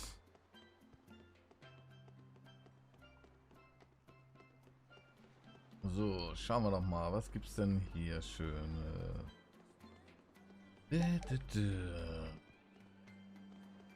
Erstmal kicken. Hier gibt's dich auf jeden Fall. Elementjäger. Oh, heißt das, wir haben jedes Element einmal gefunden? Oder wie? Oder was? Oder wo? Oder wo? Oder was? So, hier kommen wir nicht durch. Da kommen wir nicht durch. Von da sind wir gekommen. Dann... Halt, da haben wir noch was in der Ecke versteckt. Hier haben wir nichts. Gut, dann haben wir jetzt ja nur noch das Gebäude hier, ne? Dann hätten wir dieses Areal zumindest schon mal durch und hätten nur noch oben rechts das Areal gleich. Okay.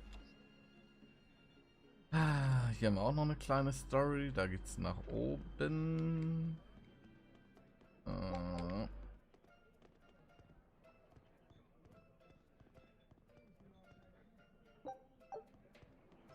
Moin, was erzählst du so? Nice and laid back, Oh, chillig. It's quite a bit different from Logris. This place was even more relaxed before the opening. But recently, a lot of our young folk have gone starry-eyed about the city and left us in the lurch. It's still better than it was when the demons first started showing up. We have the Abbey to thank for that. And because people are traveling more now, the need for ships has skyrocketed. Our lumber industry is booming. In other words, when the money started flowing, people let it go to their heads? That and those exorcists and soldiers from the bigger cities, they really seemed sophisticated. People from the other islands wear different clothes and have things we don't, you know?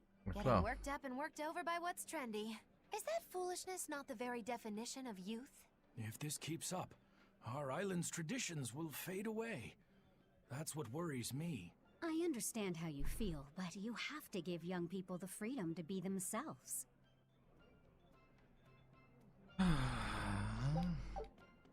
Frage, moin, hast du einen neuen Auftrag?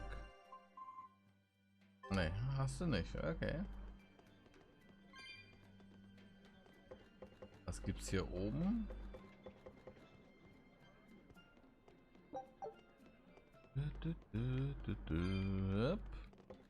Nochmal hier hoch gucken.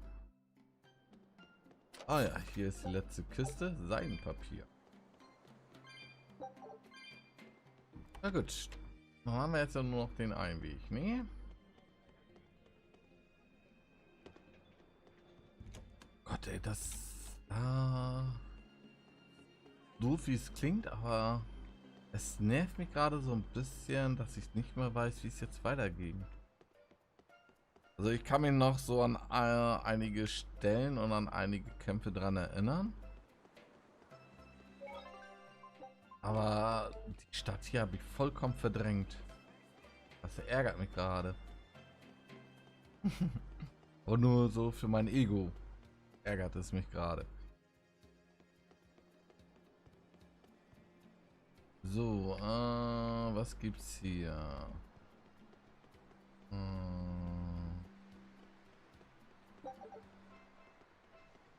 Hi, nimm mal mit. So, hier ist wieder mit 3/4 rumlatschen oder was?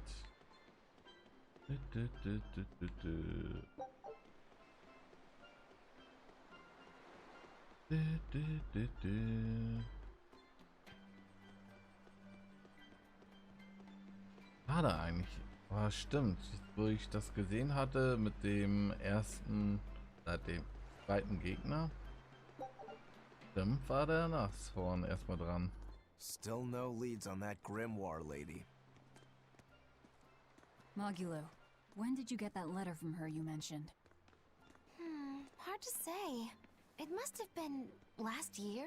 A decade ago? Take this seriously or I'll feed you to the sharks. Oh, what? I think I'd at least rate a kraken. Keep this up and I swear I'll eat... It's them. Oh, Oscar und Theresa. The final preparations are complete. Once you've assumed your new post, everyone will act on your command. Thank you, sister. But to be honest, I worry that these shoes I'm filling might just be a bit too big for me. You need not worry. You possess a special strength and quality that others lack. Shepherd Artorius has high hopes for your deployment to Palamedes. Fear not. Just be yourself and you'll do fine. Believe you're a leader, and you will be. Yes, I'll try to make you proud, sister. They're sending him to Palamedes? Is that the name of a facility on this island? I had better get going. Safe travels. Irgendein Schiff untergehen. Oh, one more thing. Be careful around the demon in Haria. It's stronger than it looks. We've even had some casualties. Understood.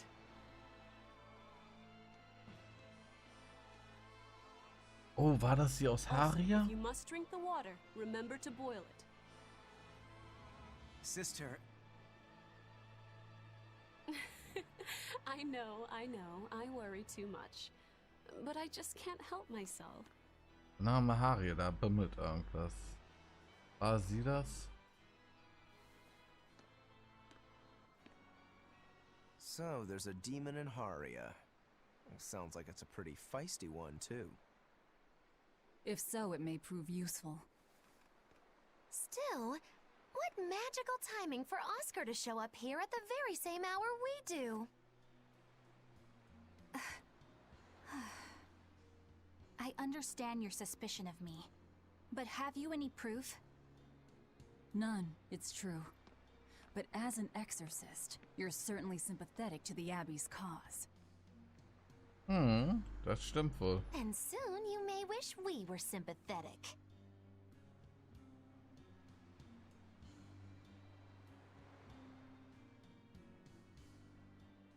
Eleanor hasn't been snitching on us. I'm sure of it. And how would you know? Are you watching her even when she's taking a bath? Huh? No, I don't. I always stay outside when she's taking a bath. And... Then isn't it possible she's communicating with the Abbey in secret while you're not there? You pledged to obey me until the day you die, correct? Yes, that I did.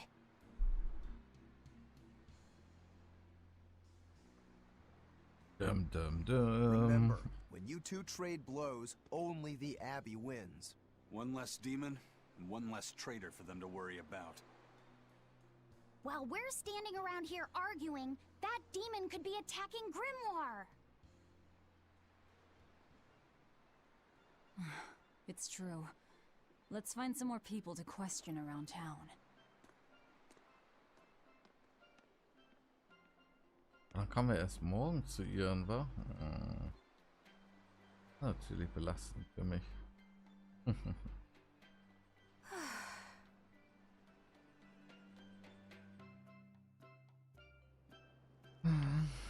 So what's it really like? Huh? The connection between Moloch and Vessel. Do you share, like, thoughts and feelings? Sort of. When I'm dwelling inside Eleanor, I can see what she sees and hear what she hears. But I can't read her thoughts or her emotions. Sitting in a box doesn't teach you how the box feels. I see. In that case, I want to give her as little time alone as possible. I don't want to bathe with her, alright? I know. You're a boy and all. For her baths, we can send Bienfu. No, that's a bad idea. It'll have to be Magilou, or myself. Phew! What sort of boundaries have you and Eleanor drawn? How do you sleep? We talk before bed sometimes, but it's not like I'm sleeping by her side or anything. It's easier for me to tell when she wakes up if I'm dwelling inside her. Does she ever get out of bed at night? Not in my experience. And she sleeps so peacefully. Huh? When she's around you guys, she always looks so stern. But when she's sleeping, her expression is softer, you could say. She lets her hair down too. And I think it's kind of prettier that way. Huh. So that's what he likes. Well, keep an eye on her, but... But? Watch out for the older girls. Huh? Teresa and Oscar sure seem close. I've known them since I was an initiate, but I've never seen them quarrel, not even once. Did you ever fight with your brother, Velvet? Yeah, I guess I did. Sometimes I'd chew him out, and he'd sulk and stop talking to me, but I found that adorable too. You did? No matter how much he dug in his heels, or tried to talk like he was in charge, after a while he'd be right there trailing along behind me. Like a little puppy dog. Puppies are a lot more obedient. I always had to keep an eye on him. Little brothers are odd creatures. Rokuro's a little brother. Is he adorable too? Huh? I don't think a little brother who's out to kill you is in any way adorable. But Shigure seemed like he was having fun. Sometimes you just don't make sense. Huh? I don't know. Little brothers. Do you have any siblings? I'm an only child. Well then, that's perfect. You pretend the boy is your little brother. Huh? That's a bit extreme, but actually, when I'm talking with Lavisette, sometimes I think, this is what having a brother must feel like. I could be Eleanor's brother. Don't take any of this nonsense seriously, Lavisette. Malakim are just tools to exorcists. She can never think of you as her brother. Oh, yeah. You're wrong. I've changed how I view Malakim. I know that's true because I can think of him as a brother. Right. She's all talk. Don't believe her. It seems to me like you're the one who's treating him as a tool, by forcing your own opinions upon him. Hello. Two sisters struggling for the affections of their brother. Eeny teeny candlestick. Which one will the Muppet pick? How about an older brother instead?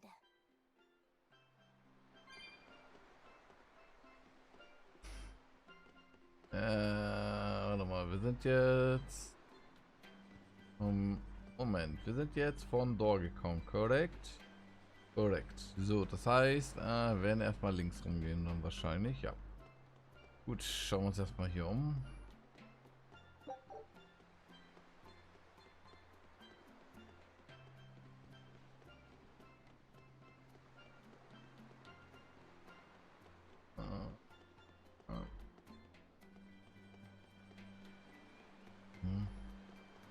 Dann ist Sackgasse, ja? Gut.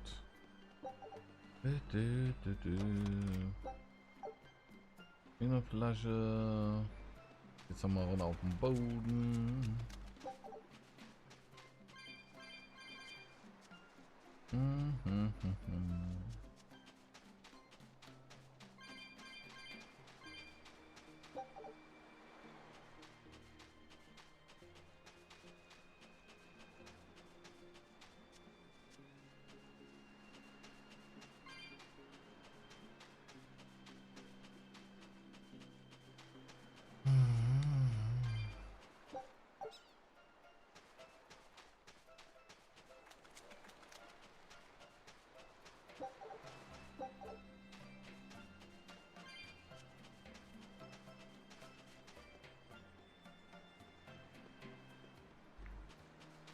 So, da wird es auf jeden Fall weitergehen. Habt ihr hier noch eine Truhe? Nein.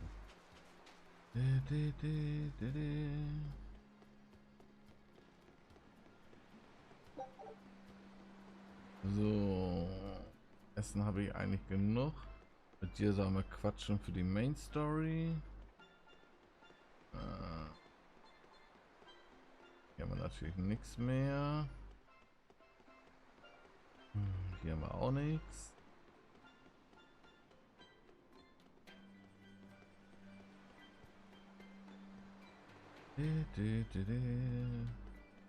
Oh, warte mal, hier waren wir. Ah, ich habe die fehlende Kiste gerade gesehen. Das ist super. Dann gehen wir direkt dran. Ja, bestimmt bitte. Danke. So, wer hier? The people of Southgand originally worshipped Aminuch, the Empyrean of Water. The lives of the people of the Southern Isles are inherently tied to the sea. Whether it was gratitude for a good catch or an appeal for protection, everyone offered their prayers to Aminuch. But the Abbey worships Inomata, don't they? Do the people still keep their faith? Most of the people obey the will of the Abbey, but one small village deep in Southgand is a special case. The village is called Haria, and even now they keep their faith in Aminuch. They've even quarreled with the Abbey. I'm grateful that they fight off the demons. I really am. But do they have to dictate which gods we worship too? They think they do.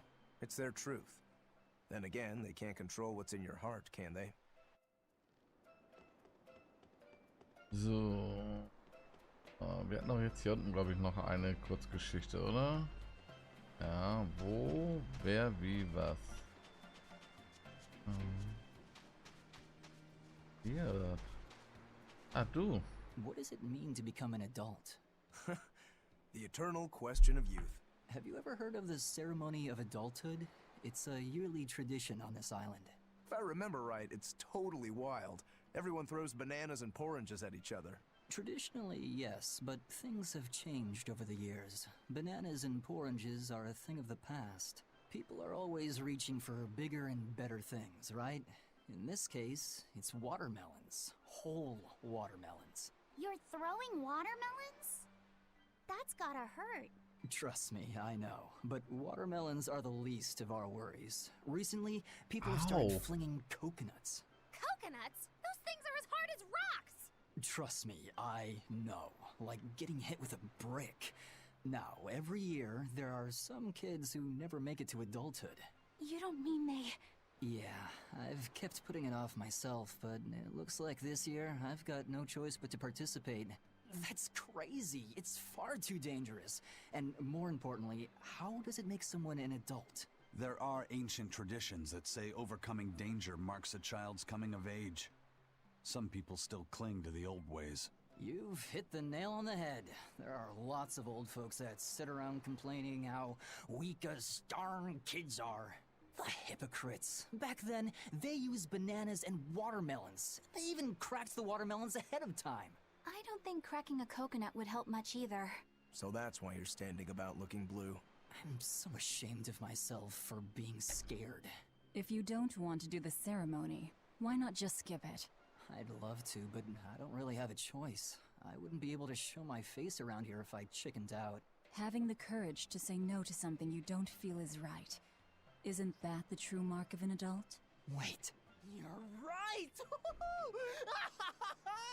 Now I can finally become an adult! Oh, yeah! Look how grown up I am! And getting carried away with yourself and acting the fool is the true mark of immaturity. Sorry. You're right. Da hat sie auch wieder recht. Okay.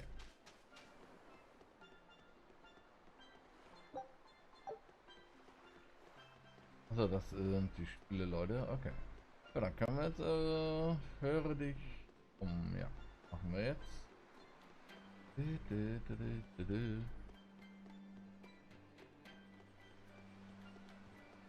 Hey, this doll? It looks like Bienfu. Ah, a keen eye you have, young man. That is a doll of the Empyrean Aminoch. That's Empyrean Aminoch? Yep, no doubt about it. I've seen her with my own eyes. Real dignified, but not without a bit of a temper. You saw her? Why was she angry? Well, the Abbeys banned any profession of the Aminochian faith in Southgand, despite her popularity. Gotta assume that's what got her all bent out of shape. I tried talking to her, but no matter what I said, she was just like, oh. Wait, that sounds like... And that low-energy goddess you saw? The doll you've got here looks like her? Yeah, more or less. Ha! Fortune smiles upon thee, weary adventurers. That listless goddess is none other than Grim. Grimoire isn't human? When did I ever say she was? So, shopkeep, where'd you see her? I think it was down by McClear Beach. Pensively watching the tide come in? That's her, all right. Quickly, to the beach! Why didn't you mention Grimoire as a Moloch before now? You can't be too careful with that information. Spies, spies listening everywhere! So, XP.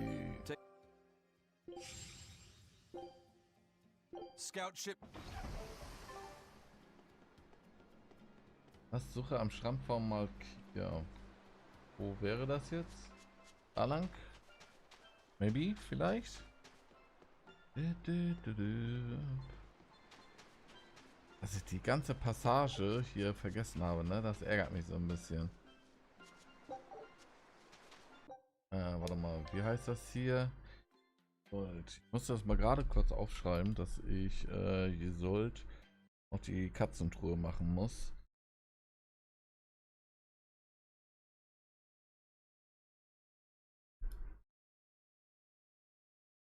Na gut. Wenn ich jetzt schon mal hier bin. Na gut. Habe ich hier Transparenz auch drinne? Ne, okay. Na gut, dann lassen wir das jetzt erstmal so. Du gehst erstmal wieder dahin, du gehst wieder dahin und go. Was war es jetzt gerade?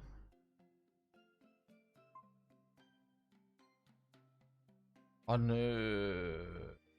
Ja, okay, warte, wir gehen noch mal kurz hinter uns. Hinter uns haben sie jetzt deswegen noch mal 2 Gespräche aufgemacht.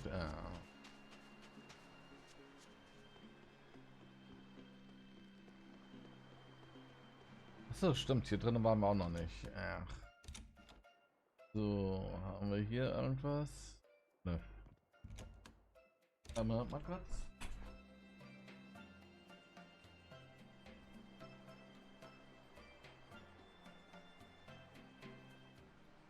So, ich muss mir gerade noch mal kurz was greifen.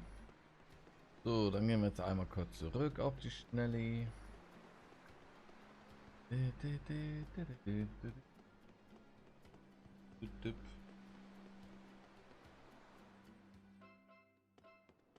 Ah, Gott. Natürlich am Arsch der Welt die 2 Gespräche, ne?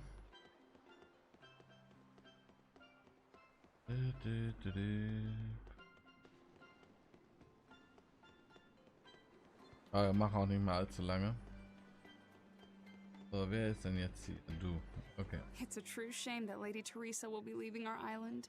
I'm a little relieved, to tell you the truth. She was a bit too strict for a free soul like me. I guess not even the heat of Southgand could melt her icy cold personality. But strict as she was also fair. She never asked anyone to do what she wouldn't do herself. Even when we were fighting with Haria village over the temple, she kept her cool and listened to what they had to say. If it wasn't for her, we'd probably still be squabbling with Haria. That's true. Nee, Haria ist die Gefängnisinsel gewesen, really ne? need to take over the temple for themselves? She was really pretty, too. Sorry to whoever takes her place, but she's the Ja, only anscheinend exorcist nicht. for me. Es ist ein Tempel, okay. You were our protector. Yeah, we need the chilly charms of the frozen queen to cool down the heat in Southgand. Ah, the way those ice-cold eyes of hers looked down at me with disdain, like I was something filthy. Teresa forever! Wow, there's one in every town. Ja, irgendwie, ne?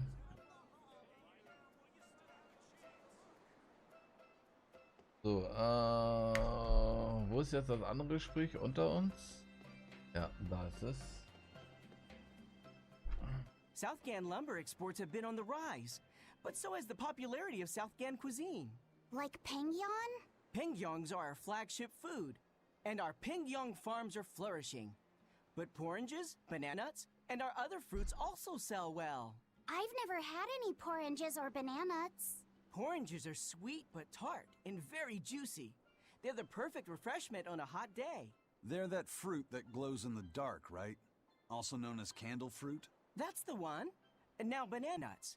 They're soft, sweet, and filling when eaten raw. But if you dry them out, they get crunchy, like peanuts. And they stay good for years. Southgand is pretty well off compared to other places.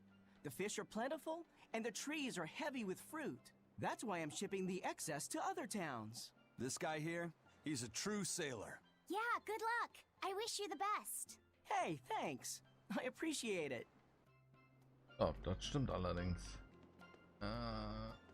Haben, glaube ich, aber immer noch nicht genug, oder?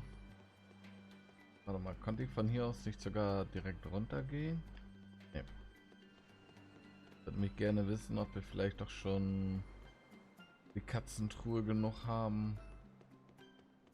Ich glaube nicht, weil uns fehlten, glaube ich, wie viel? 70 Stück? 80 Stück? Ah, ist ja auch egal. Wir können das später noch holen.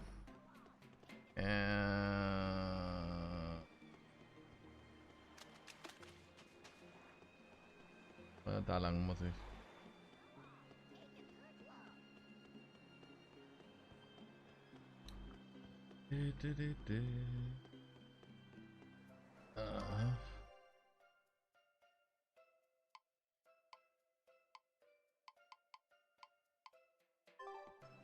Gut. Gibt's hier jetzt wieder Gespräche? So, das bleibt sich gleich. Okay, ja, okay. Ist genehm.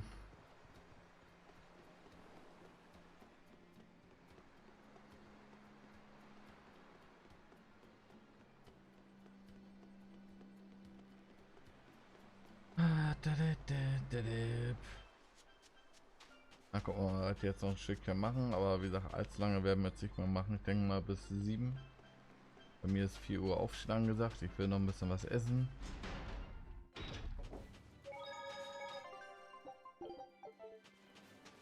So. Beautiful waters. So this is Oh, Mako hi. Beach. I hope she's actually here.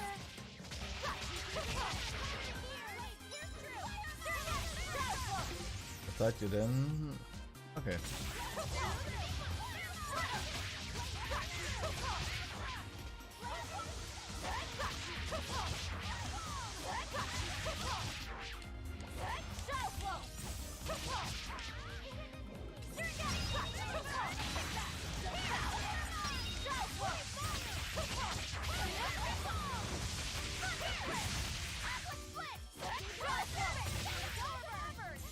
Na komm, gibt ein bisschen Seon Power bitte. Danke.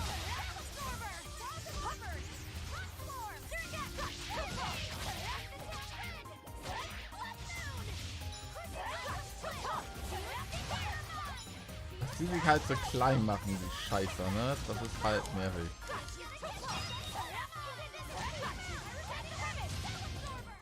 Well, that about does it. Die Schuhe ist fertig? Ja, egal. Hi, wer bist du? Level 30. Okay.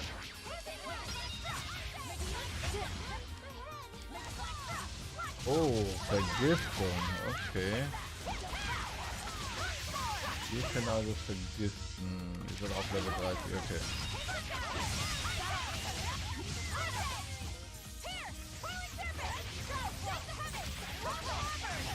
Frage, bleibt die Vergiftung aktiv? Gift, eine wasserelementare Krankheit, die Schaden über Zeit versorgt, führt dazu, Angriffe leichter abgewehrt werden können. Während einer Vergiftung kann KP nicht wiederhergestellt werden.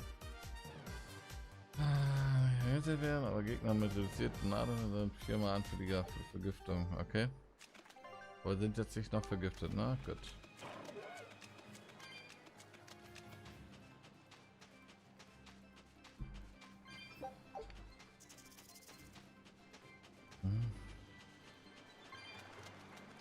Korallen.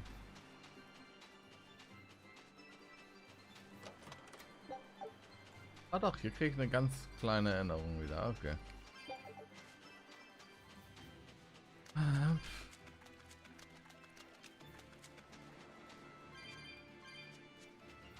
Waren die Medusen Fernkämpfer, das Gedöns?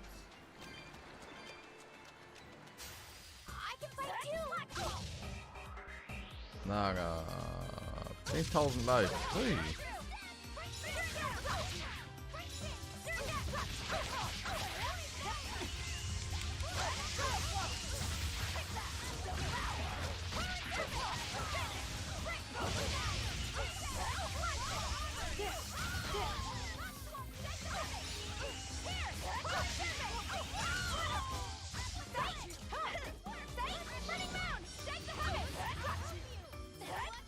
Brauchst gar nicht so einen Scheiß Zauber zu machen.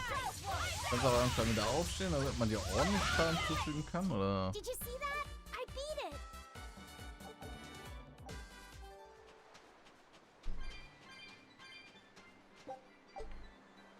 Okay.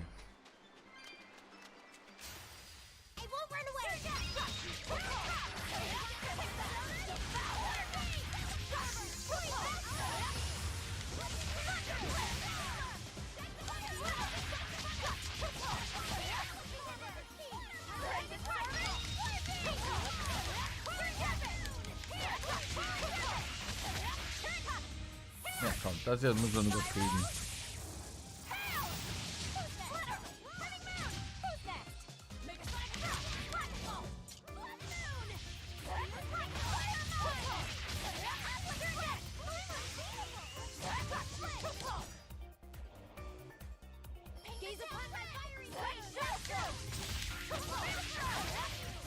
So, weg mit dir.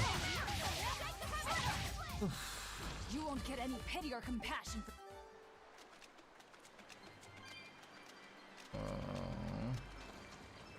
This grimoire who we're searching for is a Moloch like Bienfu, right?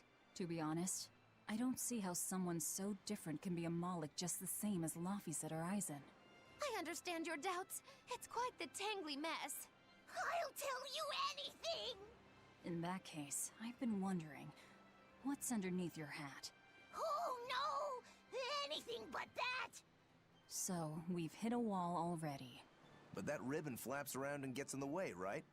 Could I take it off for you? No, that's not possible. You mustn't remove the ribbon. Why not?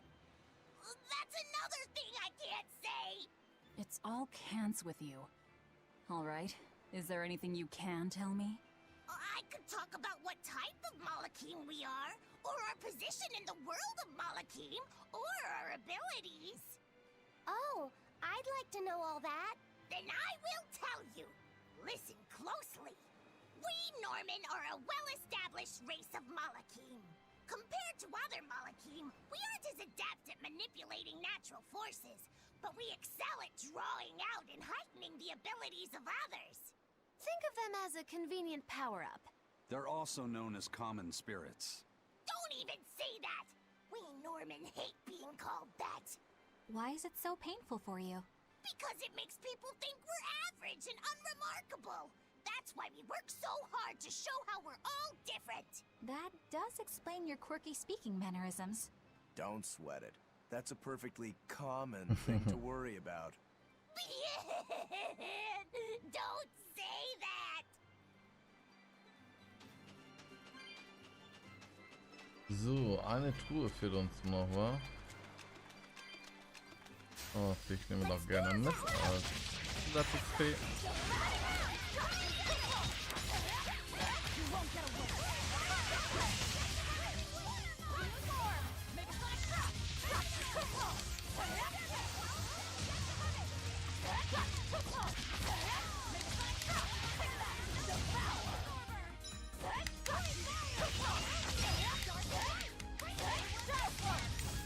Sehr schön. I did good, didn't I?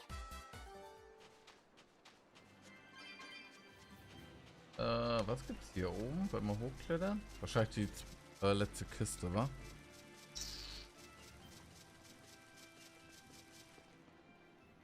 Eine Kiste? Okay, interessant. Ah, warte, hier geht's noch nach oben. Und führt's hier hin?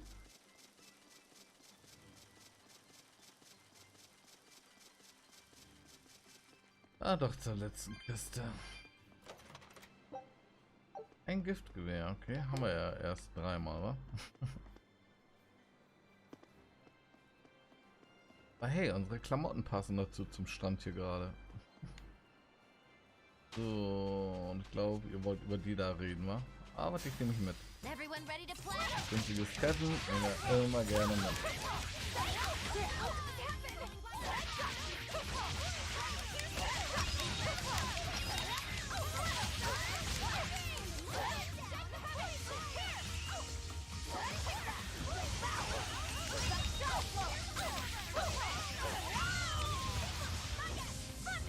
Ah, der ging in die falsche Richtung. Nicht schnell genug gedreht, ist ja in Ordnung. Ist ja in Ordnung.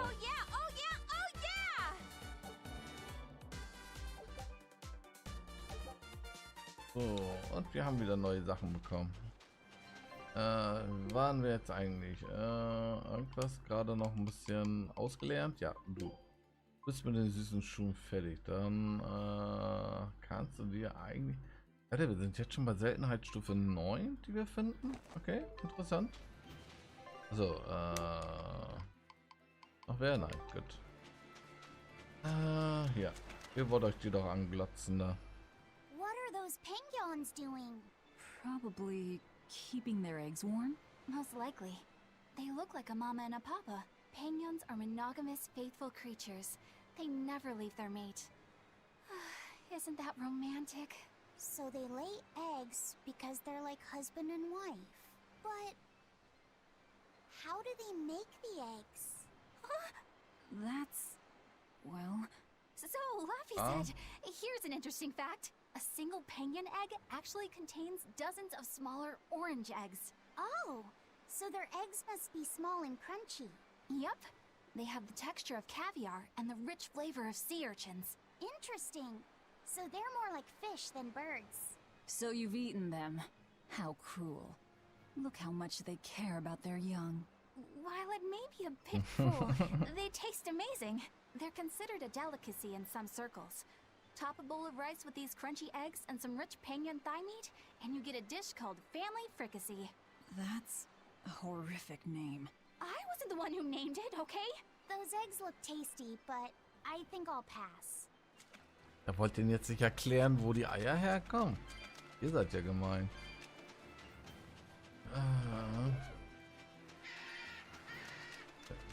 Ja, alles gut.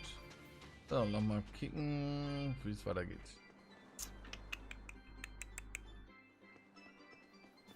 Oh, wir haben hier doch noch einen Red. Ich dachte, es gibt nur 10. Also wurden wir belogen. Frech. Einfach nur frech, wenn es hier doch noch einen Red gibt. Okay, vielleicht sind die 10 die Bekannten gewesen. Is that... Grimoire? Oh ja, an dich erinnere ich mich aber. She's moving away.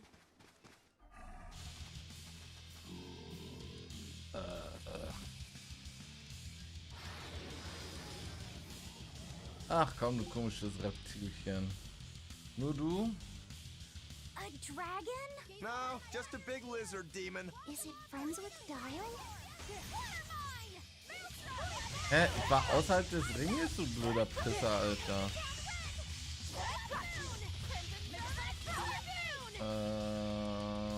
Okay.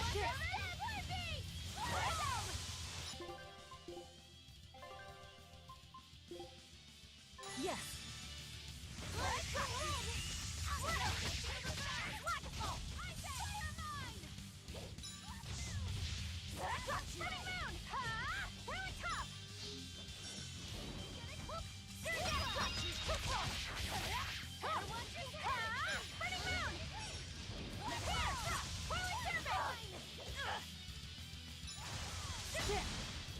Ja, nee, ist klar, Junge. Ist klar. Willst du mich nicht, ich wollte gerade sagen, noch länger betäuben? Yes.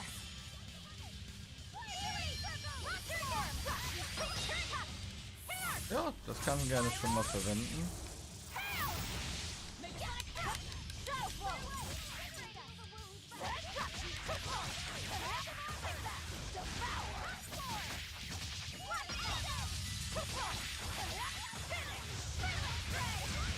Aber holy shit, wie viel HP hast du?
Alter, machen wir wenig Schaden bei ihm. Holy shit, Alter. Wir haben jetzt gerade mal knapp die Hälfte, ey.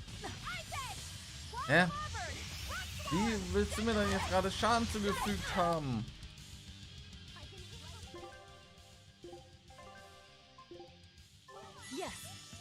Läufst da vorne und machst hinter dir Schaden, oder was? Das ist ja auch so ein lustiger Knick, Alter.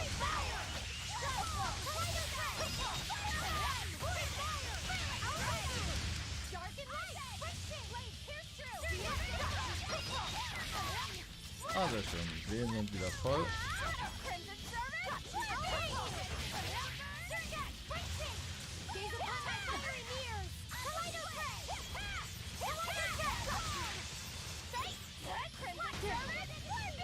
Ja, genau.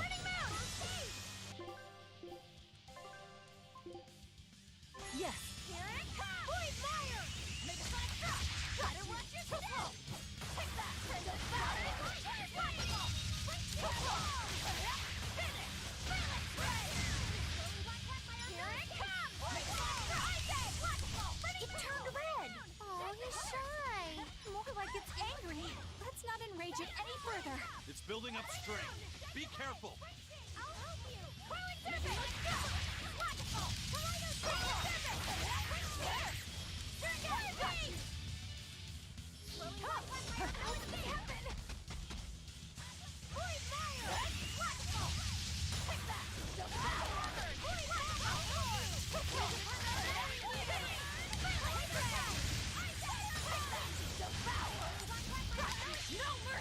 Wounds that won't heal.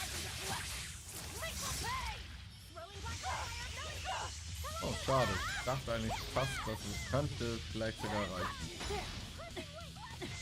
Was zum Teufel ist das für eine Aura von dir?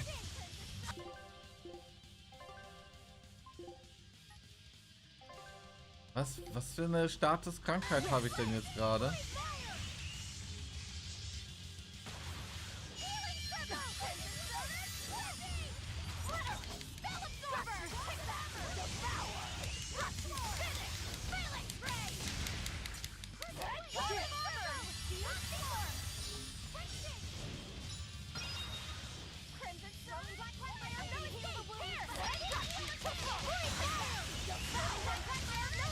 Sehr schön. I thought we were done for.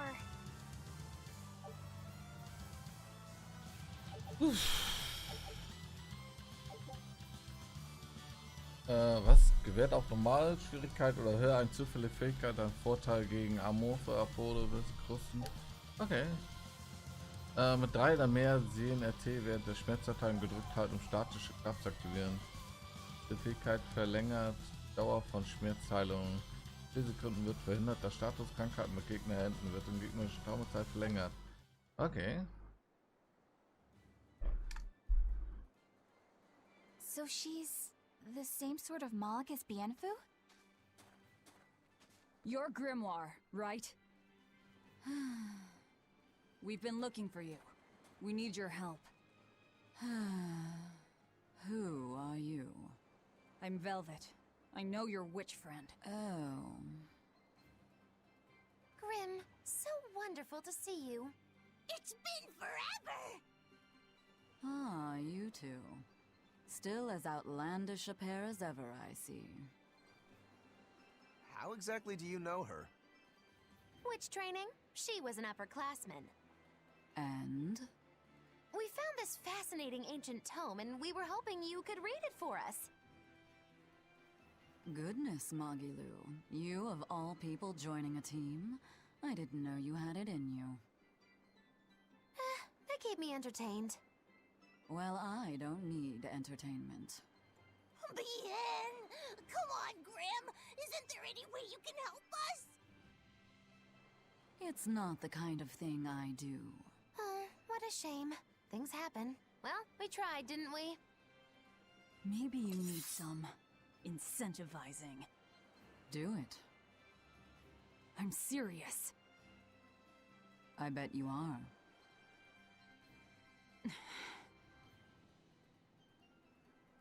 Your eyes tell me you're dangerous. Trouble follows you like a hawk tails a rabbit. Jo, korrekt. And at my age, trouble is something I'd rather avoid. How old are you? Ask me again and you'll get a firework in the tush. My apologies. It appears we've wasted our time. A walk on the beach is never wasted, but sorry.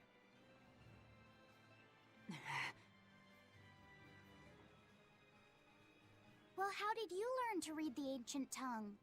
Are there books for studying it or something? My. Are you actually thinking of learning it on your own? Well, I love reading, and I want to learn more about history. Besides, we need what's in this book. You have passion, child, I'll give you that. Not to mention you want to be helpful to Velvet, don't you, kid? Yeah. My tuition isn't cheap, you know. You will teach me? No, I won't. But I admire your dedication enough to read it for you. Now where's this book?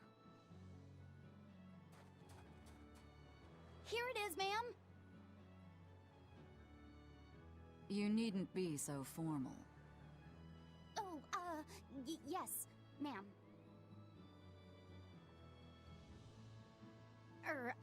Not ma'am. Right. Let's see what we're looking at here.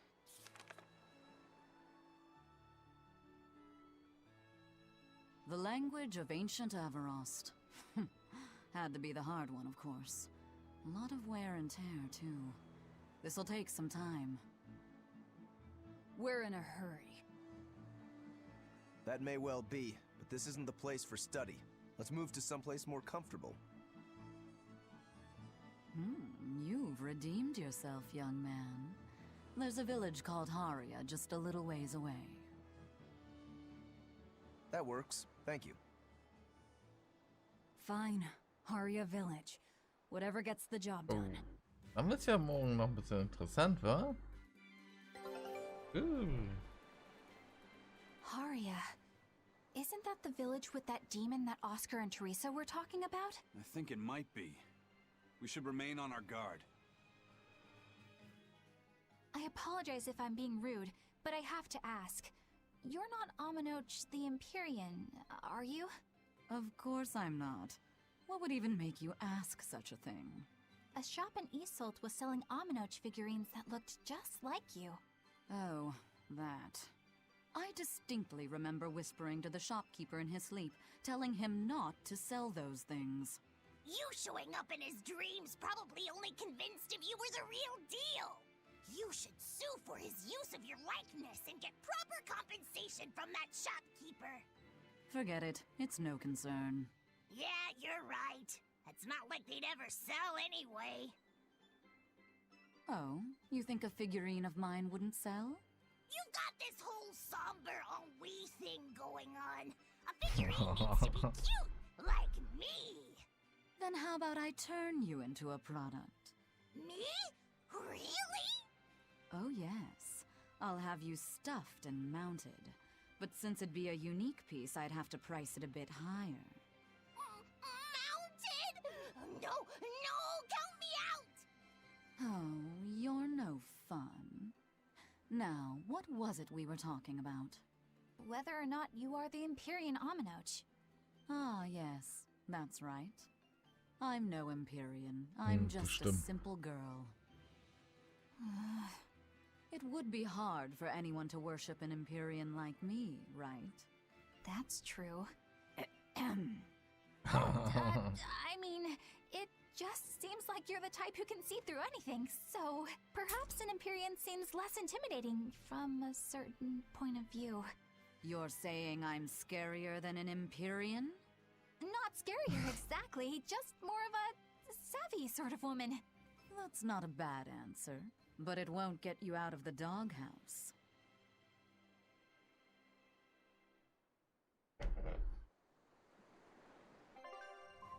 Na gut, dann gehen wir jetzt abspeichern und dann hören wir auf. Wir haben immer noch nicht das letzte Item hier gefunden, ne? Das ist krass. Echt krass. Wir haben noch den Big Red hier. Oh, da ist noch eine Kiste, die nehmen wir noch mit.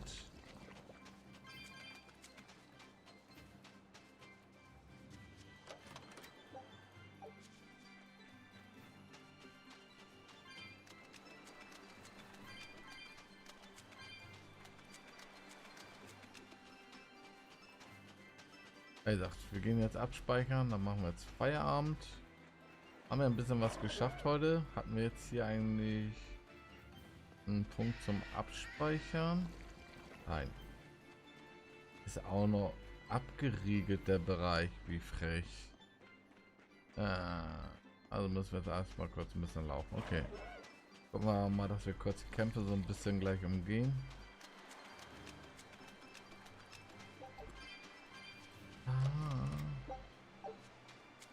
Wir durch? Ne, dürfen wir nicht. Warte, mein Hängerchen meldet sich.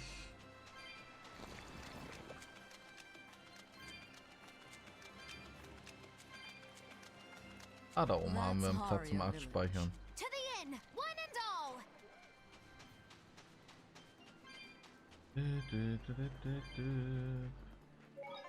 So. Gut. Ja. Hier drin. Ja.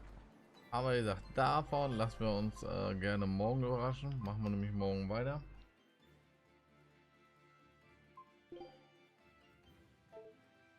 Was ist sie denn? Sie ist schon Level 5, okay. Was Neues gelernt? Nö, erst bei 8. Ey, 20 ist das Maximum. Uff, Alter, da ist aber einiges noch dabei. Haben wir an Kohle? Können wir das irgendwo so sehen? Nee, ne? Übersicht. Offenbarung. Der Preis der Harmonie. Ich finde es interessant, dass es noch mehr davon gibt. Oscar, Ausrüstungsbuch. Also hier sind alle Dinge aufgeführt. Spielerdaten. Höchste Kombo war bisher 84. Wenn man überlegt, ne, wir haben jetzt wie viele Spielstunden hinter uns? 16? 17? Oh ne, 22. Aus den 22 Spielstunden haben wir nur 263 Kämpfe gehabt.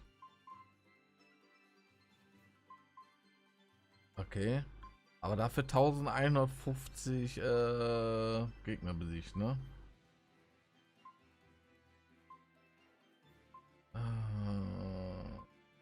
Deckte Gegner 101, Kräuter. Was heißt die Trophäe davor, dass wir das schon als Achievement haben? Ich muss mal echt mal gucken. Gesammelte Katzengeister haben wir 1899, ey, uff. 171 Plaudereien. Das heißt, wir haben knapp die Hälfte, ne? Na gut. Aber wie gesagt, in dem Sinne, ich wünsche euch noch einen schönen Tag, ihr Lieben. Oder einen schönen Abend. Lasst euch nicht ärgern. Danke fürs Zugucken.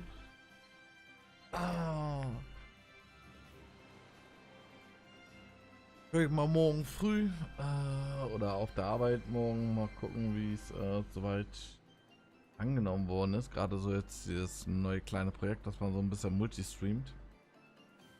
Kleine Fehler habe ich entdeckt, aber ich muss halt noch gucken, ne, ob es irgendwie Verzögerungen gibt oder ob es irgendwo jetzt großartig Lags gab. Aber ich glaube, ihr habt dabei jetzt soweit nichts geschrieben. Also von daher denke ich mal, sollte es eigentlich laufen. Aber wie gesagt, schönen Abend noch und ciao, ciao.